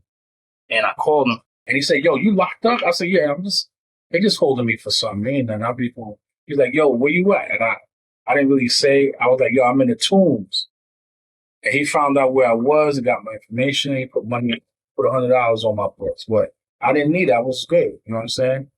But other than that, I ain't tell nobody. Until I got home, I told everybody. Shit. It was like, yo, how the fuck? That's how I am. I am a bitch ass nigga, yo. You know what I'm saying? Like, slightest thing happen, I'm crying, calling people and shit. You know what I'm saying? Like, I deal with it. You know what I'm saying? So that had a major effect. And let me just say this. While I'm in bed in the hospital, I was still working on the Circle of Iron because I'm still calling some of my brothers to get on the album. Or did they send the verse or whatever? You know what I'm saying? I didn't let on. And some people was like, what's that beeping in the background? I said, nah, I'm watching TV. Is this medical show and shit at the front like I was in the hospital. You know what I'm saying? So like, that's how I handle it. You know what I mean? So like, it's not that I didn't, I just didn't want to bother anybody with my shit. Yeah, it seems very much so that you don't ever want to be a burden to somebody. That's it. You know what I'm saying? But yeah, that's the real reason, man. You know what I'm saying? Why it took so long. It wasn't no procrastination on my behalf. It was like me facing my mortality. You know what I'm saying? Word. All right, M80. How'd you end up meeting that crazy dude?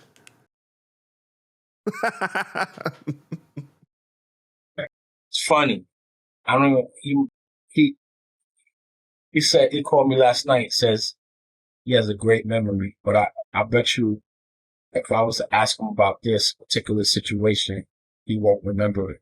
He won't remember. I know you would. So I'm gonna talk about it. My first interaction with M.A. Matthew Markoff, aka Edward Nigma, aka Ari Gold from Entourage, aka That's funny that you say that. You know what? I see the similarity now. I never thought about it like that. Wow. aka Yo. aka the Idol Maker, aka Let's Make a Deal, aka Pimpin' Us, aka the Riddler. I had this artist I was working with named Kirk Digger, and I was putting out these during the mixtape era. I was putting out the mixtape, and the way I did my mixtapes with my artists is that I would take a particular album, dope album, and do the whole album over with them. So I did. I took Ghostface's Supreme Clientele, and I turned it into Queen's Clientele. That shit was killer on that Piff, yo. That was one of the dopest mixtapes that was on that Piff. So,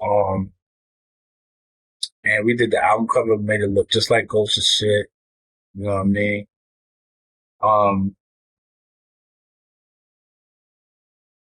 So I did that, and I had this other group from Indiana, named, Ill Resistance. And, we did the mixtape Murder Music, Mobb Deep, and Ill Resistance, they're brothers, actually blood brothers. And we did the cover just like Prodigy and Havoc, the same shit, the whole shit dope. My graphic designer, no joke, man, Culture Freedom. He is the truth. It looked exactly like the Supreme Clientele and the Murder Music shit. So we did the whole album over. Not only did we do the album over, right, like the Supreme Clientele, Ghost did drops for it. I told Ghost about it. I showed it to him, and he did drops, and he met Kirk Digger. Matter of fact, Kirk Digger did a show, opened up for Ghost. See, that's the part I'll be talking about as far as the receipts. You know what I'm saying? This is what I'll be talking about. We got pictures with Ghost to show and prove everything. We're about to get on the same flight. We got on the flight going with Ghost to do the show and coming back home to do from the show. You know what I'm saying? We was all together on the flight. You know what I'm saying? I made sure Ghost got paid. I booked the show for Ghost, got him paid. Dig it? So like, you know what I'm saying? These niggas don't even know what the fuck they be talking about. Ask Vel. Vel was there. You know what I'm saying? So anyway,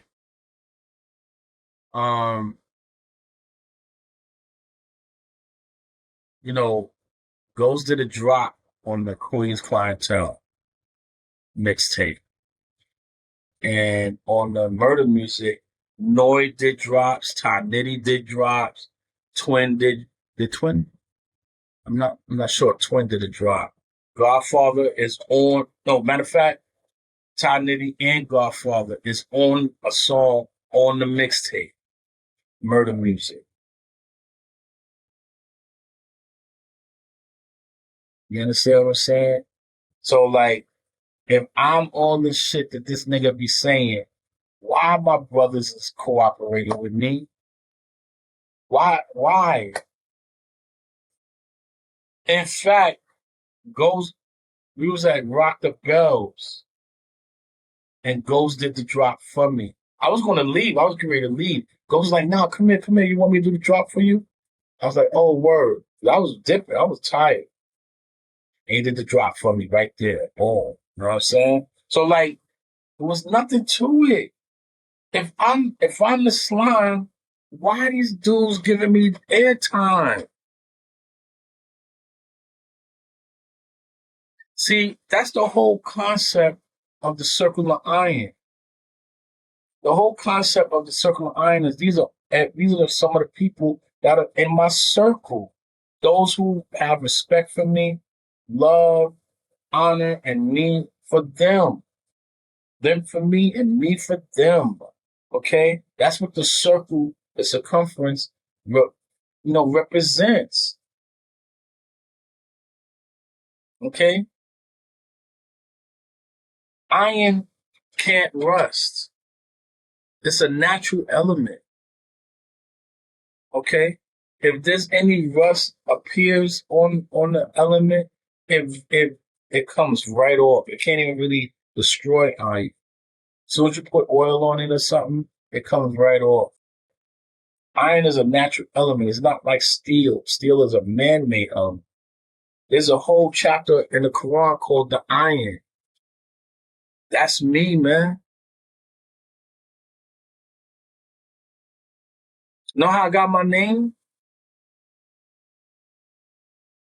How? Did you do your research that well?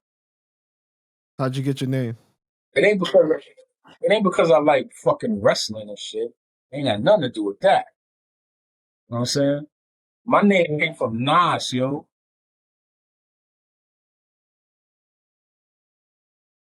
Let me tell you what happened. Remember that studio I told you about? When I first was up the block from me when I was young. Right. Nas came to that studio, and because Large Professor is from Queens too. Large Pro came there as well. So a lot of people heard about Sweet Stuff Studios. I don't know if they knew the name of it, but people used to be like, yo, the studio that's in Cambridge Heights. You know what I mean? So, they knew about the studio. So a lot of people came through. So when he came through, they was playing some beats. I was in there playing beats and stuff. But I was learning how to make beats. He was like, yo, that beat is slamming. That's that beat. Because back then, you used to say slamming. There was there was, dope and all that was there. Busting and all that shit didn't exist yet. But slamming was the term. Yeah, that beat is slamming. And he was like, yo, that beat is slamming niggas to the mat like Iron Shiek. And he left. And that shit rang with me. I was like, yo, Iron Shiek, slamming these, it's dope. So I kept the name. You know what I'm saying? And then to hear that shit on It Ain't Hard to Tell, I was like, yo, that's it. You know what I mean? And then, when I saw him a couple of weeks ago, I talked to him about it. And he was like, yo, that's crazy. You know what I'm saying? So, and he knows I'm with Twin and them. You know what I'm saying? He knows the deal. You know what I mean? Like, because we discussed it. And I was like, yeah, you know what I mean? I rock with this. And he's like, oh, word. You know what I'm saying? So that's why, I got the flick. Because other than that, he was just there for Ghost. I was Ghost album listening party or whatever. Because Nas put the album out. You know what I'm saying? So, I was like, yo.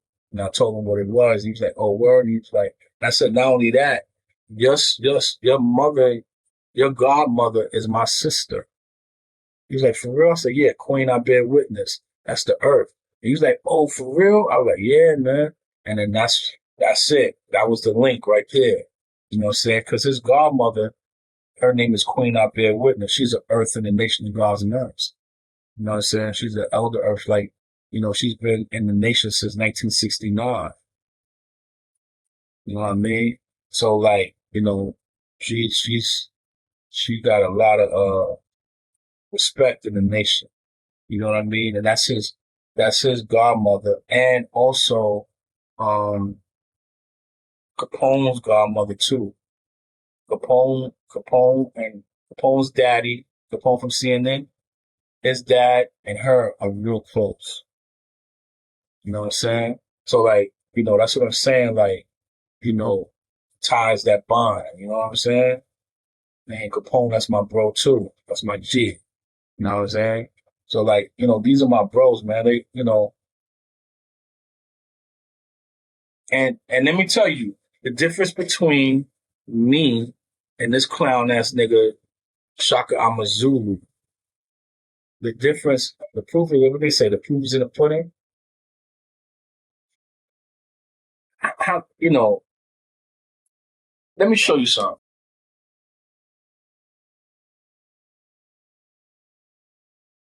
This is a blown up picture of my album cover. Okay? All right? This is a blown up picture of my album cover. The poster, rather. Right. Do you see all them faces on that shit? There's a lot of people on that album. Mm-hmm. Right? All of them got on the album for free.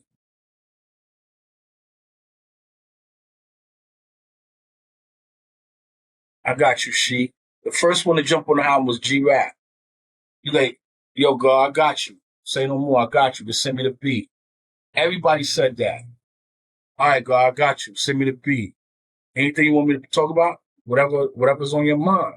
There's this, your verse or your contribution to this album is a manifestation of our relationship. So whatever you feel our relationship is, do your thing. All right, Sheek, I got you. They all did it off the wrist from me. Now that's the difference between Shaka, I'm a shithead, and me.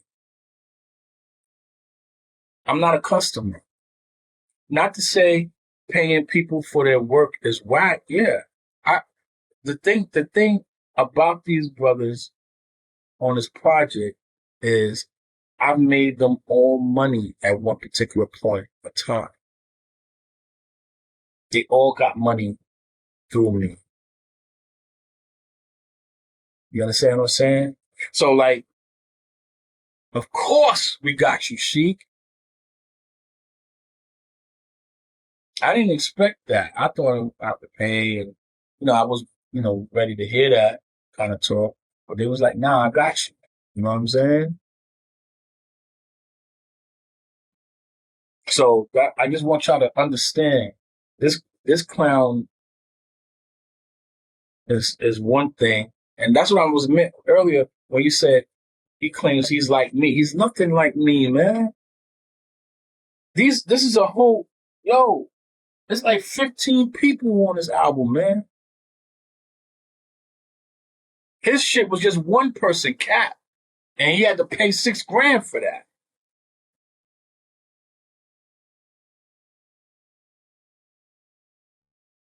You should pay my brother. Right. So then how do you end up meeting M80? Okay, I'm gonna get to that. Right. I just want to put the final, nail in the coffin.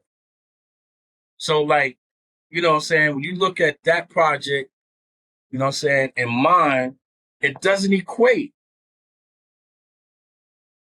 Doesn't equate, man. So we need to stop that, kill that noise, man. You know what I'm saying? Rust. Fuck out of here, man. Anyway, so I put out the mixtapes, right? M80 hits me up on Facebook. Yo, I think he made a comment under my post. Yo, this is bootleg, some shit like that. You know how white people are, you know what I'm saying? They be talking out of turn. You know what I mean? So I hit him back. I'm like, the fuck you talking about? It's bootleg. Ain't nothing bootleg about it, man. The people that's on the project, the original project, co-signed it. They co-signed it. See, that's the thing. I have receipts. So I was telling them, we was going back and forth.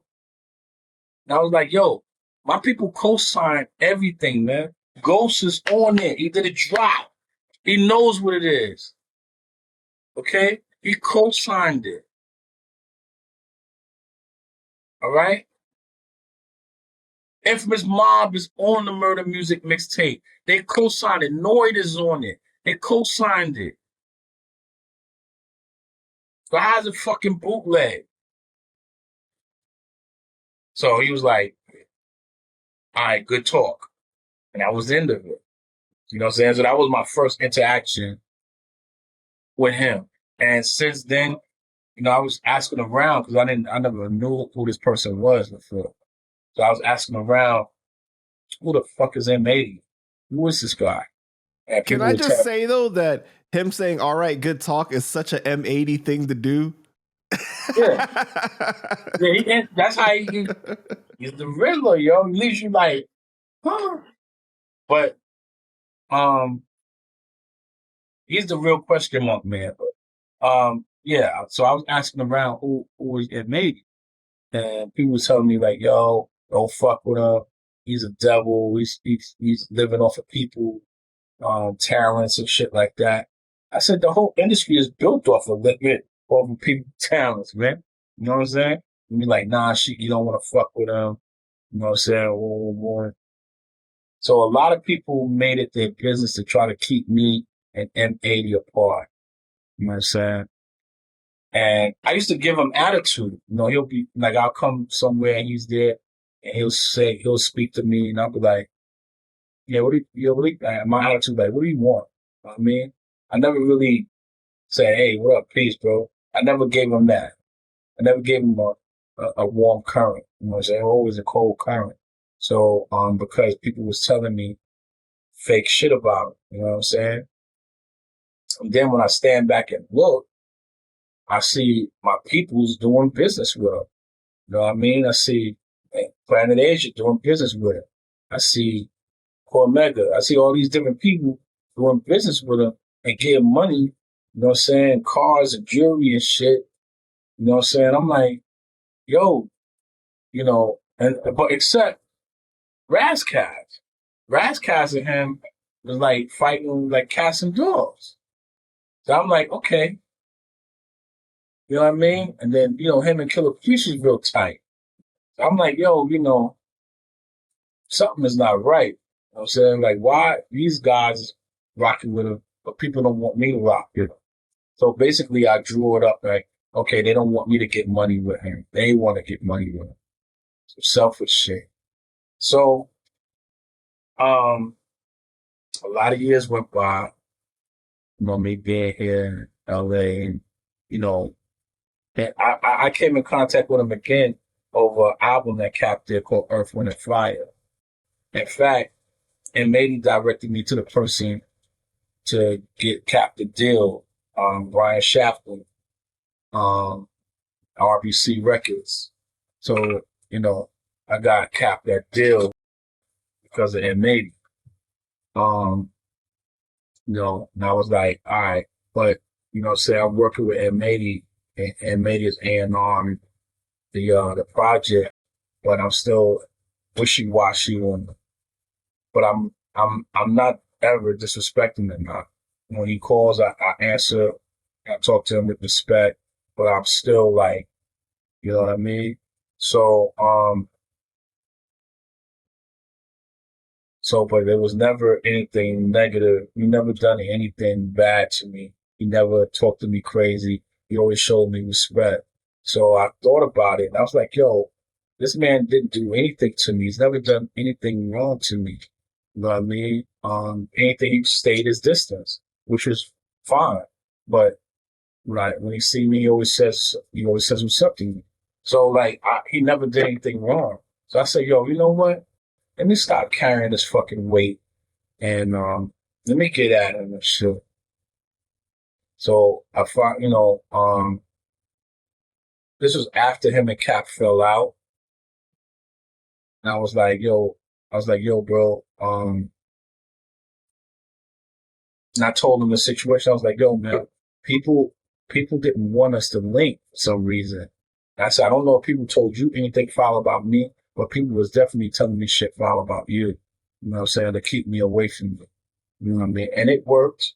I was dumb and I fell for that shit. And I'm telling you, I apologize here and now. But any negative thought or anything that may have came off negative, you didn't do anything to me. You didn't deserve it. Now I apologize. See, that's the kind of man I am. And we went out and I took Amy and Mady to a late dinner that I paid for. And I had this conversation with her. See, that's who I am. That's the type of man I am. You know what I'm saying? So like, you know, and Mady didn't have to go. He didn't have to sit there and he didn't have to accept my apology. You know what I mean? So that's how I went. And we've been cool ever since. You know what I'm saying? Me, I respect him, and I know he respects me. You know what I'm saying? That's my dude, man. I ain't got no beef with him. You know what I mean? And let me tell you, even though he's a wild boy, he's wild, he's crazy. I see through it, his craziness.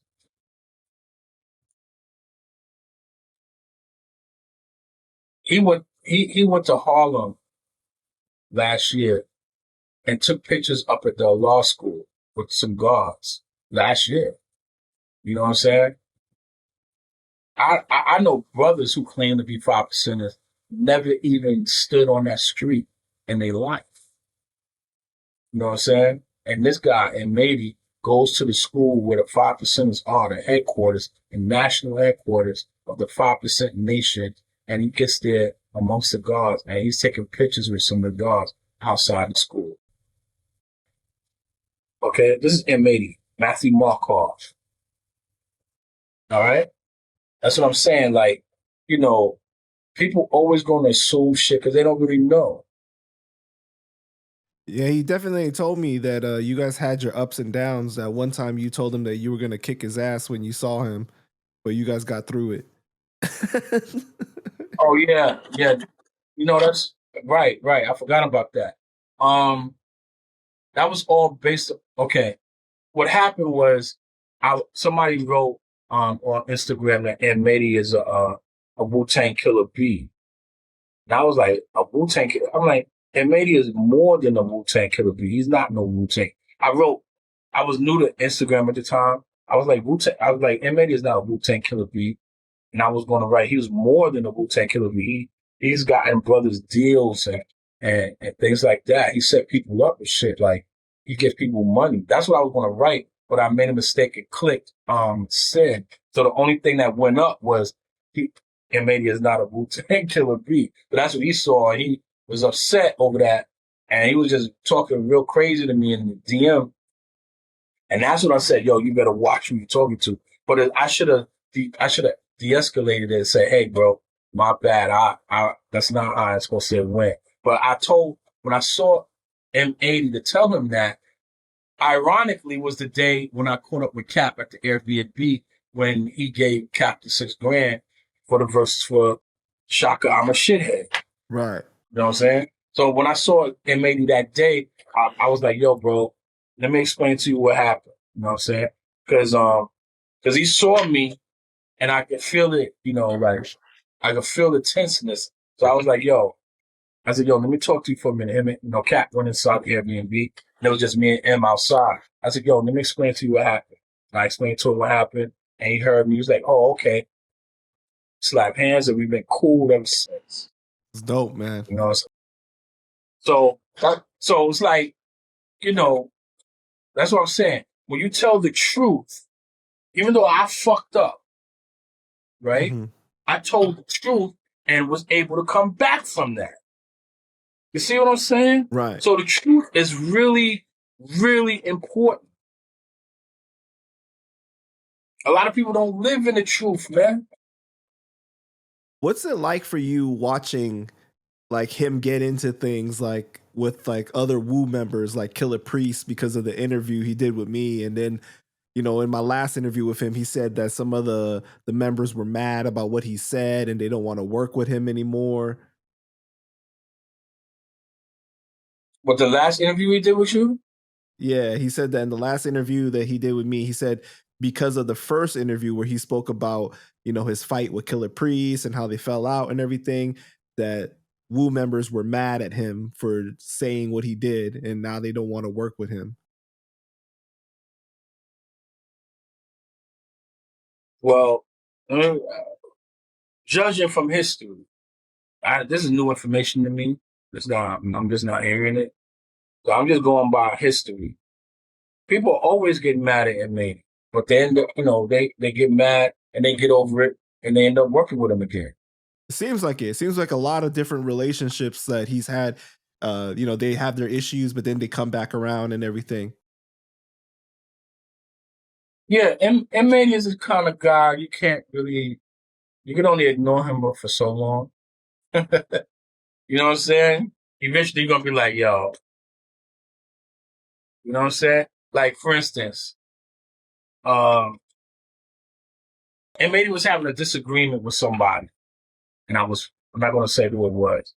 And maybe was having a disagreement with somebody. I was present, but I didn't know they was having a disagreement though, because it was texting. Okay, so and maybe called the person and was being verbal about it, and somehow I got drawn into the conversation, and I was like, and he said something, and maybe said something. I guess he was upset. I don't know what was said to him that upset him. I don't know. To this day, I still don't know. But something upset him and had me in the mix. And he was like directed his point towards me. And I said, yo, and I had to correct it. I was like, yo, I don't know nothing about what the fuck is going on with y'all. I don't know. I'm not in the midst of that conversation. That's a conversation that y'all two are having. And y'all need to leave me the fuck out of it. That's what I said. You know what I'm saying? And they got off the phone. And like later on that night, I called him. And before I could even say anything to him, and was like, yo, I apologize. I was wrong for that. You know what I'm saying? I realized that you didn't have anything to do with it. You know what I'm saying? My bad. I apologize. I was like, yo, it's cool. You know what I mean? I was calling to find out like what was really upset. Like what did I do to upset you? But he was like, yo, don't worry about it. My bad. I apologize. I shouldn't even have came at you like that. See, that's what I'm saying. Like the kind of relationship that Emmett and Mitty and I have is built on respect. It's not built on how much money I can make him. It's not. I haven't been to his house and ate dinner yet. He hasn't invited me. He's been to my house. You know what I'm saying? But I haven't been to his yet. But we still have a relationship built on respect. He still looks out for me. You know what I'm saying? So, whatever he got going on with other people, it's news to me. I don't know, but it ain't gonna last long because they're gonna end up needing money, and he's gonna, and maybe be pulling shit out the sky. That's how. So in a previous interview, I saw you advocate for Agallah, saying he's extremely professional, and despite some people calling him a drunk, you've always been on good terms with him. Recently, M80 had got into it with Agallah. What did you think about that situation? I know you had to have seen it because he was trolling him like crazy. Yeah, I know all about it. I told him to leave Agallah alone. Really, you know what I'm saying? There's nothing to really, Agallah has been through the mill. Like every other, like every 3 months, Agallah is going through something with somebody. So like that's why I'm like, wow, it's like beating up on somebody that, you know what I mean? Like, and Agallah is not no suck. He's not no punk or nothing like that. I'm not saying, leave the poor boy alone, that type of shit. But what do you gain by, doing all this? You gain nothing. You know what I'm saying? But frustration. Like, just leave it alone. Like, it's not worth, you sending out threats. I'm gonna punch you in your face and I'll see you on site. Da, da, da, da. Like, you're gonna go to where the man is, and you're gonna do that. And this back, it's for both parties. Leave each other alone. You know what I'm saying? Agallah don't even, I just don't see. It just doesn't make sense for me, for anybody to, pursue a fight with Agallah. It doesn't make sense to me. You know what I mean? For anybody, for that matter. You know what I'm saying? So, like, I'm a peacemaker. You know what I'm saying? Now, I was talking to him. I was like, yo, leave him alone. He's like, why are you seeking this guy out? You know what I mean? And I'm saying that to say, I'm saying that with the thought in my head of, Agallah fucks with the God. Agallah's a 5%er. Even though you may not think so, so it's questionable, but he you know, he's amongst the gods though, and it just and I think that if something like that was to occur, he's going to pull that card. But Agallah is his own man. You know what I'm saying? Agallah don't seek drama. He don't. He just ends up in it for some reason. You know what I'm saying? And again, I'm gonna say, when I worked with him, I was shocked because he did that song, he did the video, he didn't take not one sip of liquor. He was sober, he was sharp, he was on point, directable, workable, agreeable. Everything was peace. So, but Aguilar has his days when he's, it's hard to work with, hard to get him to understand shit. But that's Aguilar. If you know him, you know what it's like, what it is. You know what I'm saying?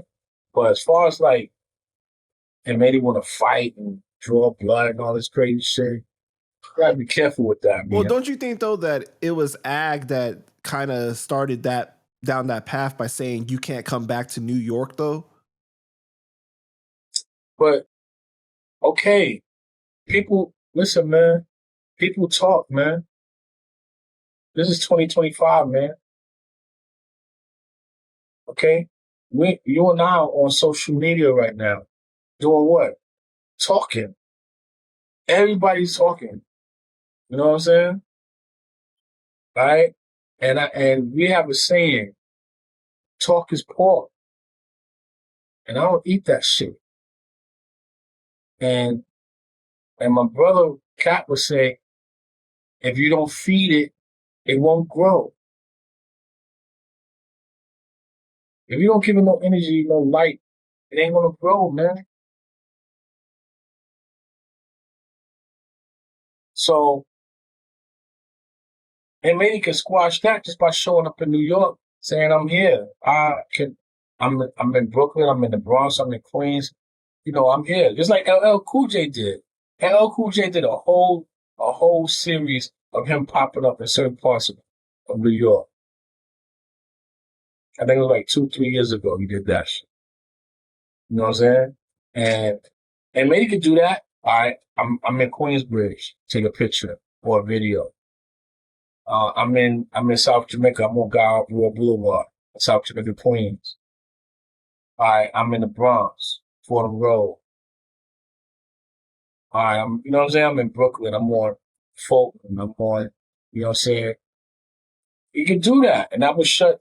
It made Agallah shut down, and it has no credibility after that. That's what you got to do. You ain't got to fight. Right, but just shut down credibility. But I'm saying though, both sides have to be accountable for their parts, right? So like Agallah probably shouldn't have said that. People can say what the fuck they want to say. That's the point I'm making, bro. People can say shit. You can't stop people from talking. People can say whatever they want to say. But my uncle told me something. He said, yo, man, Bobby said, all you gotta do is let a nigga talk, and he'll show you what he is. If this person is constantly running off at the jibs, you don't have to say anything, man, because if you know you're not like that, you don't have nothing to prove to nobody. You don't owe nobody no explanations, man. And that's pride. All that is pride.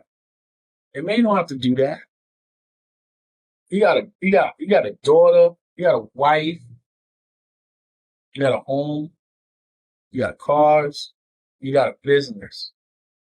What the fuck is he talking about? Chasing two old motherfuckers chasing each other. Talking about, it sounds dumb, right? Two old motherfuckers, you know what I'm saying? Chasing each other. Both of them got gray hair and shit on their head and their nuts. and they both chased each other, talking shit about each other. Oh, I'm gonna beat you up. Oh, you know what that shit is like? That shit is like the Boondocks with Stink Meaner and Grandpa. Right? Right.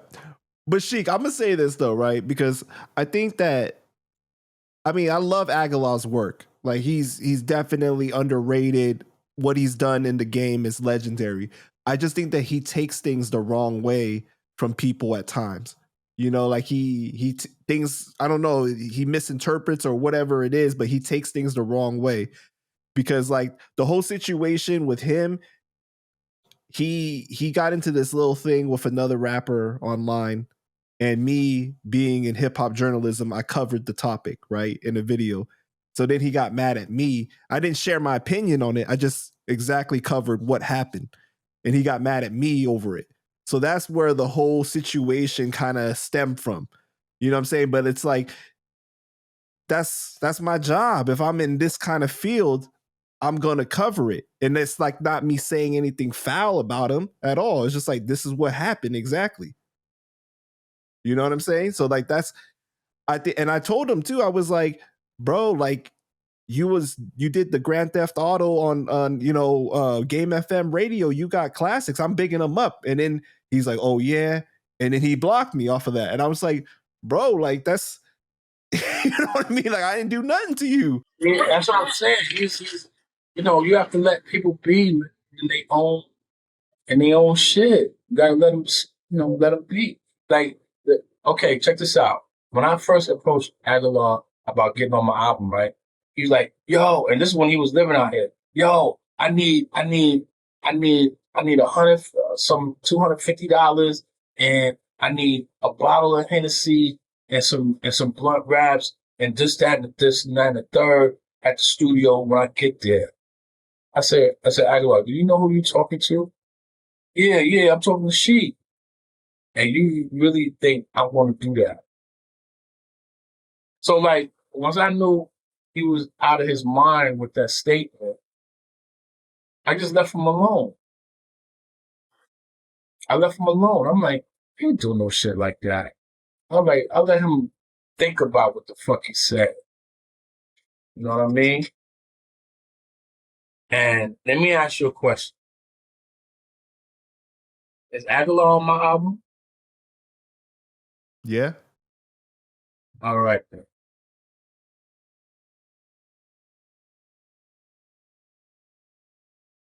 I know, but not everybody's going to handle things as understanding as you are, right? You know what I'm saying? Like, I strive to lead by example, though. Right. You know what I mean? It's up to the individual to take heed to the knowledge. I'm not going to tell you to do something or suggest you do something that I myself haven't done. You know what I mean? And not only did he get on the album, he did a whole song and a video. Flew him out here for that. I flew him out here for that. I took care of his flight, his hotel, fed him, took care of him. He asked me to do that. I did it. I did it. It was the right thing to do. He bought some clothes. I reimbursed him for the clothes he bought for the video too. He did not drink not one sip. That was the decision he made. See what I'm saying?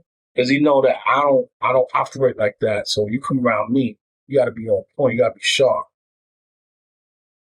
So just like right now, I asked you about him, right?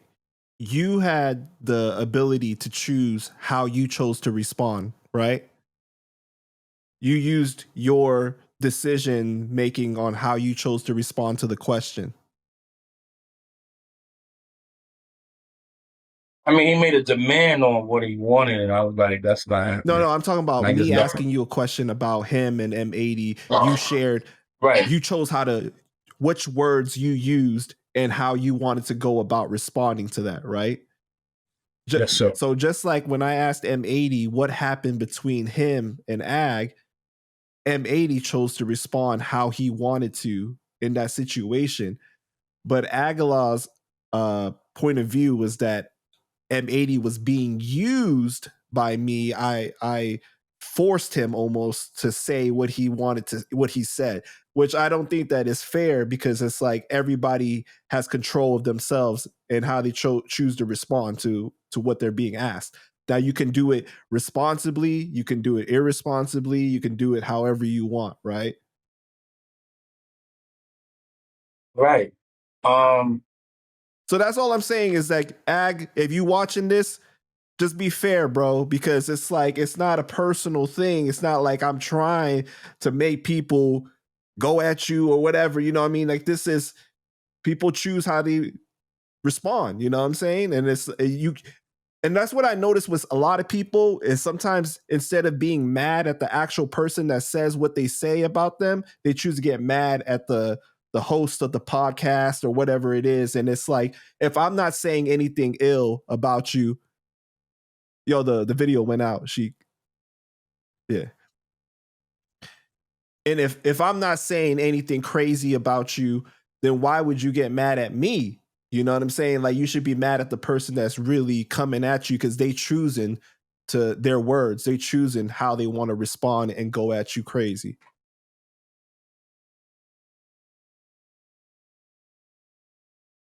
Don't you think that's fair? Right. Yeah. But at the same time, he knows better, because being a 5%er, you know what I'm saying, your ways and actions should be civilized. You know what I mean? We're not about war, we're about peace. You know what I mean? So you should know better. You know what I'm saying? Like, you know, look at me and Shaka, I'm a shithead. Right. I could have went to war with that. I could have did things, but I didn't. You know what I'm saying? But it's still You're your mad at, right to explain what happened. oh You yeah, know, yeah. It's you know, I learned this from Freedom of Law. He said, son, when you're right, okay, you can give it up how you see fit. What he meant by that is, when you state in your point of you being right, you could cuss a motherfucker out, or you could beat a nigga's ass in the process of you telling them where you right at, and that's just justice. So if you're right, you're right. And I guess he may feel that's his standpoint, that, you know, beating Agallah up or fighting with him is his way to you know, substantiate his side of being right. But that's just a choice, though. There's a choice, man, because wisdom is swiftly changeable depending on the current of air it's in. You know what I'm saying? So, like, you know, if you are upset, you angry, then, you know, there's going to be a hot winds coming through. But if you, you know, you upset, you sad, and you don't want to talk to nobody, and then it's going to come back. The wind is going to come back, or the current of air is going to come back in a cold climate, and the moisture in the air is going to come back in the form of snow or hail. mm-hmm. You see what I'm saying? Depending on the current of air that the moisture's in, the water or the wisdom, how you want to talk to somebody. That's where you get the term giving them the cold shoulder. That's where that terminology came from. The ice, the just ice, justice. You know what I'm saying? That's where that comes from. So it depends on you. It's like, you know, how you want to deal with it. Like, I gave Shaka, I'm a shithead, the cold shoulder. You know what I'm saying? I put him in Pluto. It don't exist to me. It's cold. You're getting the cold current from the sun. You know what I'm saying? That shit I ain't giving it no energy. I'm not gonna give it no energy to be animated. Nah, man. It's nothing to me, bro. Why do you think it's so hard for people to say I'm sorry when they're wrong?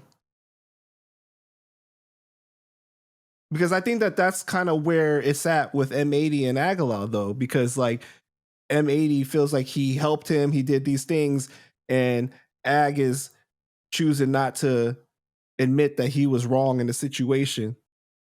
I can't really say who, I can't answer that because I don't really know the situation with them. Mm-hmm. You know what I mean? I can't say, well, it maybe has too much pride or Agallah got too much pride or his ego. I'm not qualified to speak on that. I don't know. I don't know, man. You gotta, them brothers gotta work it out, man. They men, yo. No, they held Yeah, I accountable. hope they do work it out though. Yeah. They held accountable for their own self, man. They're not little kids. They was little kids. That's different. You know what I mean? But they grown men with families. So that's on them. They gotta work that out on their own. I saw this other interview you did where you were being very critical of Kendrick Lamar, Nicki Minaj, and you said what they're doing now is trash. And you said it's that Eminem type of thing. It does nothing for the culture. Are you not a fan of Eminem? I'm not a fan of Eminem, but I respect him. You respect his contributions to hip hop, but you're not a fan of the style of rap that he does? No, I'm not saying that. I'm not a fan of Eminem, the image or the persona, but I do respect him as an artist. What is it about the image or the persona that you're not a fan of?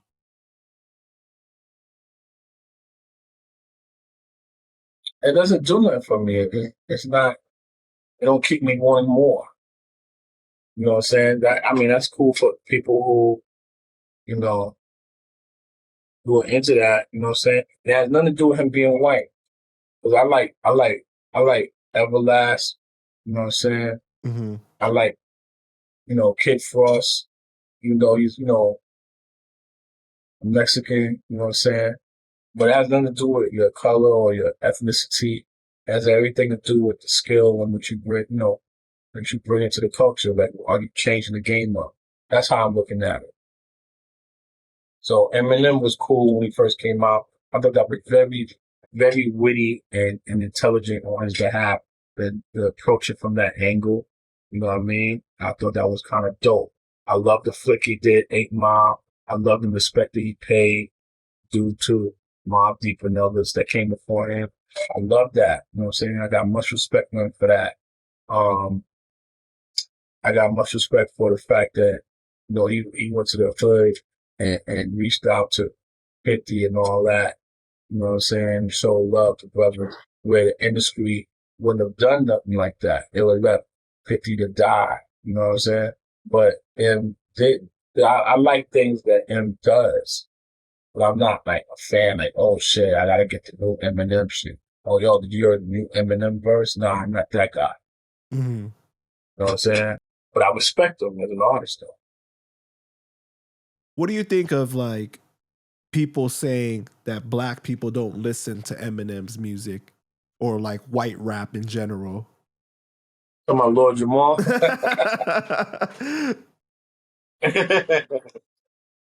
That's my brother. Like I can't do nothing about that part, but I can't say that. I can only speak for me. You don't know what people do in their homes behind closed doors, man. You know what I'm saying? I can only speak for me. I do not own any Eminem music, albums, singles. I don't look at his videos, nothing. You don't even come across my mind. You know what I'm saying? But that album he did, that first joint, that shit was dope. Sure. You know what I'm saying? But I'm not a fan. I respect him. To bring back to what your bro, Lord Jamar said, shout out to Lord Jamar. You got to admit, you may not always agree with him, but he's super entertaining, very polarizing, his views and stuff, and he's never afraid to say whatever he feels, man. So shout out to Lord Jamar. I don't take what he says personal either. Like, I don't know, some people get so frustrated and really go off. You know what I'm saying? Like, to me, I never view things like it's my job to change somebody's mind. Like, hey, you believe what you believe. You know what I'm saying? Like that.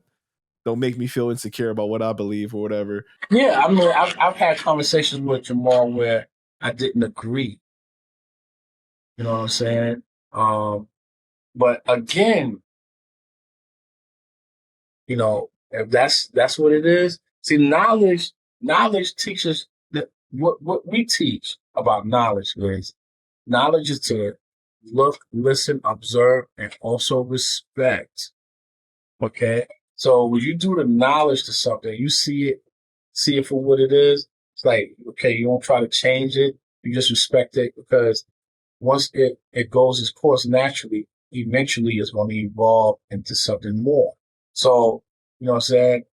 Um, so when I do the knowledge to people and I don't agree, I may say something to give them something to think about, but if they still disagree, they still don't accept it, then, you know what I'm saying? You know, I just leave it up to them, you know what I'm saying? Now let them deal with it how they deal with it. And hopefully they'll learn and gain some knowledge on it where they, may expand and grow and develop from that. But if they don't, that's on them. What do you think of his whole guest argument? White people are guests in the house of hip hop. Do you agree with that?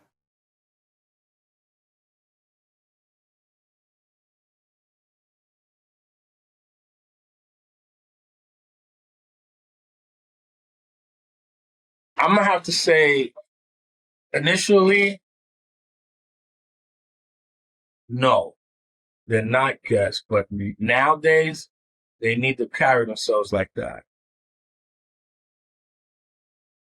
And why is that? Why the initially they weren't, but now they need to carry themselves like that? Because nobody is teaching these young the new generations on how to deal with it, how to respect, the culture and the people that established things. Okay, let me give you my point. You may see it better this way. All right. Breakdancing, for example, b-boying, right? That's a foundational aspect or element of the culture of hip hop. You agree? Absolutely. All right. And people like Crazy Legs, Frosty Freeze, and others, right, made it popular, made it viable form of dancing, art, right? You agree? Yes. All right. So therefore, it's definitely made its place stationary in the culture as one of the five elements of hip hop, right? Yes. All right.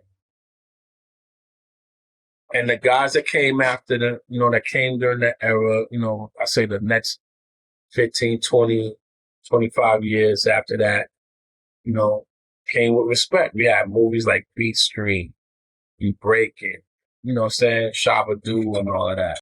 The white people that was involved in the production of these films, they didn't really know what they was dealing with, but they wanted to give it some light. They wanted to give it some airtime because they thought it was innovative, it was groundbreaking, edgy, and it was good for the culture, American culture. But there's also a way to showcase a subculture so that, it can become part of the mainstream and be respected and accepted into American culture. So there was white people that were breakdancing, pop locking, all that during those days, you know what I'm saying? I mean, you could look at all of the videos of the songs that came out, like Gladys Knight, you know what I'm saying, had some breakdancers in her video, you know what I'm saying? Shaka Khan had breakdancers in her video, you know what I mean? Madonna had breakdancers in her video. You know what I'm saying? All these top-notch artists, A-list artists, had breakdancers and stuff in their videos. and there was white people breakdancing. And when you go back and talk to those people, you just, talking to them, you can hear they have a respect and an honor for the culture and the realism. You know what I mean? Versus you talk to these kids today. Now, with that, speaking of today, let's look at today. Let's look at that fuckery they did with the Olympics. Terrible disgrace. All right. So that's what I'm talking about. Yeah. Nowadays, yeah, they're guests. Because some people like that lady that was, in the Olympics and shit, somebody need to get her coat, her hat, and her pocketbook and show her the door. In that aspect, yeah, they're guests. Because they just doing shit with no regard of who it offends and what, the name and, put a black eye on the culture and all that. They just doing it for clout because of social media and all that shit. You know what I mean? Could you argue that for all these artists that are coming up in a new era, regardless of their skin color, though, that a lot of people don't pay homage to those that laid the groundwork, that put in the hard work, that didn't make the money that a lot of artists do now, a lot of people in hip hop do now? I think that should be a subject taught in colloquial schools, part of the educational curriculum. At Hip Hop 101. You know what I'm saying? Should be taught in school as far as like, what it took to build a culture like that, you know what I mean? And have people come in and speak on it, you know what I mean? And explain that to the kids on how rough it. Why did we spit on our backs? Why was we doing that? Why was we dancing like that in the streets? Why did, if it wasn't for breakdancing and stuff like that, you know what I mean? You wouldn't have those performers on the trains dancing. You know what I mean? They doing that because the predecessors, the breakdancers was doing that first. Breakdancing on the train for money and stuff. You know what I'm saying? So like you wouldn't even have that. And that's all part of what they call that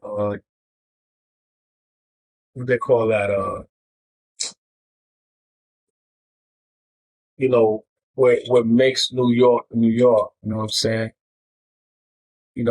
Seeing the graffiti on the trains and seeing the people, spinning on their back on pieces of cardboard and, you know what I mean? Seeing all that and the smells and hearing the boom boxes play the loud music. All that is part of the culture. You're experiencing the culture. You know what I'm saying? And, you can't get that nowhere else. Do you think that like hip hop now, when you say hip hop, people think of it as just rap music and like other elements are more niched off? Like it seems like when people spoke about hip hop back in the day, it was like a full on experience, everything together, all five elements. But now it's like very nuanced almost. Like, you know what I'm saying? It's like a whole new animal or a whole new species. You know what I'm saying? It's not what it used to be. It's not. And, I was like last night, I felt a little bewildered because the way it is. And I called my man up. I told him, I was like, yo, man, I think I'm going to retire. He's like, for real? I'm like, yeah, man. It's not fun no more. It's not fun. It used to be fun. It's not fun anymore, man. There's a whole bunch of fuckboy shit in it. You know what I mean? Like, I don't like that shit. Um,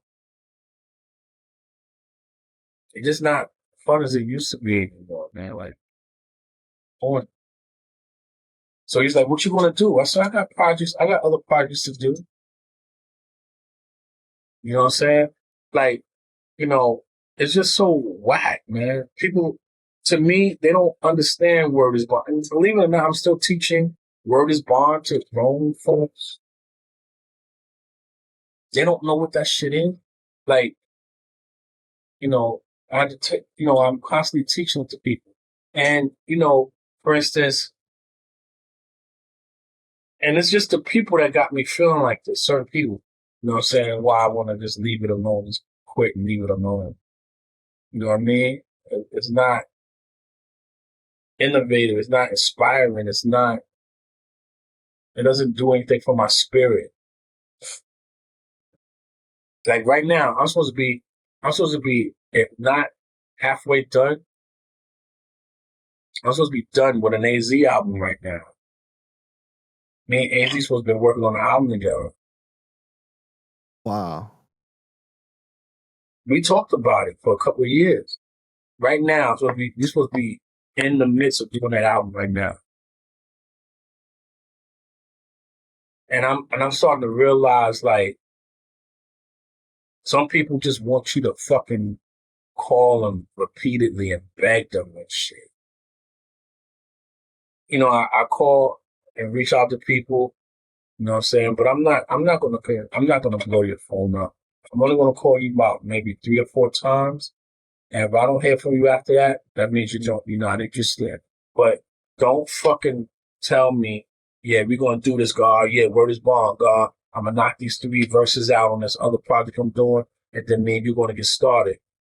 I don't put word is bond in nobody's mouth.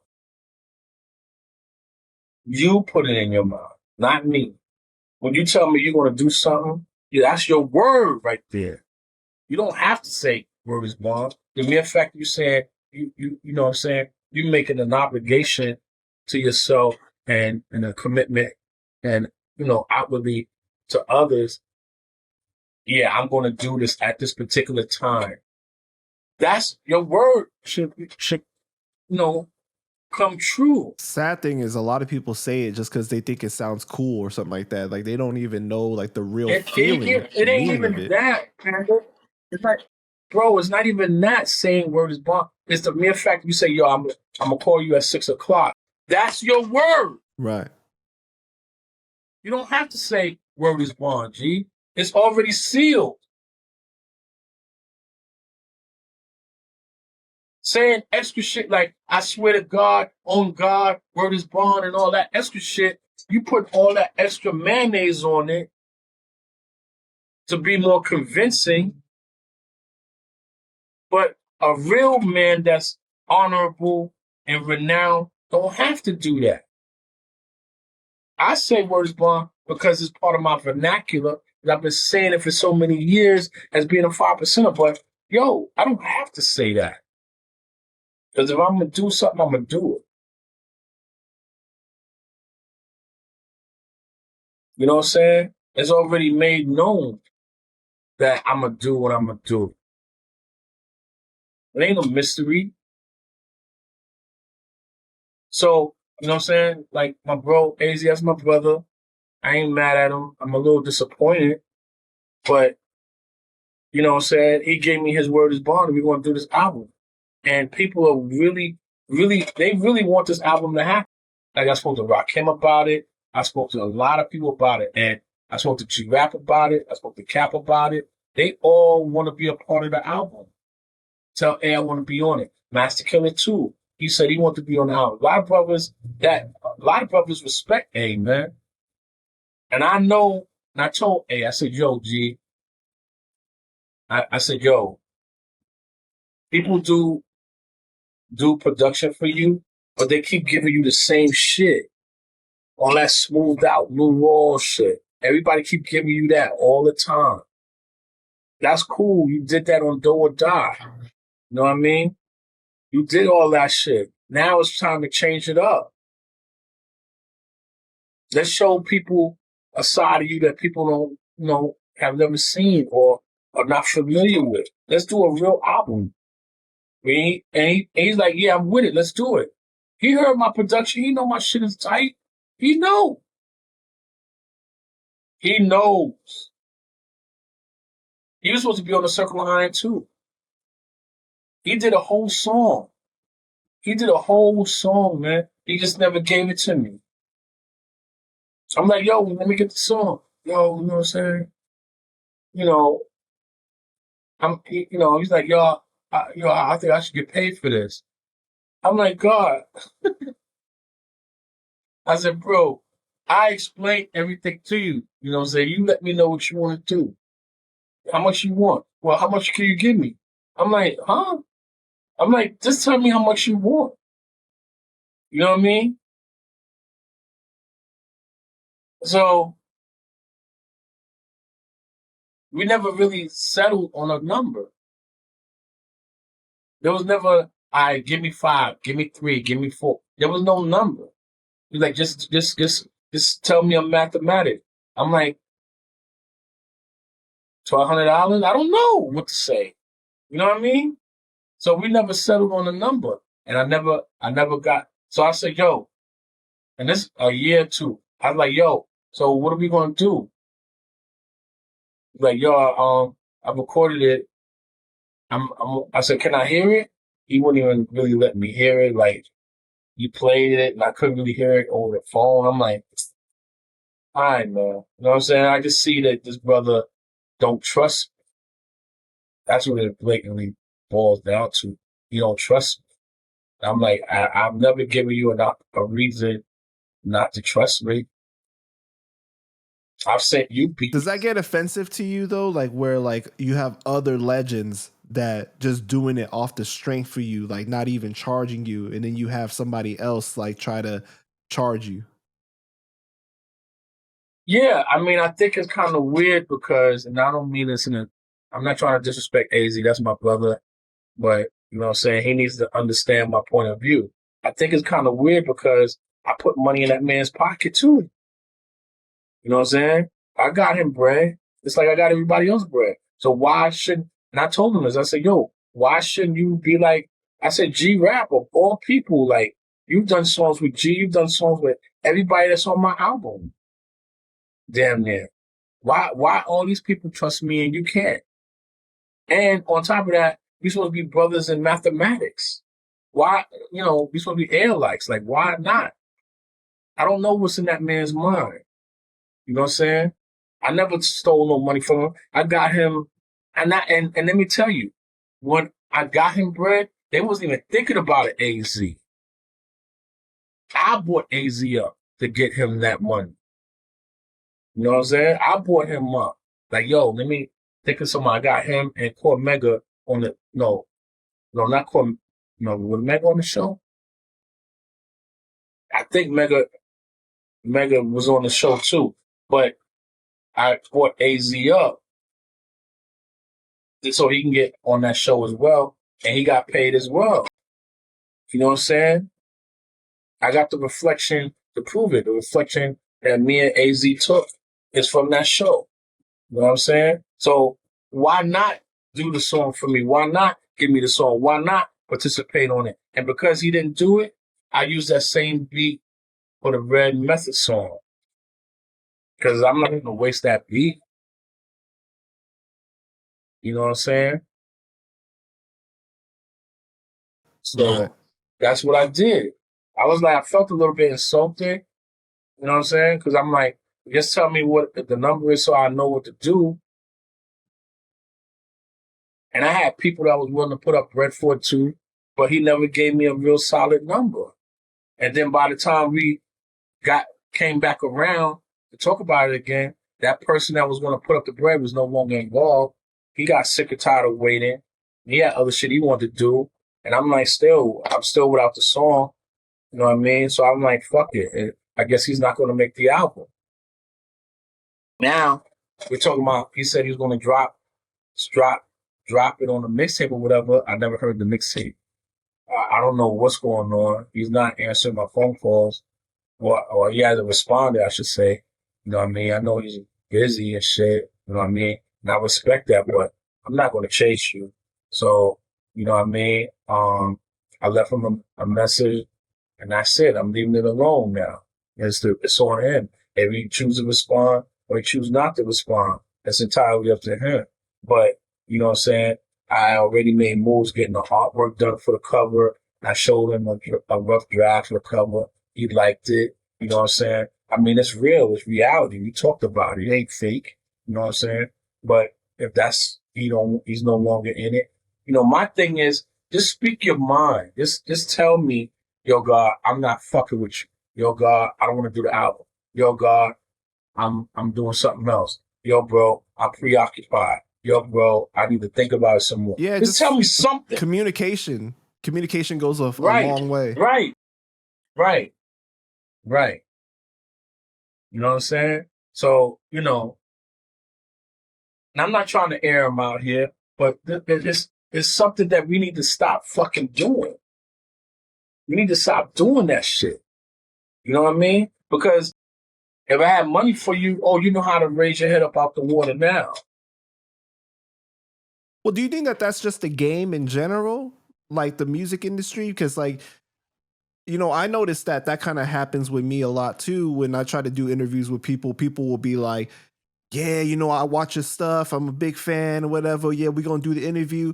Next thing you know, they like ghost me and they don't do the interview, right? But they keep that door open basically a little bit. So just in case they do need me or they want to do something eventually, if my numbers go up more or something like that, then you know what I'm saying? Like they don't want to totally disrespect you or ruin the opportunity for the future. I feel like that happens a lot in the music industry. The thing is, it do happen a lot. The thing is, it need to be talked about more, man, because it's bad business. It's bad business etiquette. Right. I mean, it's not proper etiquette. And every time A has called me, I answer the phone. I never pushes his phone calls his voicemail. Never. You know what I mean? I respect everybody. I show everybody my thing is like this.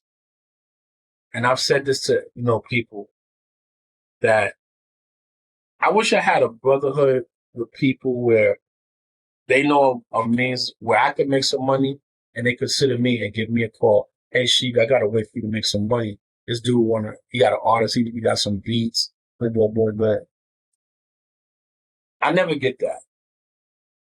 It's always the other way around. Me calling them, hey man, I know this promoter, saying he want to book you or he wants to book a show and it's never, those people never, Return the favor? Reciprocated it. You know what I'm saying? It's always one-sided. And I know they're going to see this and feel a certain kind of way. Certain people going to feel a certain kind of way. Because guilt is a motherfucker. All right, Sheek, I just want to thank you for your time, man. Is there anything else you want to say to the people before we go ahead and wrap it up? Man, I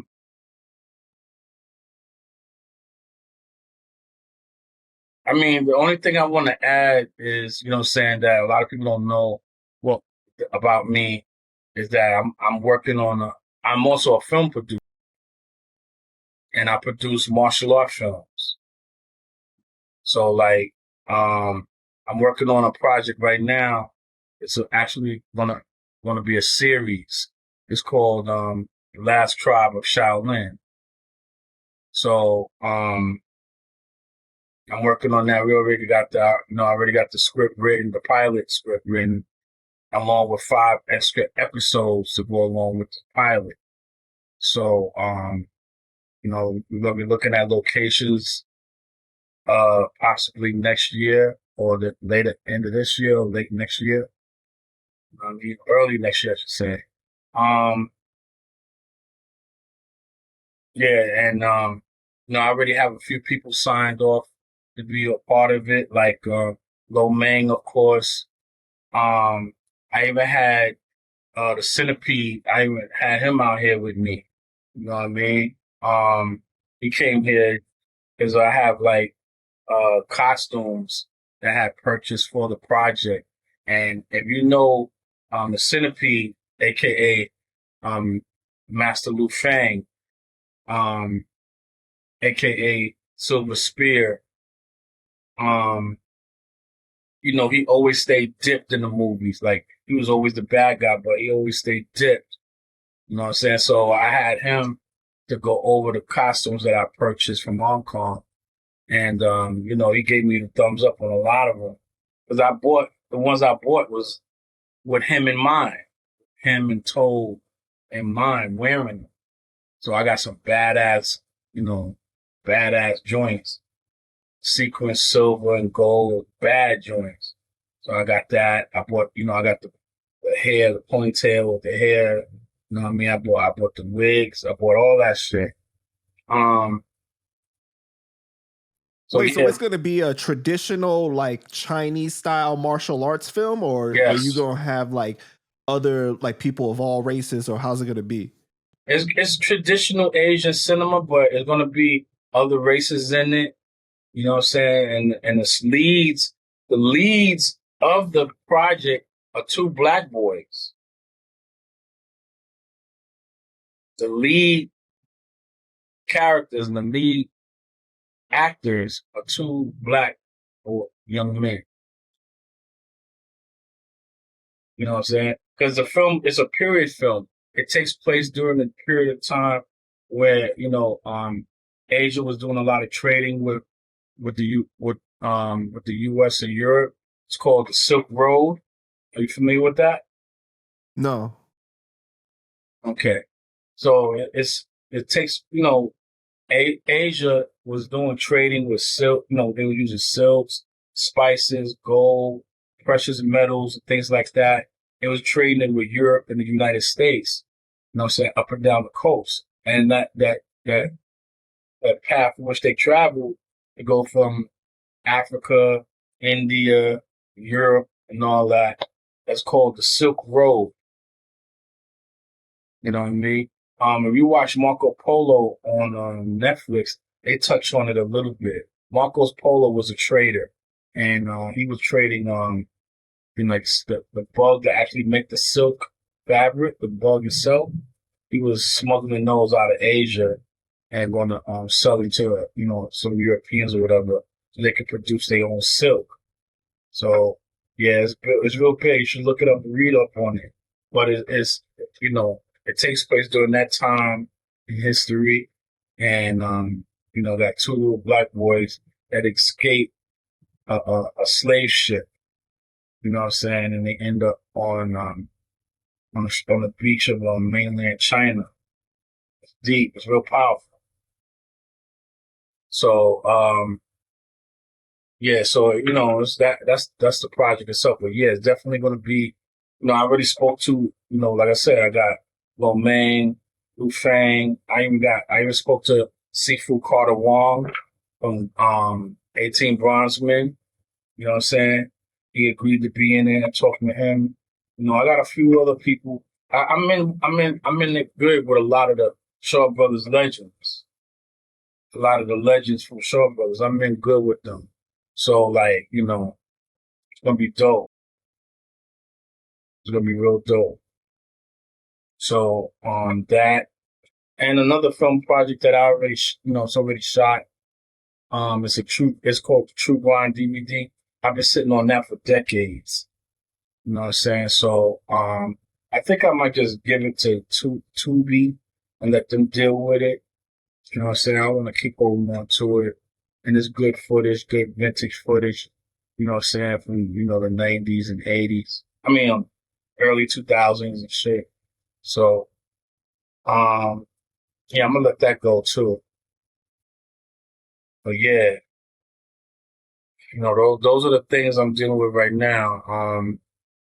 I would have liked to have said including the AZ project, but being I haven't heard from them, what I'm saying, I don't know what to make of it now. You know what I'm saying? So, if you watching this, brother, you know what I'm saying, one of your peoples is watching it, let them know, like, you need to holler at me, man, because, you know, he just need to holler at me. You know what I'm saying? Because it's not really looking good that he's not communicating with me. You know what I mean? But yeah, that's all I have to say, man. And shout out to Panda. You know what I mean? Panda Chop podcast. You know what I'm saying? And shout out to the people. Peace to the nation of gods and earths. You know what I'm saying? Um, Without the nation, I wouldn't be the man I am today. And shout out to all my haters. You know what I mean? Y'all continuously motivate me. And to my boy Shaka Amazulu shithead, yo, you keep making those bangers, man. Keep making those songs about me. You know what I'm saying? Because that's how I know I'm on your mind.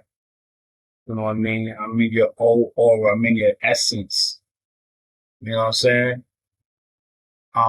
But the reality is, holla at who you mad at, yo. You ain't mad at me. You mad at Cap. You know what I'm saying? You ain't gonna holler at him because, you know, he can oust you. I could oust you too. Well, I don't care. You ain't nothing to oust. You're not in to be out. So I don't have a desire to do anything like that. You know what I'm saying? So, but the sucker part of you is you getting people involved in our issue. So if I was a reckless dude, I'd be aiming at bands too, but I'm not aiming at him. He, like he said, he's being paid to do this. He got his money. It ain't like he's still going at me and shit. You know what I'm saying? You know, he played you, nigga. You played yourself. You're a customer. You know what I'm saying? Peace to the Wu-Tang clan, the whole clan. RZA, Ghost, Inspector Deck, thank you, brother. Master Killer, thank you, brother. You God, peace. You know what I'm saying? Jizza, Cappadonna, you know what I'm saying? You know, Lounge Low, peace, boom. You know what I'm saying? Raekwon, you know what I'm saying? Peace to you too. And congratulations on your marriage again. You know, a law of mathematics, Seven, Tariq, Mook, everybody, Killer Army, Sons of Man, Prodigal Son, Shabazz the Disciple, Killer Priest, everybody, man, everybody. You know, because I don't, you know, again, I don't want to sound sour, but we need to stop the bullshit and start supporting each other. You know what I mean? Start support. Don't lie to me. Say you're gonna support the album and don't, Priest. Just do it. You know what I'm saying? Or don't tell me you're gonna do it, knowing in your heart of hearts you're not gonna do it. You know what I'm saying? Just be real. You know, we just need to start supporting each other, you know what I'm saying, and coming out and holding each other up, man. Instead of trying to hold each other back. You know what I mean? Ghost, I really wish you would have called me for your album, God. I would have definitely laced you nice. You know what I'm saying? I still can. We still could do it. You know what I mean? Method Man, that's my brother. I love Meth. You know what I'm saying?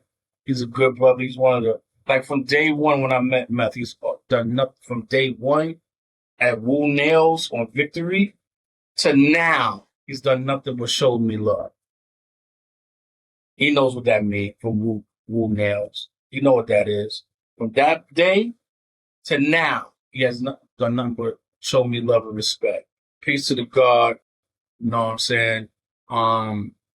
Anyone I miss, Sue, you know what I'm saying, Preem, and you know what I'm saying, my infamous squad, my infamous brothers, Ty Nitty, Godfather Part 3, and you know what I'm saying, you know, my big brother, Twin Gambino, you know what I'm saying, Chinky, Illa G, Gotti, you know what I'm saying, ACD, who am I missing? Alchemist, and Santana Fox, Prodigy's daughter. I love what you're doing, Queen. Keep doing it. Yo, you know what I'm saying? And everybody that's part of Iron Chamber, you know what I'm saying? Past and present. You know what I mean? Much love, yo. You know what I'm saying? Much love and respect, man. And of course, least but not last but not least, M80. You know what I'm saying? This dude is he's that crazy dude. Shout out to M80, man. Yo, just leave Agallah alone, man. Leave him alone, bro. Come on, man. Leave Agalah's my man. You know what I'm saying? He a little nuts, but that's my brother. And you know, leave him alone, man. Leave that. Keep peace in your life, yo. You know what I'm saying? Keep peace in your life, man. Don't do drama, yo. Leave that alone, man. You know what I'm saying? Because when you keep pursuing negative shit, and once it befall on you, you gonna wish. But we call that onto ourselves. You know what I'm saying? Just leave that brother alone and live your life, man, and continue to help people out in this business, man. You know what I mean? This shady ass business of ours. You know what I mean? So yeah, Panda, that's what's up, yo. Um, if I missed anybody, my bros, Culture Freedom for the dopest artwork ever. You need some artwork? Let me know, man. My boy Culture Freedom take care of you. He's nice.